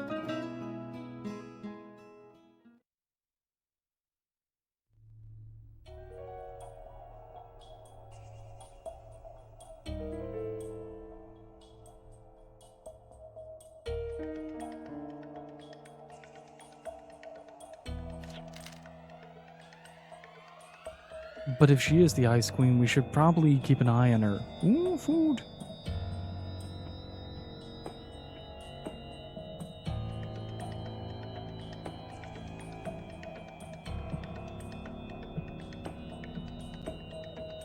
I have received the blessings of food. Yes, in fact, I was wondering about that myself. Why didn't you secure her when you had the chance? Recapturing the Ice Queen would have been no small achievement.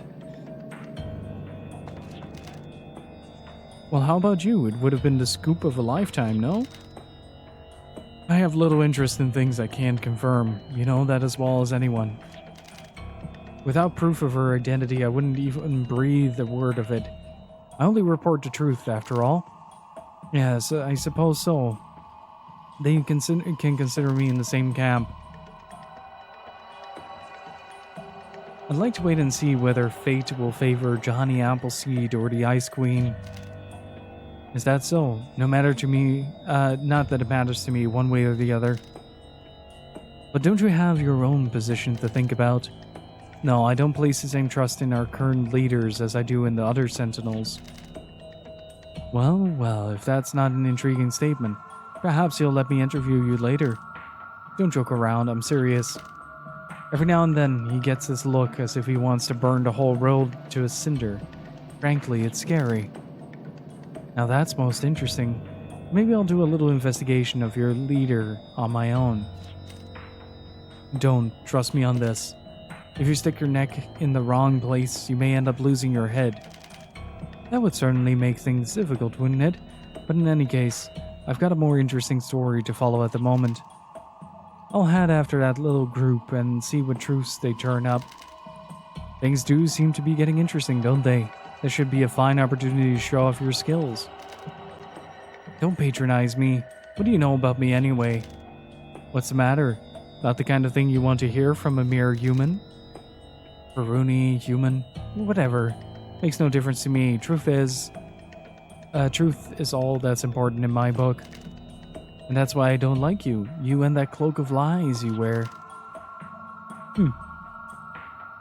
I seem to be a little unpopular here. But I guess I can't blame you. Hey Pockets, how's it going?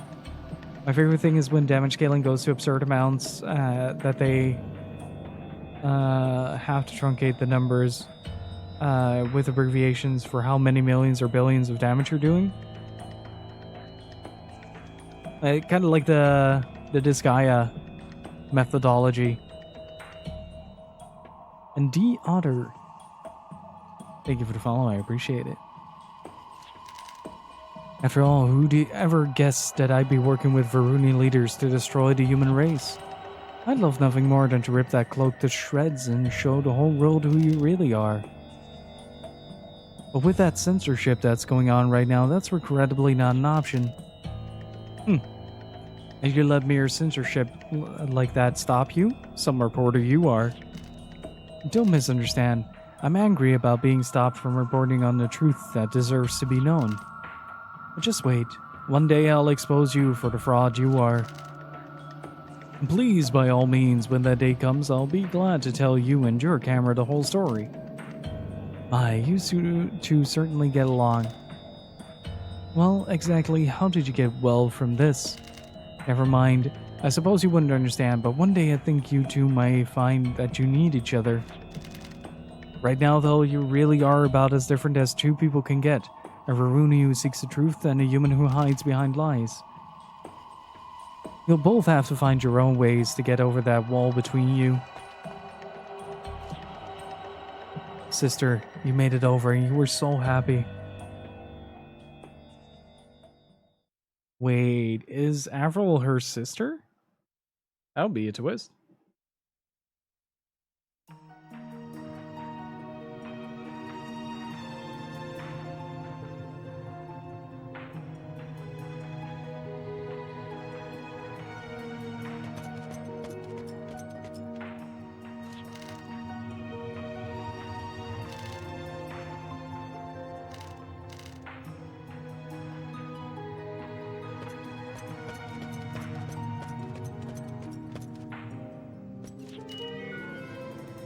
Wait, that is one of the characters from 2, isn't it?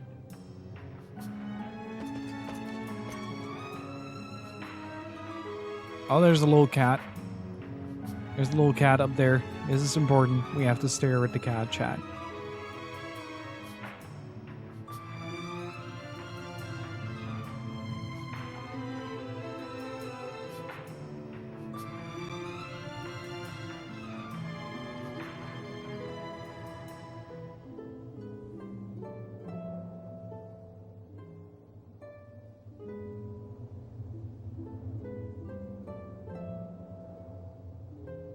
The kid in the poncho.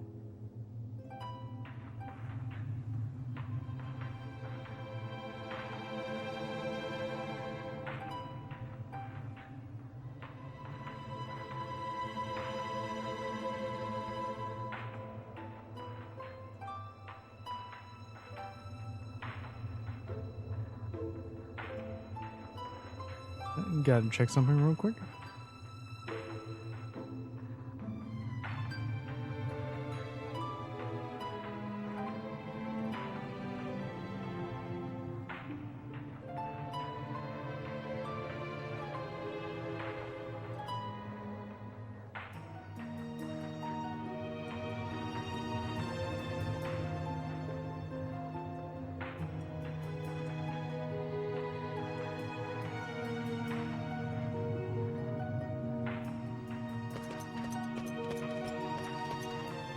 Okay, so now we need to find a new direction. Locus Solus, I think it was called.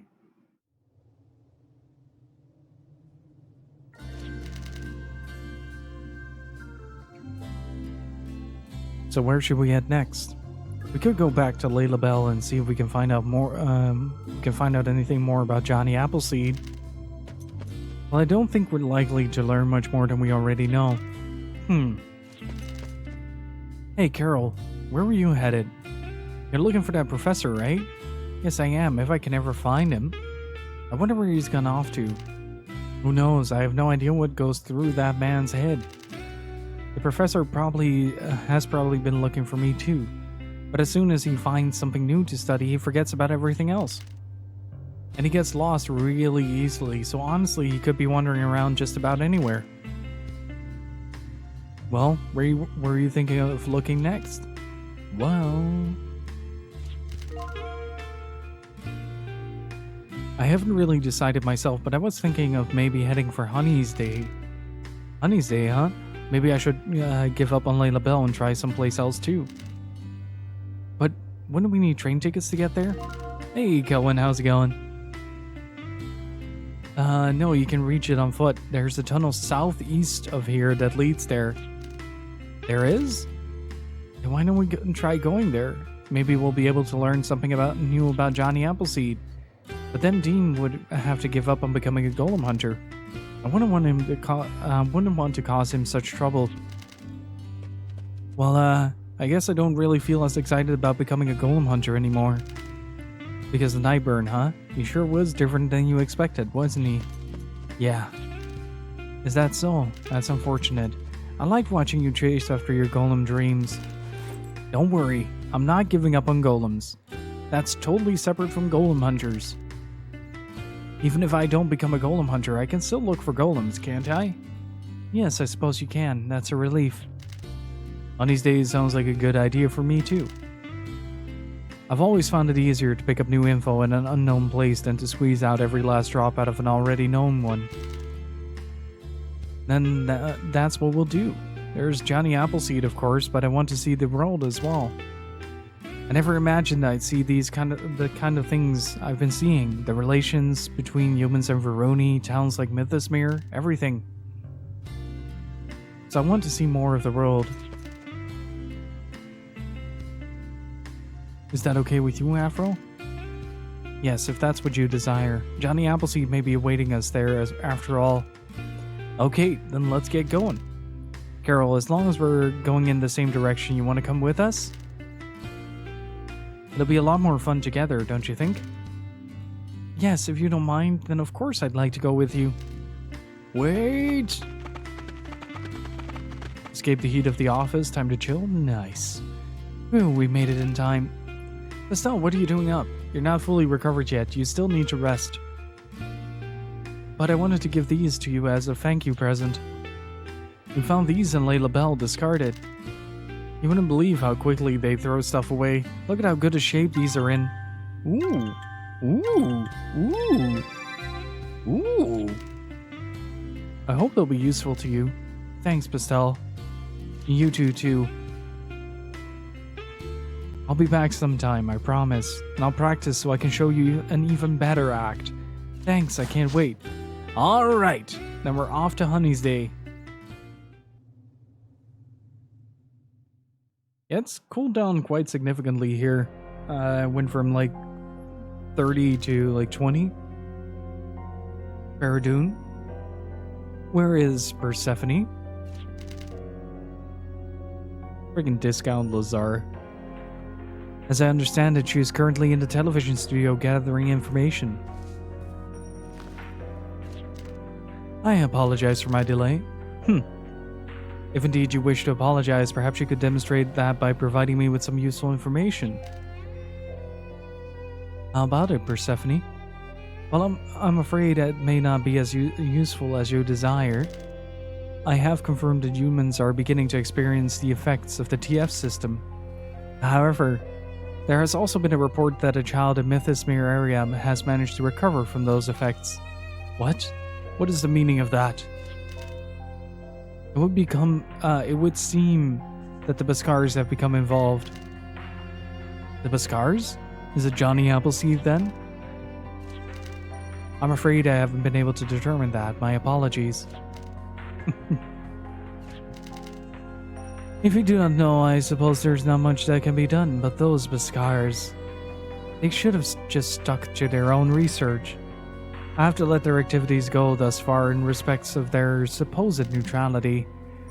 But if they have chosen to side with the moderates, we will have to take appropriate actions. But the Beskars' research is critical to the preservation of our race. It may be that this action of theirs is merely an experiment aimed at restoring Filgaia to a livable state. So you would argue that it is yet too early to impose sanctions on the Beskars. With all due respect, yes, I do. I see, and you, Faradun? The Beskars have consistently distanced themselves from any political affiliation. Given that we are currently unable to bring the TF systems to full power, I would recommend against eliminating the other possibilities prematurely. I see, in that case I will let them be for the moment. However, it is quite likely Johnny Appleseed is in some way involved. With my liege's permission, I would like to enlist Katrikea's assistance and investigate areas W4361 and D2428. I will head for 12-bit and inform Katrikea myself. Very well, see you to it, Faradun. Johnny Appleseed is of the utmost importance in order for our race to survive. Yes, my liege. What is it, Persephone? Have you any further reports? Is it truly your intention to activate the TF system? I take it that you are opposed to such an action? No, I share in our common belief that the reformation of Filgaia is acceptable in order to preserve our race. But there are significant dangers associated with the TF systems. The TF system, probably terraforming, is designed to reform Filgaia, removing any factors which pose a threat to our species. Yes, does this present a problem in your view? While it may be ideal for us, the accompanying environmental changes would cause the extinction of other species on Filgaia. The resulting change of Filgaia's biosphere could itself have negative effects on our race. Furthermore, historical records indicate that a test of the TF system 12,000 years ago resulted in dimensional turbulence. Given that the TF system has the potential to destroy Filgaia, I feel that we must be cautious in its use. Then do you have an alternative? If we do nothing, our race is itself doomed to extinction. We must do what we can to preserve ourselves. You joined us because you agreed with that, did you not? If you cannot accept that, you are of course free to seek shelter with the moderates and be destroyed along with them. I have no such intention. Please accept my apologies for such thoughtless words. As I recall, you had an elder sister who perished from Filgaia's interference, did you not? Yes, 5 years ago. I do not want to let any others fall victim to the same cause, thus we must activate the TF system to reform Filgaia. But the only one capable of bringing the TF system to full power is Johnny Appleseed. Our time grows short. We must locate Johnny Appleseed immediately. Do you understand me, Persephone? Yes, I understand. If that is all, I will return to my duties. I trust you will carry them out with your usual efficiency. Then I shall inform Elvis about the Beskar incident. Very well. I'm counting on you, my sentinels. Slowly, the terminology is getting mapped out as to what means what.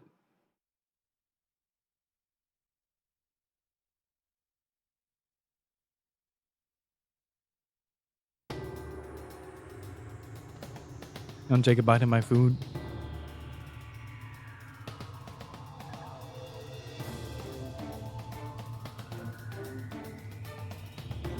And it's really good.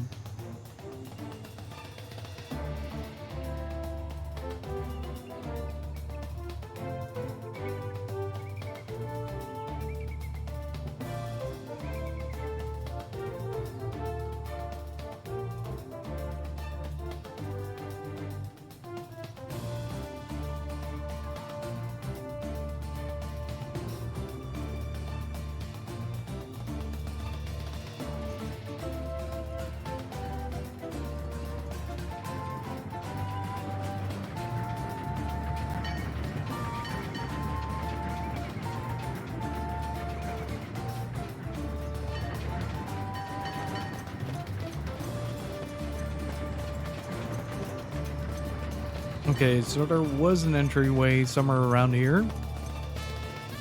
Or was it southeast? I don't remember. One of the two sides had like a little cave system attached to it.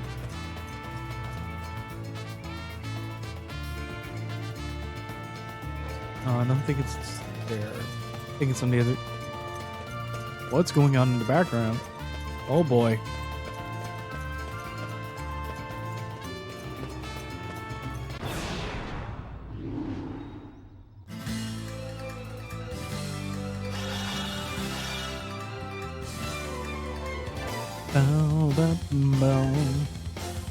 I'm freaking no! I'm still standing. How about this? Nice shot.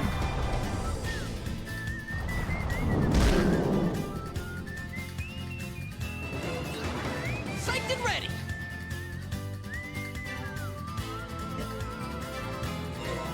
Footwork is everything.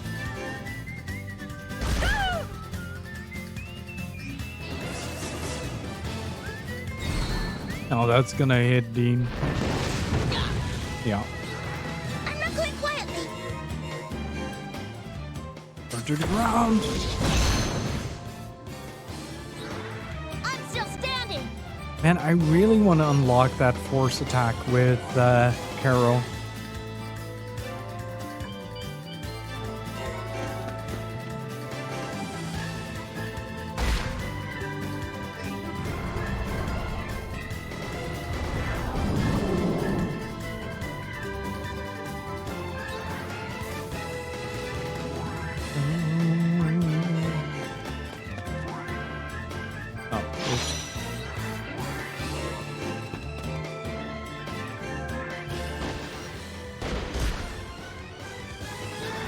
What next?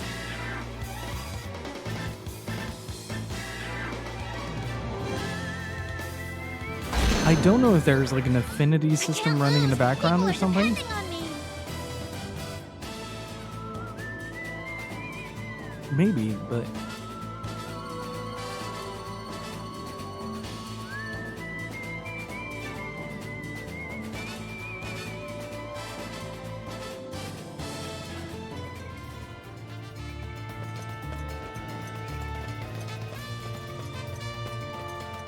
I do kind of get where the game is coming from when it comes to the like the way that they portrayed the terraforming idea, because if you drastically shift a planet's climate, you're going to eradicate a lot of its ecosystem.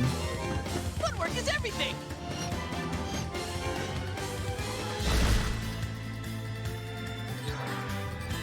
So also biological life will hit a low with that. Trigger! Rondo! Go, go, go, go, go! All right.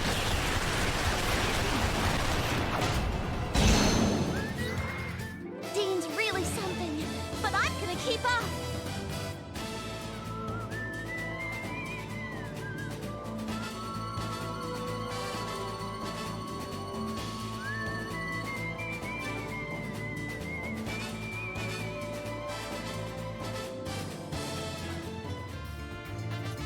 Let's see. I think where we need to go is that one location where I was earlier. That is over there on the other side of the water. This looks like a spot for a treasure chest. Aha!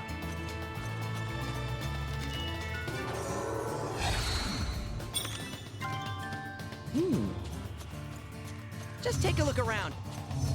I do appreciate that the mass upgrade items are just random shit you find on the street. It's like, here, you got a dragon fossil. Good luck with that. But only if you search this specific part of the area. Luckily, most of the treasure chests I found so far are pretty obvious locations, like little crevices and stuff like that.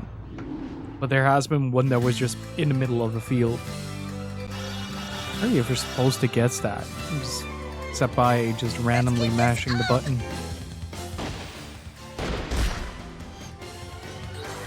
What next?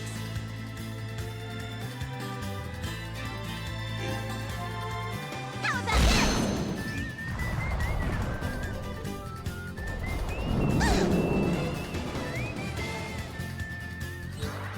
Psyched and ready. Take that. Gotcha!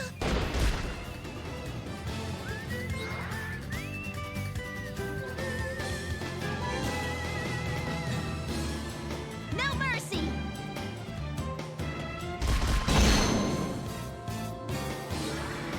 I'm fighting for those children.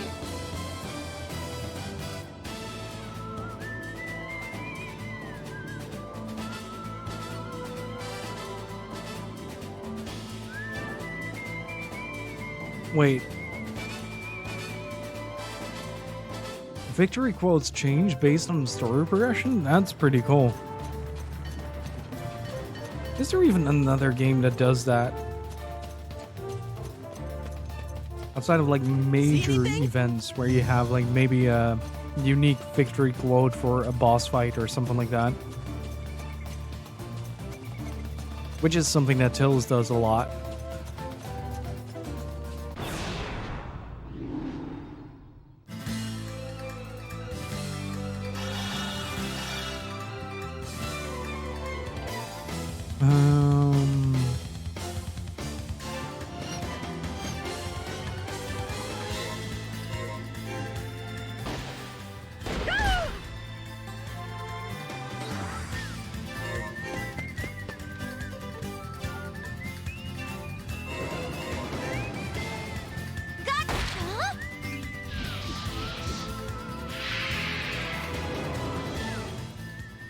After character development moments, the pulse battle quotes often change.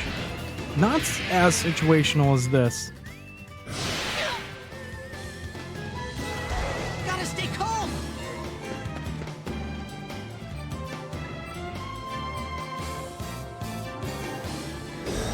I haven't done a trigger rondo in a while.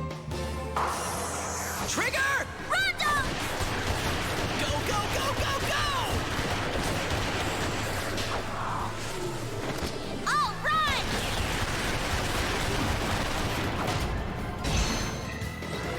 I'm not going quietly.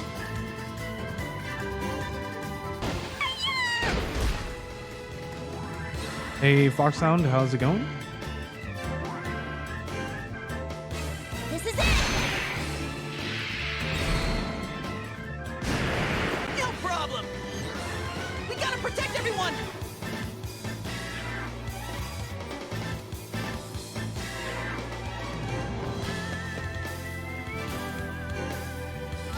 How's this?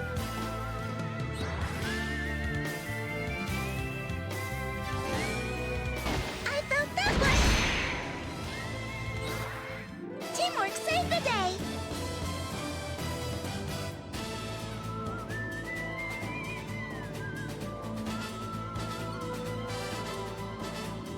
Doing alright? That's good to hear.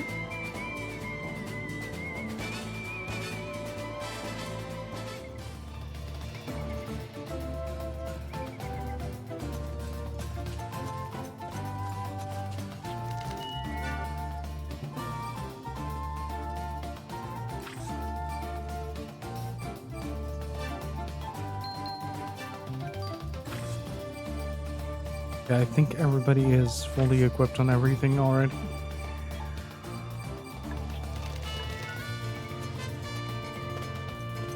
Ba-ba-ba-ba-ba.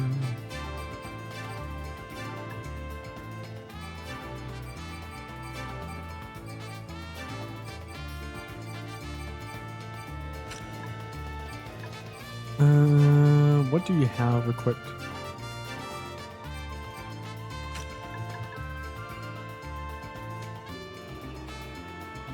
Oh yeah, that's not a good idea.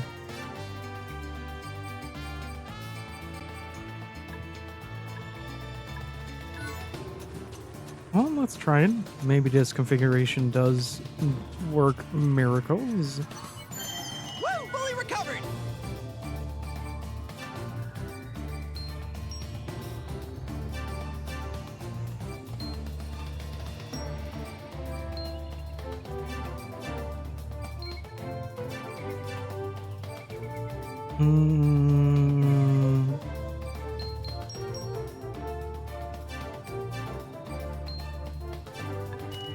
There you go. That should at least give them some boost. Like Carol was missing quite a few attack points there, which would explain why she did so little damage.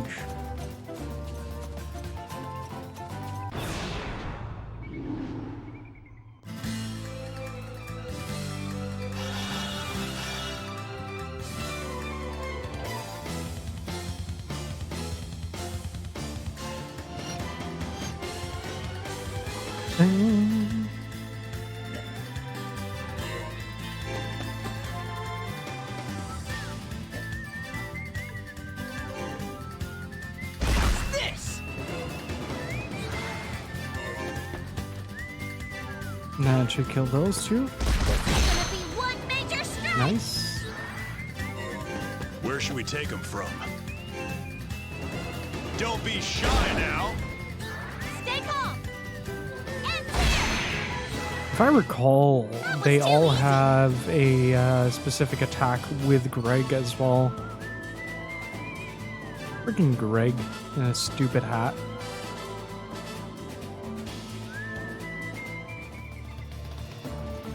It makes no sense.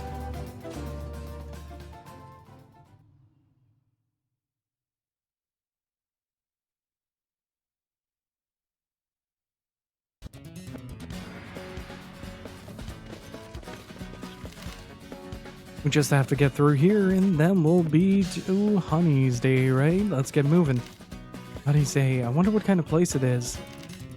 Honey's Day. That's where... No, never mind.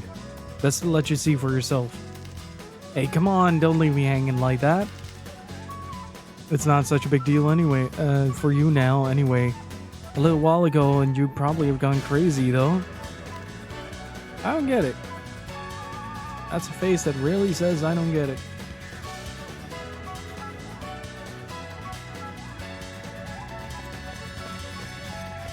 Starlit path. Mimic. Oh.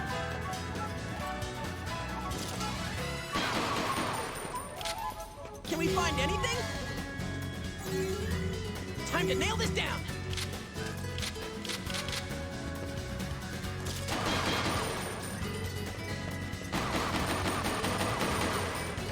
Time to shoot the void.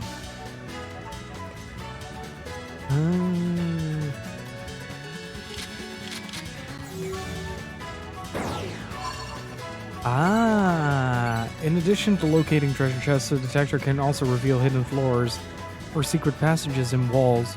Areas that seem like dead ends may in fact have secret exits that can only be found with a detector. The downside is that you're going to be pressing this button a whole lot. Can we find anything?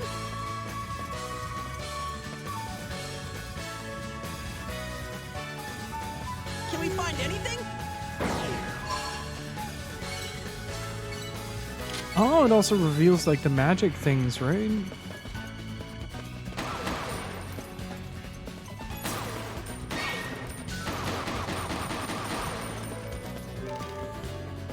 When Dean comes into contact with the pipe while jumping, he'll grab onto the pipe, tilt the left analog stick up or down to climb or descend, and left or right to swing around the pipe.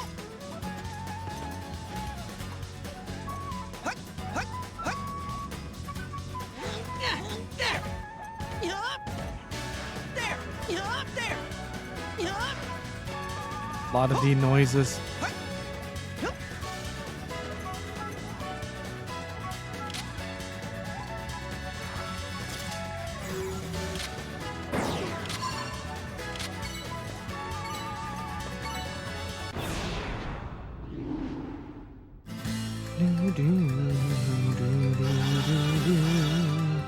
Ooh. Oh, look at the demon in the back. Ooh, I like that. That's a good design. well,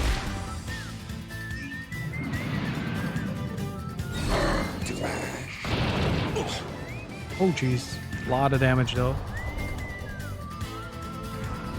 I'm still standing. Dean, you ready? Sure, let's do it. Oh, Hit me up.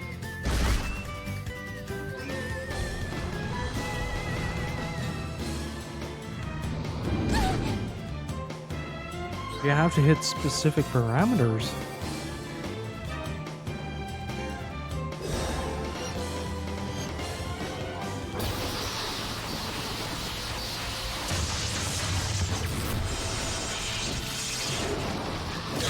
Holy shit, that's a cool attack. Now! Blast! We gotta protect everyone. Footwork is everything.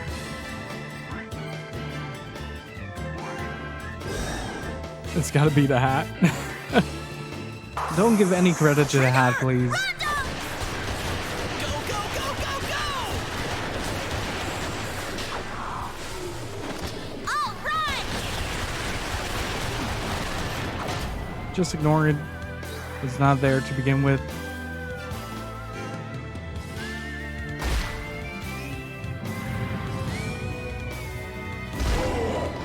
Ooh, that's dangerous. Please, Greg. Damn it. Not here.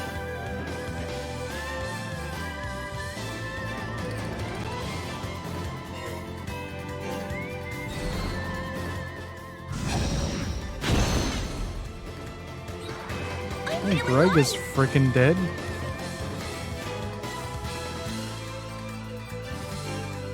Go as far as you can!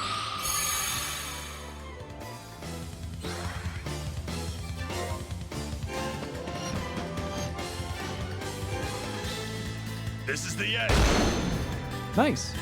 I do like that swinging animation, Don't though. waste your time. Oh, he has a face. Nice. That's one mystery solved. Also, I'm gonna take a short break and grab something to drink. So, give me just a minute. Be right back. I am back. Let's grab those little MP pods.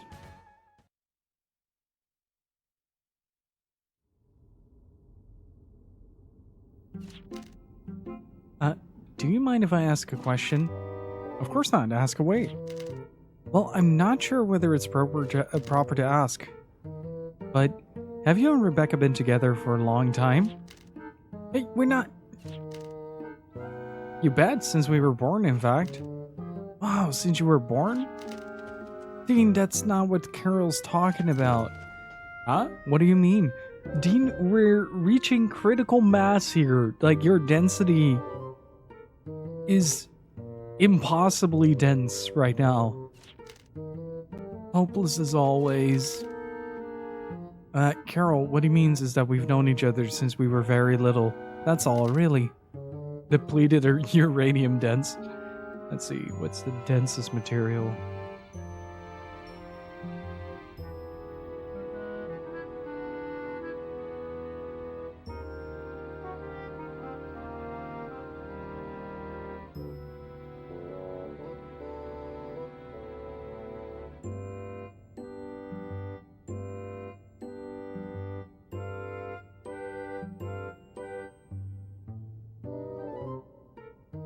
I do appreciate that if you type in what's the densest material, this is the first result in Google.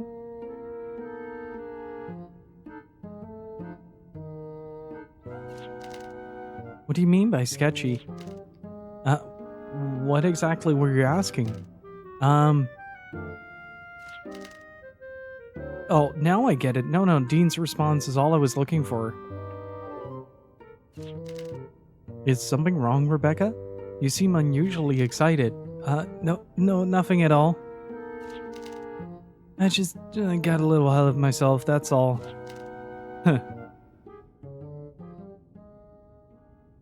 But apparently the densest material is the element osmium.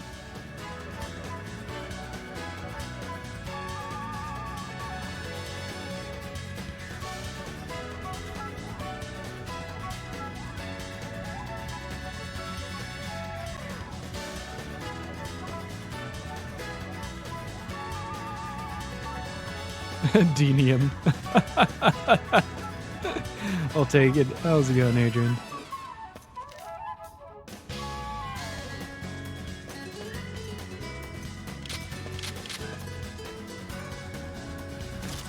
Let's see what we've got.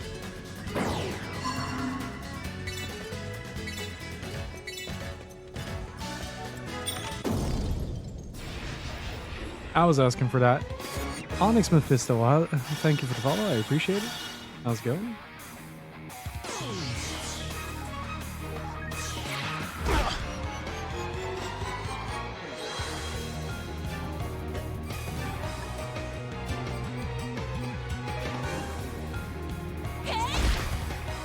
Give me all you got.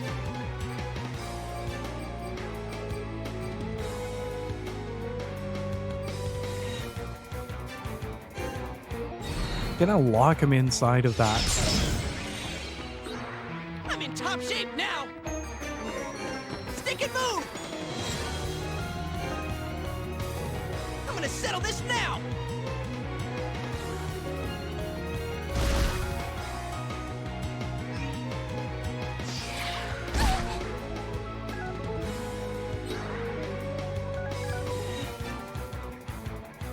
Oh man, I would really like for them to get the special as well.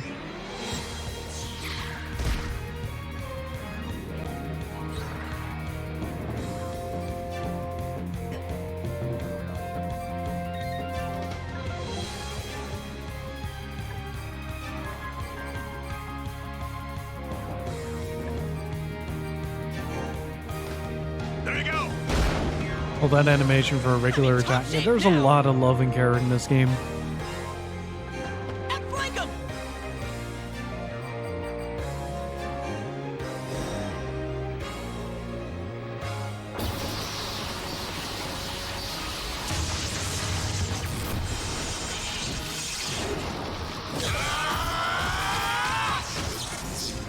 Now! Blast!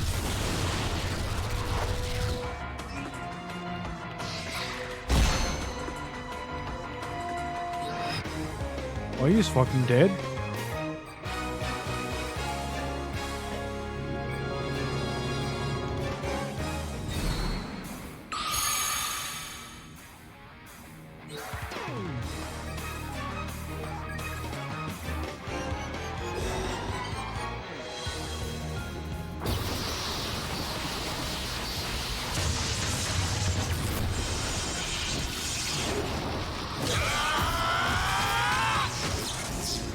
Now! Blast! I'm in top shape now! To be fair, hardcore cowboy with a lightsaber does sum up Wild Arms pretty well, right?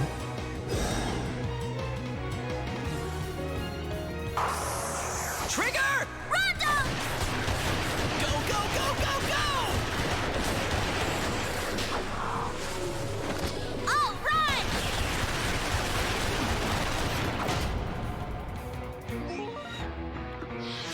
I'm still standing.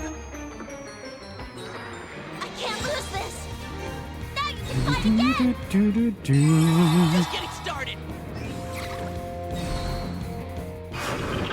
He is now a fast box. Give me all you got. Take this. I'm on a roll! I thought One Man Army summed it up better. Oh no.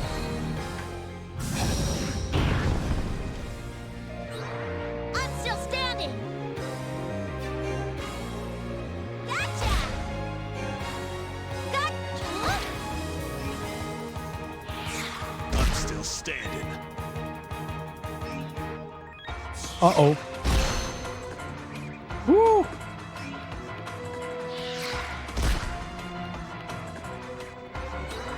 Let me show you how stubborn I can be! I'll help you! What do you mean I just casually take Payback's 3 like turns in times a the row? pay. I'm on a roll! You greatly underestimate the power of double crit, my dude. We rolled right over him! So yeah, this is basically where all the lucky cards went. The Mimic Fights gives the most XP in pretty much the entire game so far.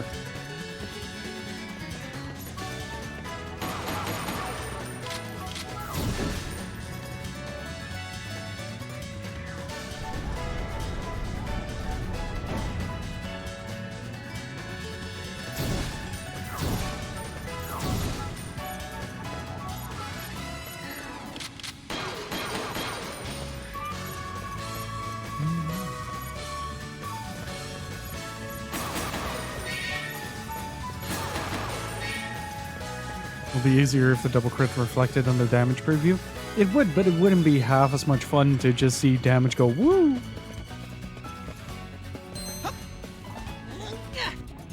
Stay Oh, cool.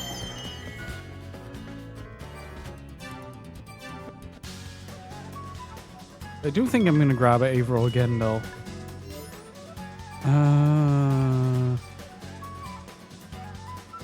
What if... Okay, so that's kind of the benefit of the way that this system is. Sorry about that. The setup is that I can yoink Rebecca's C medium and equip Afro with that, so she can still heal. There.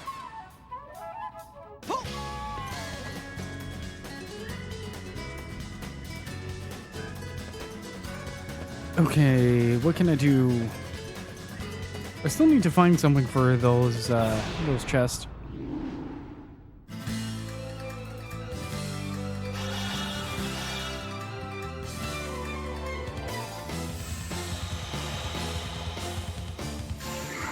Uh-oh.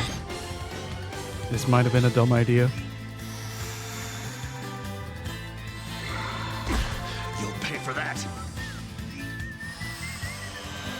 You'll pay for that.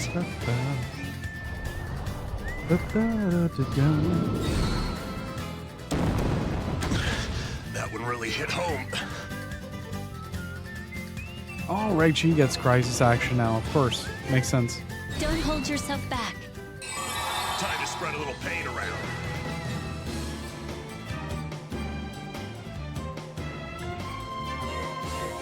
I'll move.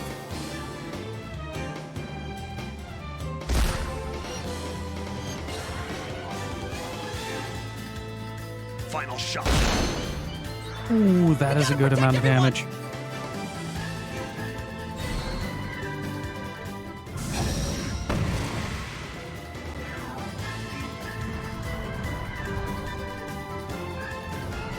That hurt. Prepare yourself. Greg, I have an interesting idea. Oh? Build a gate with your twin swords? I like that. What do you mean build a gate? Okay, that's kind of a name.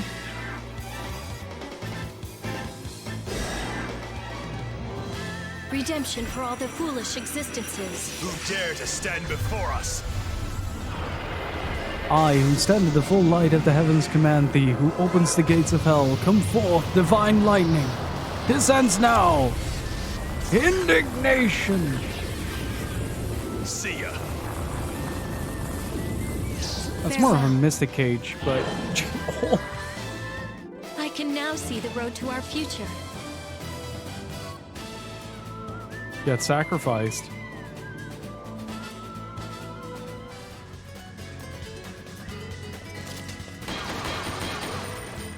God, that was a cool attack.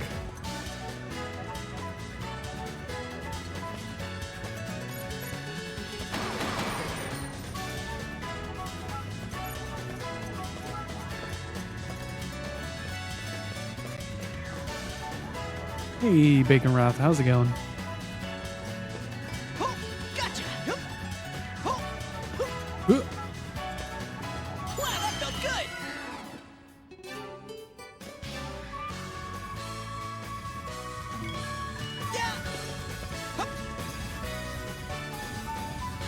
The music in this game is so good.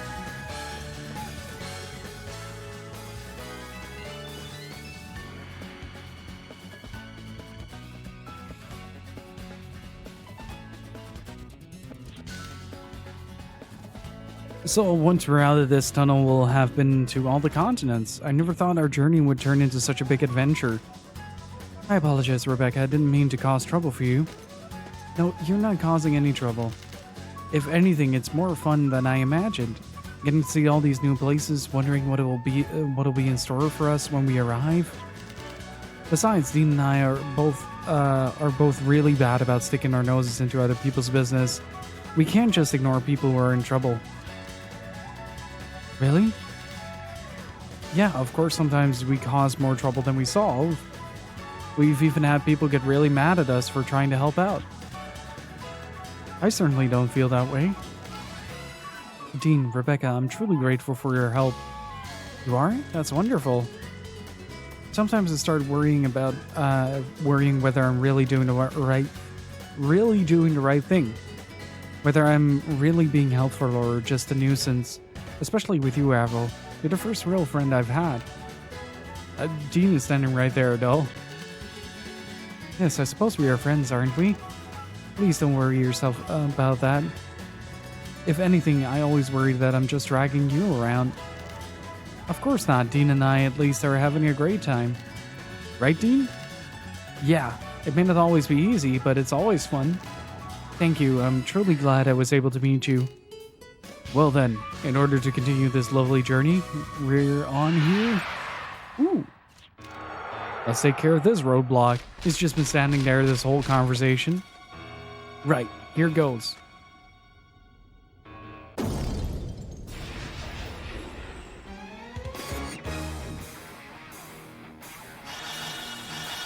Oh man, the jam. It must be done.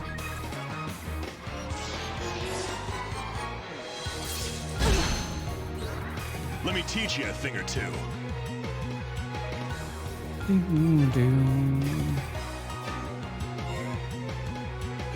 Where should we take him from?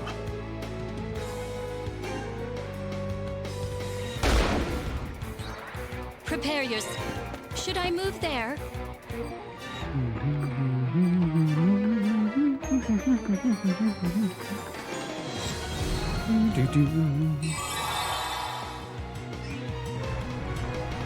Oh, that thing is much larger than I thought it was.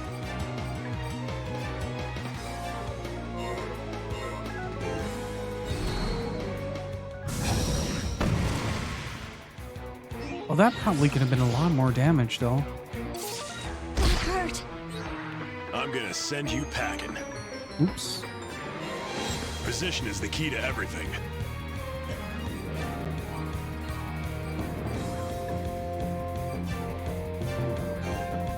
This'll protect.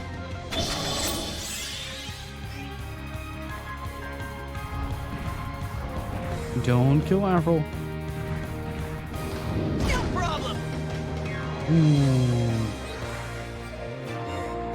I'll move. Bless her stupidly high evasion rate. High heal.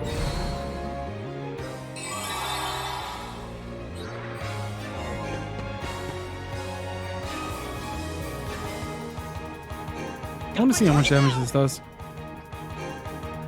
Getting the hang of this now. Oh, jeez. Oh, boy. Sorry. Yeah, I figured Dean would Finish him die. off for me. Ooh, that's nasty. That's a race against the about time clock, to end isn't this? it? Don't be shy now.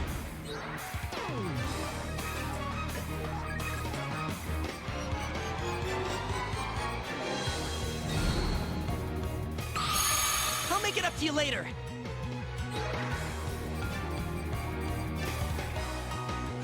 Got my target now. Critical attack.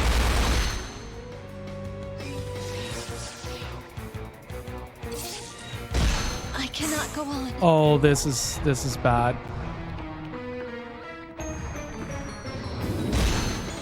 Yep.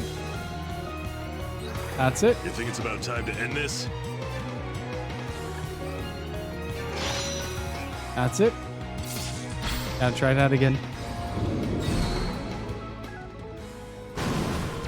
Damn it. Damn it, Greg. You had one job.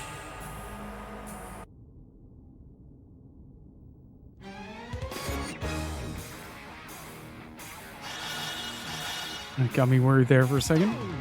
Prepare yourself.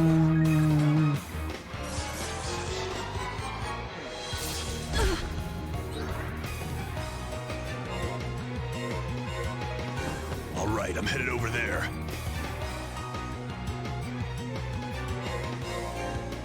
This should ease the pain a bit. Our chance is here.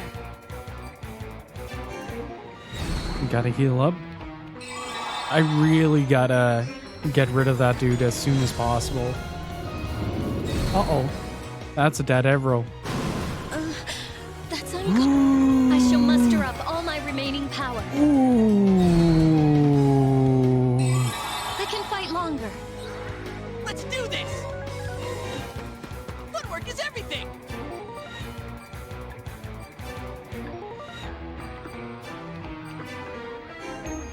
No need to waste time waiting now!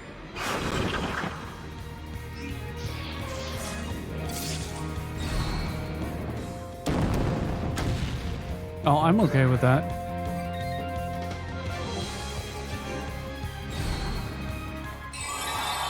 I'll crush it with all I got. Uh-oh. That's a dead arrow. I cannot go Yep. on. I'm gonna send you packing. We're on a roll now!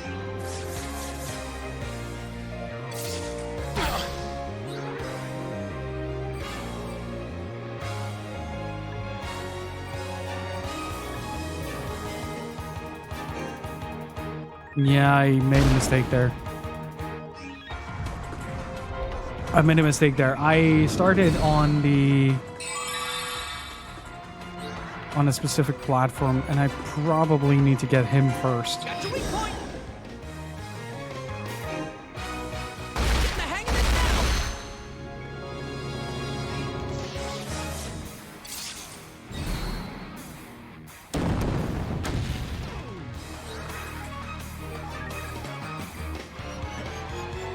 Don't have any revives, don't I? Nope. Ah, that's a relief!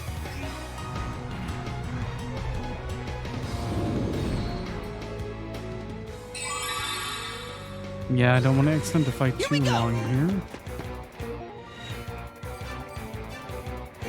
Got my It's a target good trial run, though.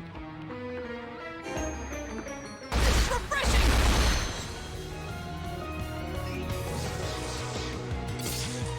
I might have to tap in Rebecca as the healer Damn it. I'm here. because the damage output is too high for Avril to I'll stand a get you for chance. that.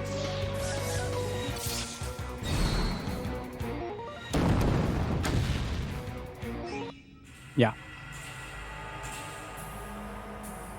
Like, Avril just gets blown up the second the fight starts, basically.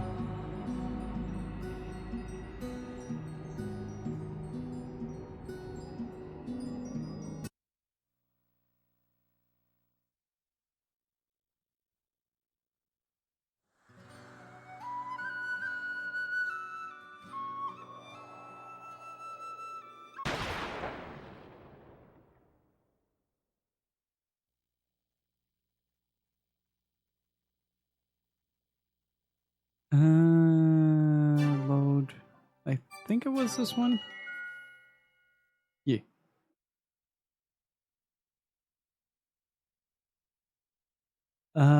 Please. No, backseating. Thank you. I think I'm just gonna tap in. I'm gonna miss the Heaven's Gate, but I'll probably just use the same setup for, oh wait. She still has the... Right? Okay, that was the magical damage.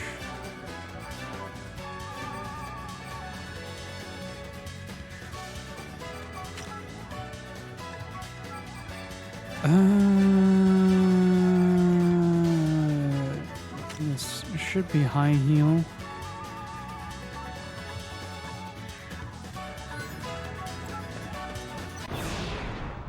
On the save point, the disrespect.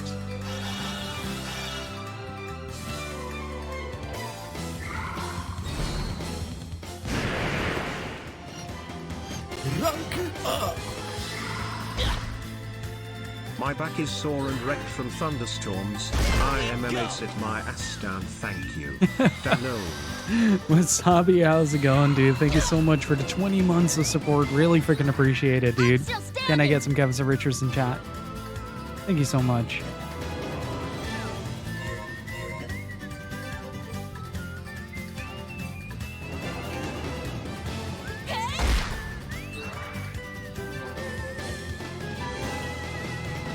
See you in heaven. Ah, Psyched that's and the ready. miss.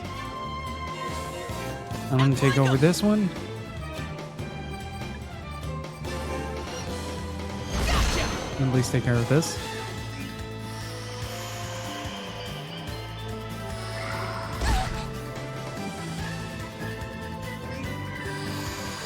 But grab yourself something to drink and relax, my dude. Problem.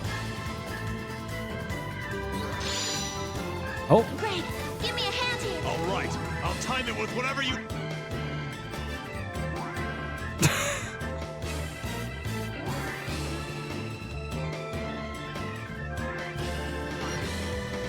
oddly appropriate.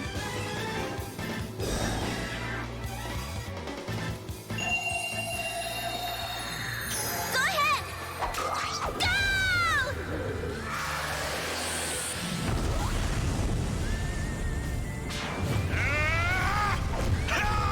Holy shit. Dude, these attacks are getting insanely good.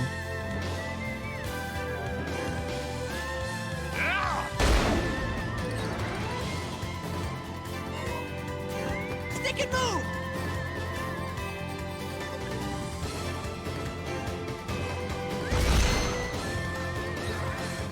With these arms, I'll never lose. Do do do.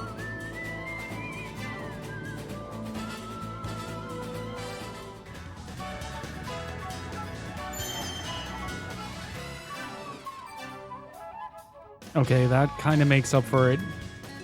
I was kind of worried that I wouldn't have the Heaven's Gate, but we can always get that later.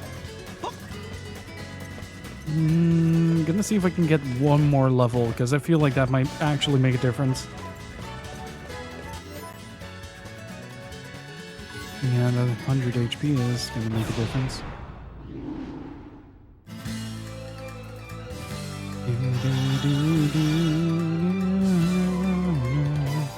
Ooh, new enemy. Amplifier.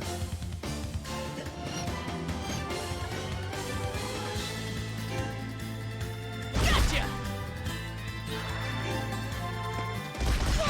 I love this feeling. This dude is seriously standing there with 1 HP like it's nobody's business.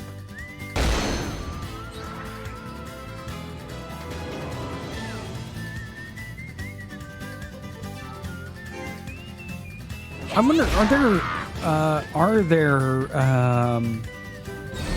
what do you mean formation? Ow. Are there RPGs with a similar amount of animations like this on the You want to PS2? take me on, huh?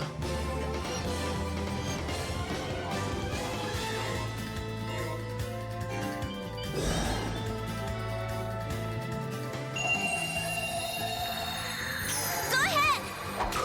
Go!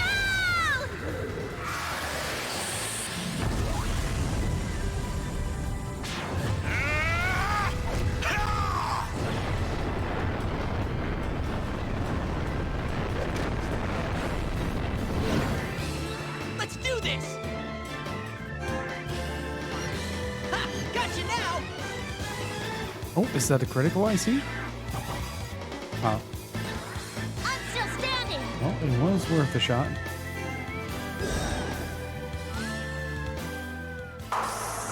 Trigger. Rondo!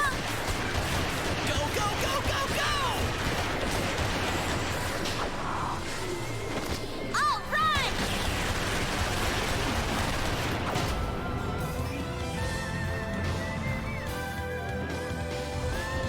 No problem. You want to take me on? Why wouldn't she be able to create giant fireballs? The end of one battle is the start of another. Oh, that's such a bad line. God, Greg. That's almost as bad as your fashion sense, my dude. Holy shit.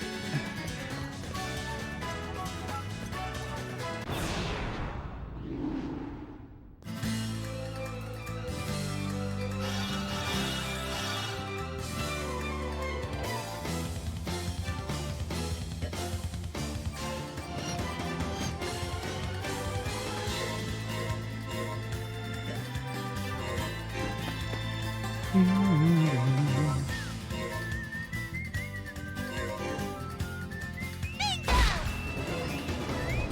need to try out Mobile Suit Saga at some point. I've seen the game like maybe once. Oh, that is a beautiful walk cycle.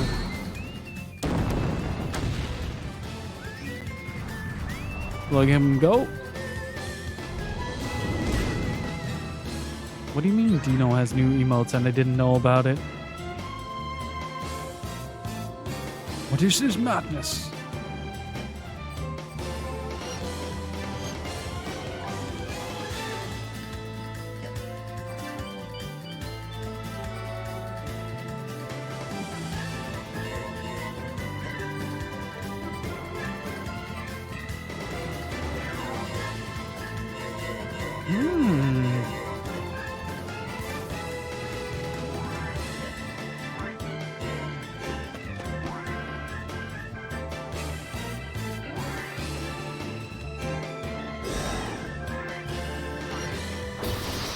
God, all of these attacks are so cool.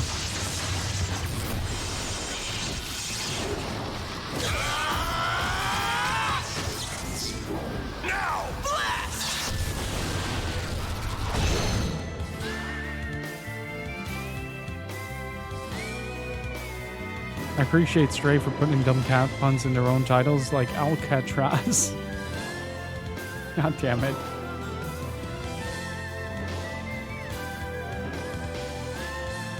It was full of fan service so you know everything is flashy? You mean 5?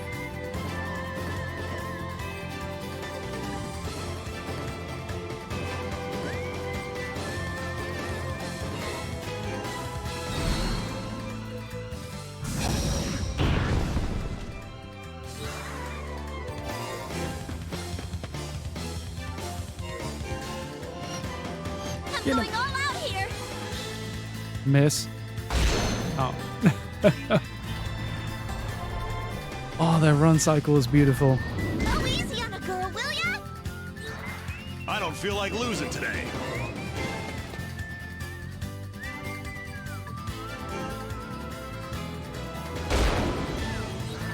Here we go! Target in sight! Oh man, really? Stay calm. Oh man, really? You're okay, right?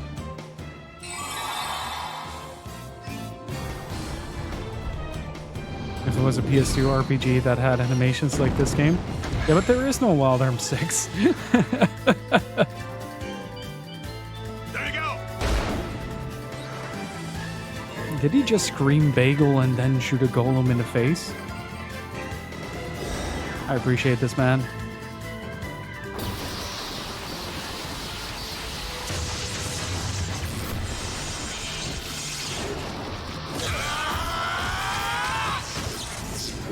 Now! Blast! We rolled right over him!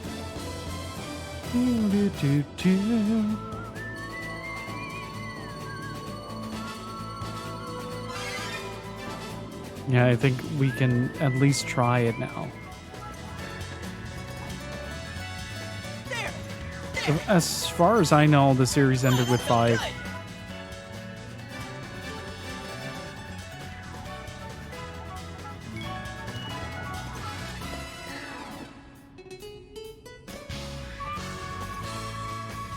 Can I skip this cutscene?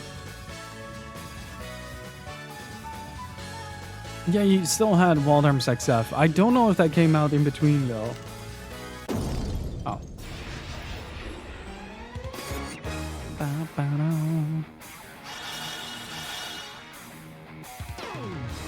Give me all you got. I'm feeling light. Let's find a better spot. Think you can take this attack?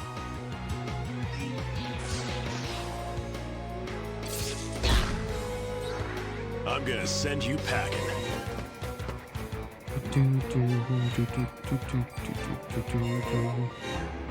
Stand there for me, okay? Okay, this should prevent the maelstrom from hitting as hard.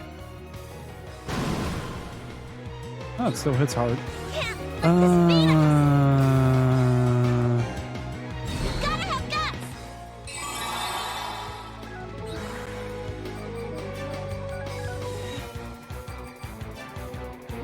Got your weak point.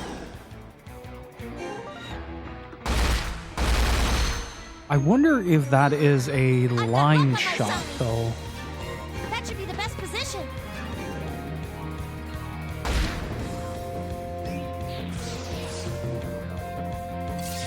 I don't know about this. Can't let this beat us. Ready to fight.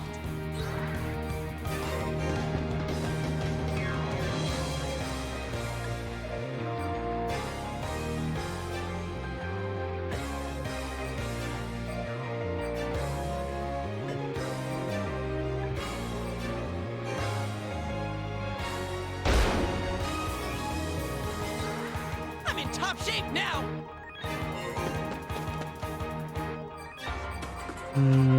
Okay, that doesn't trigger it. Just gonna go for the heavy damage here.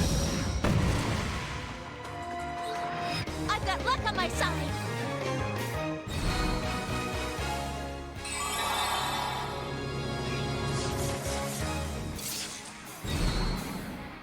Go easy on a girl, will ya? I'm gonna send you packing. There he goes. I still need to play Ultra Code F. I've had it for years, but I never got around to playing it.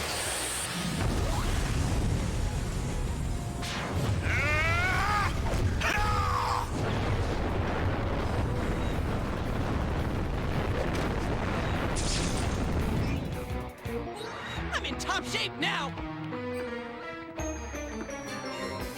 Target in sight.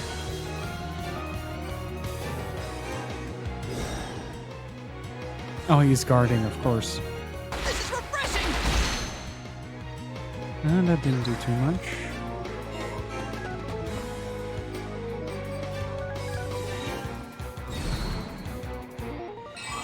I do appreciate how I'm gonna send you how packing. expensive healing is in this game.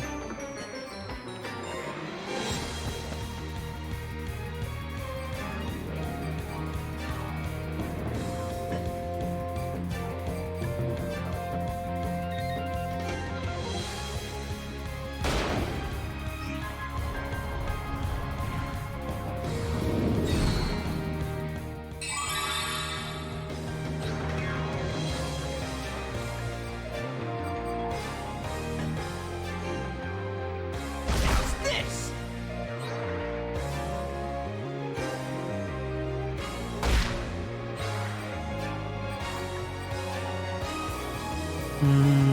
Shut out.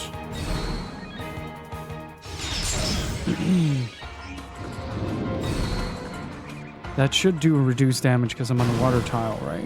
Yeah.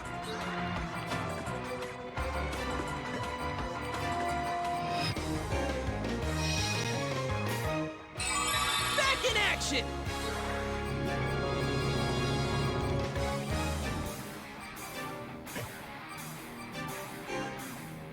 Take that. Now he's probably going to heal after this. Ooh, that's giving him good damage. PS2 and PS3 that had a original PS2 hardware in it and a physical copy of Wild Arms Ultra Code F. But it always had been my dream to play Wild Arms Ultra Code F on a handheld, so I'm just waiting for the day when proper emulation handheld hits the market with a chip that can handle PS2 emulation. Isn't there already? I mean, like, Steam Deck would probably be able to handle that with relative ease, I'd say. Continuous shot, please.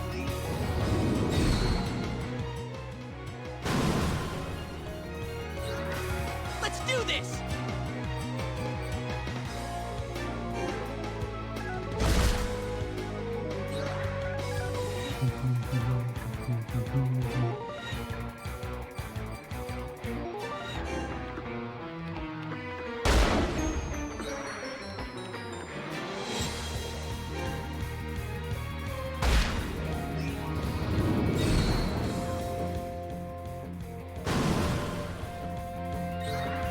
It didn't trigger the Crisis turn, but it did trigger the Sonic Vision.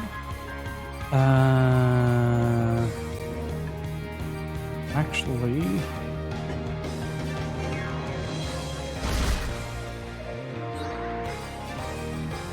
this does more damage.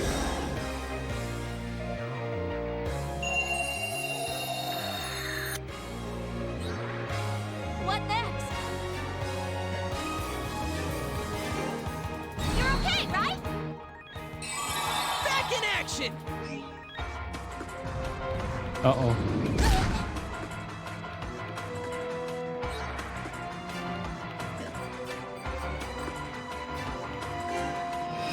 Let's go.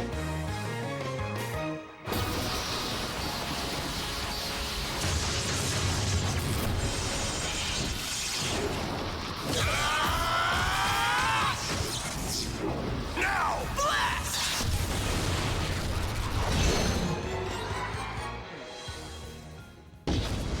Got him. Okay, so that kind of confirms that unless an enemy is an opposing element, the default properties of the attacks count. So if he does a water attack and you're on a water ley line, that reduces the damage by half. And going on the offensive is okay.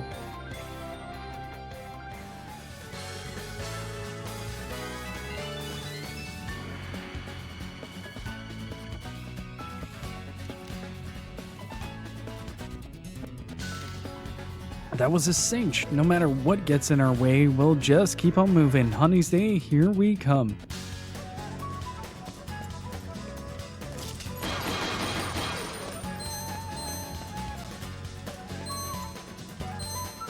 Alright. But I think that's going to be it for me for today, chat.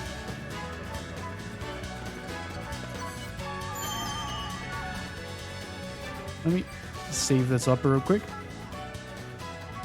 We'll continue the journey towards Honey's Day on Wednesday. Thank you all so much for being here. Hopefully you all had a great time. Really appreciate it.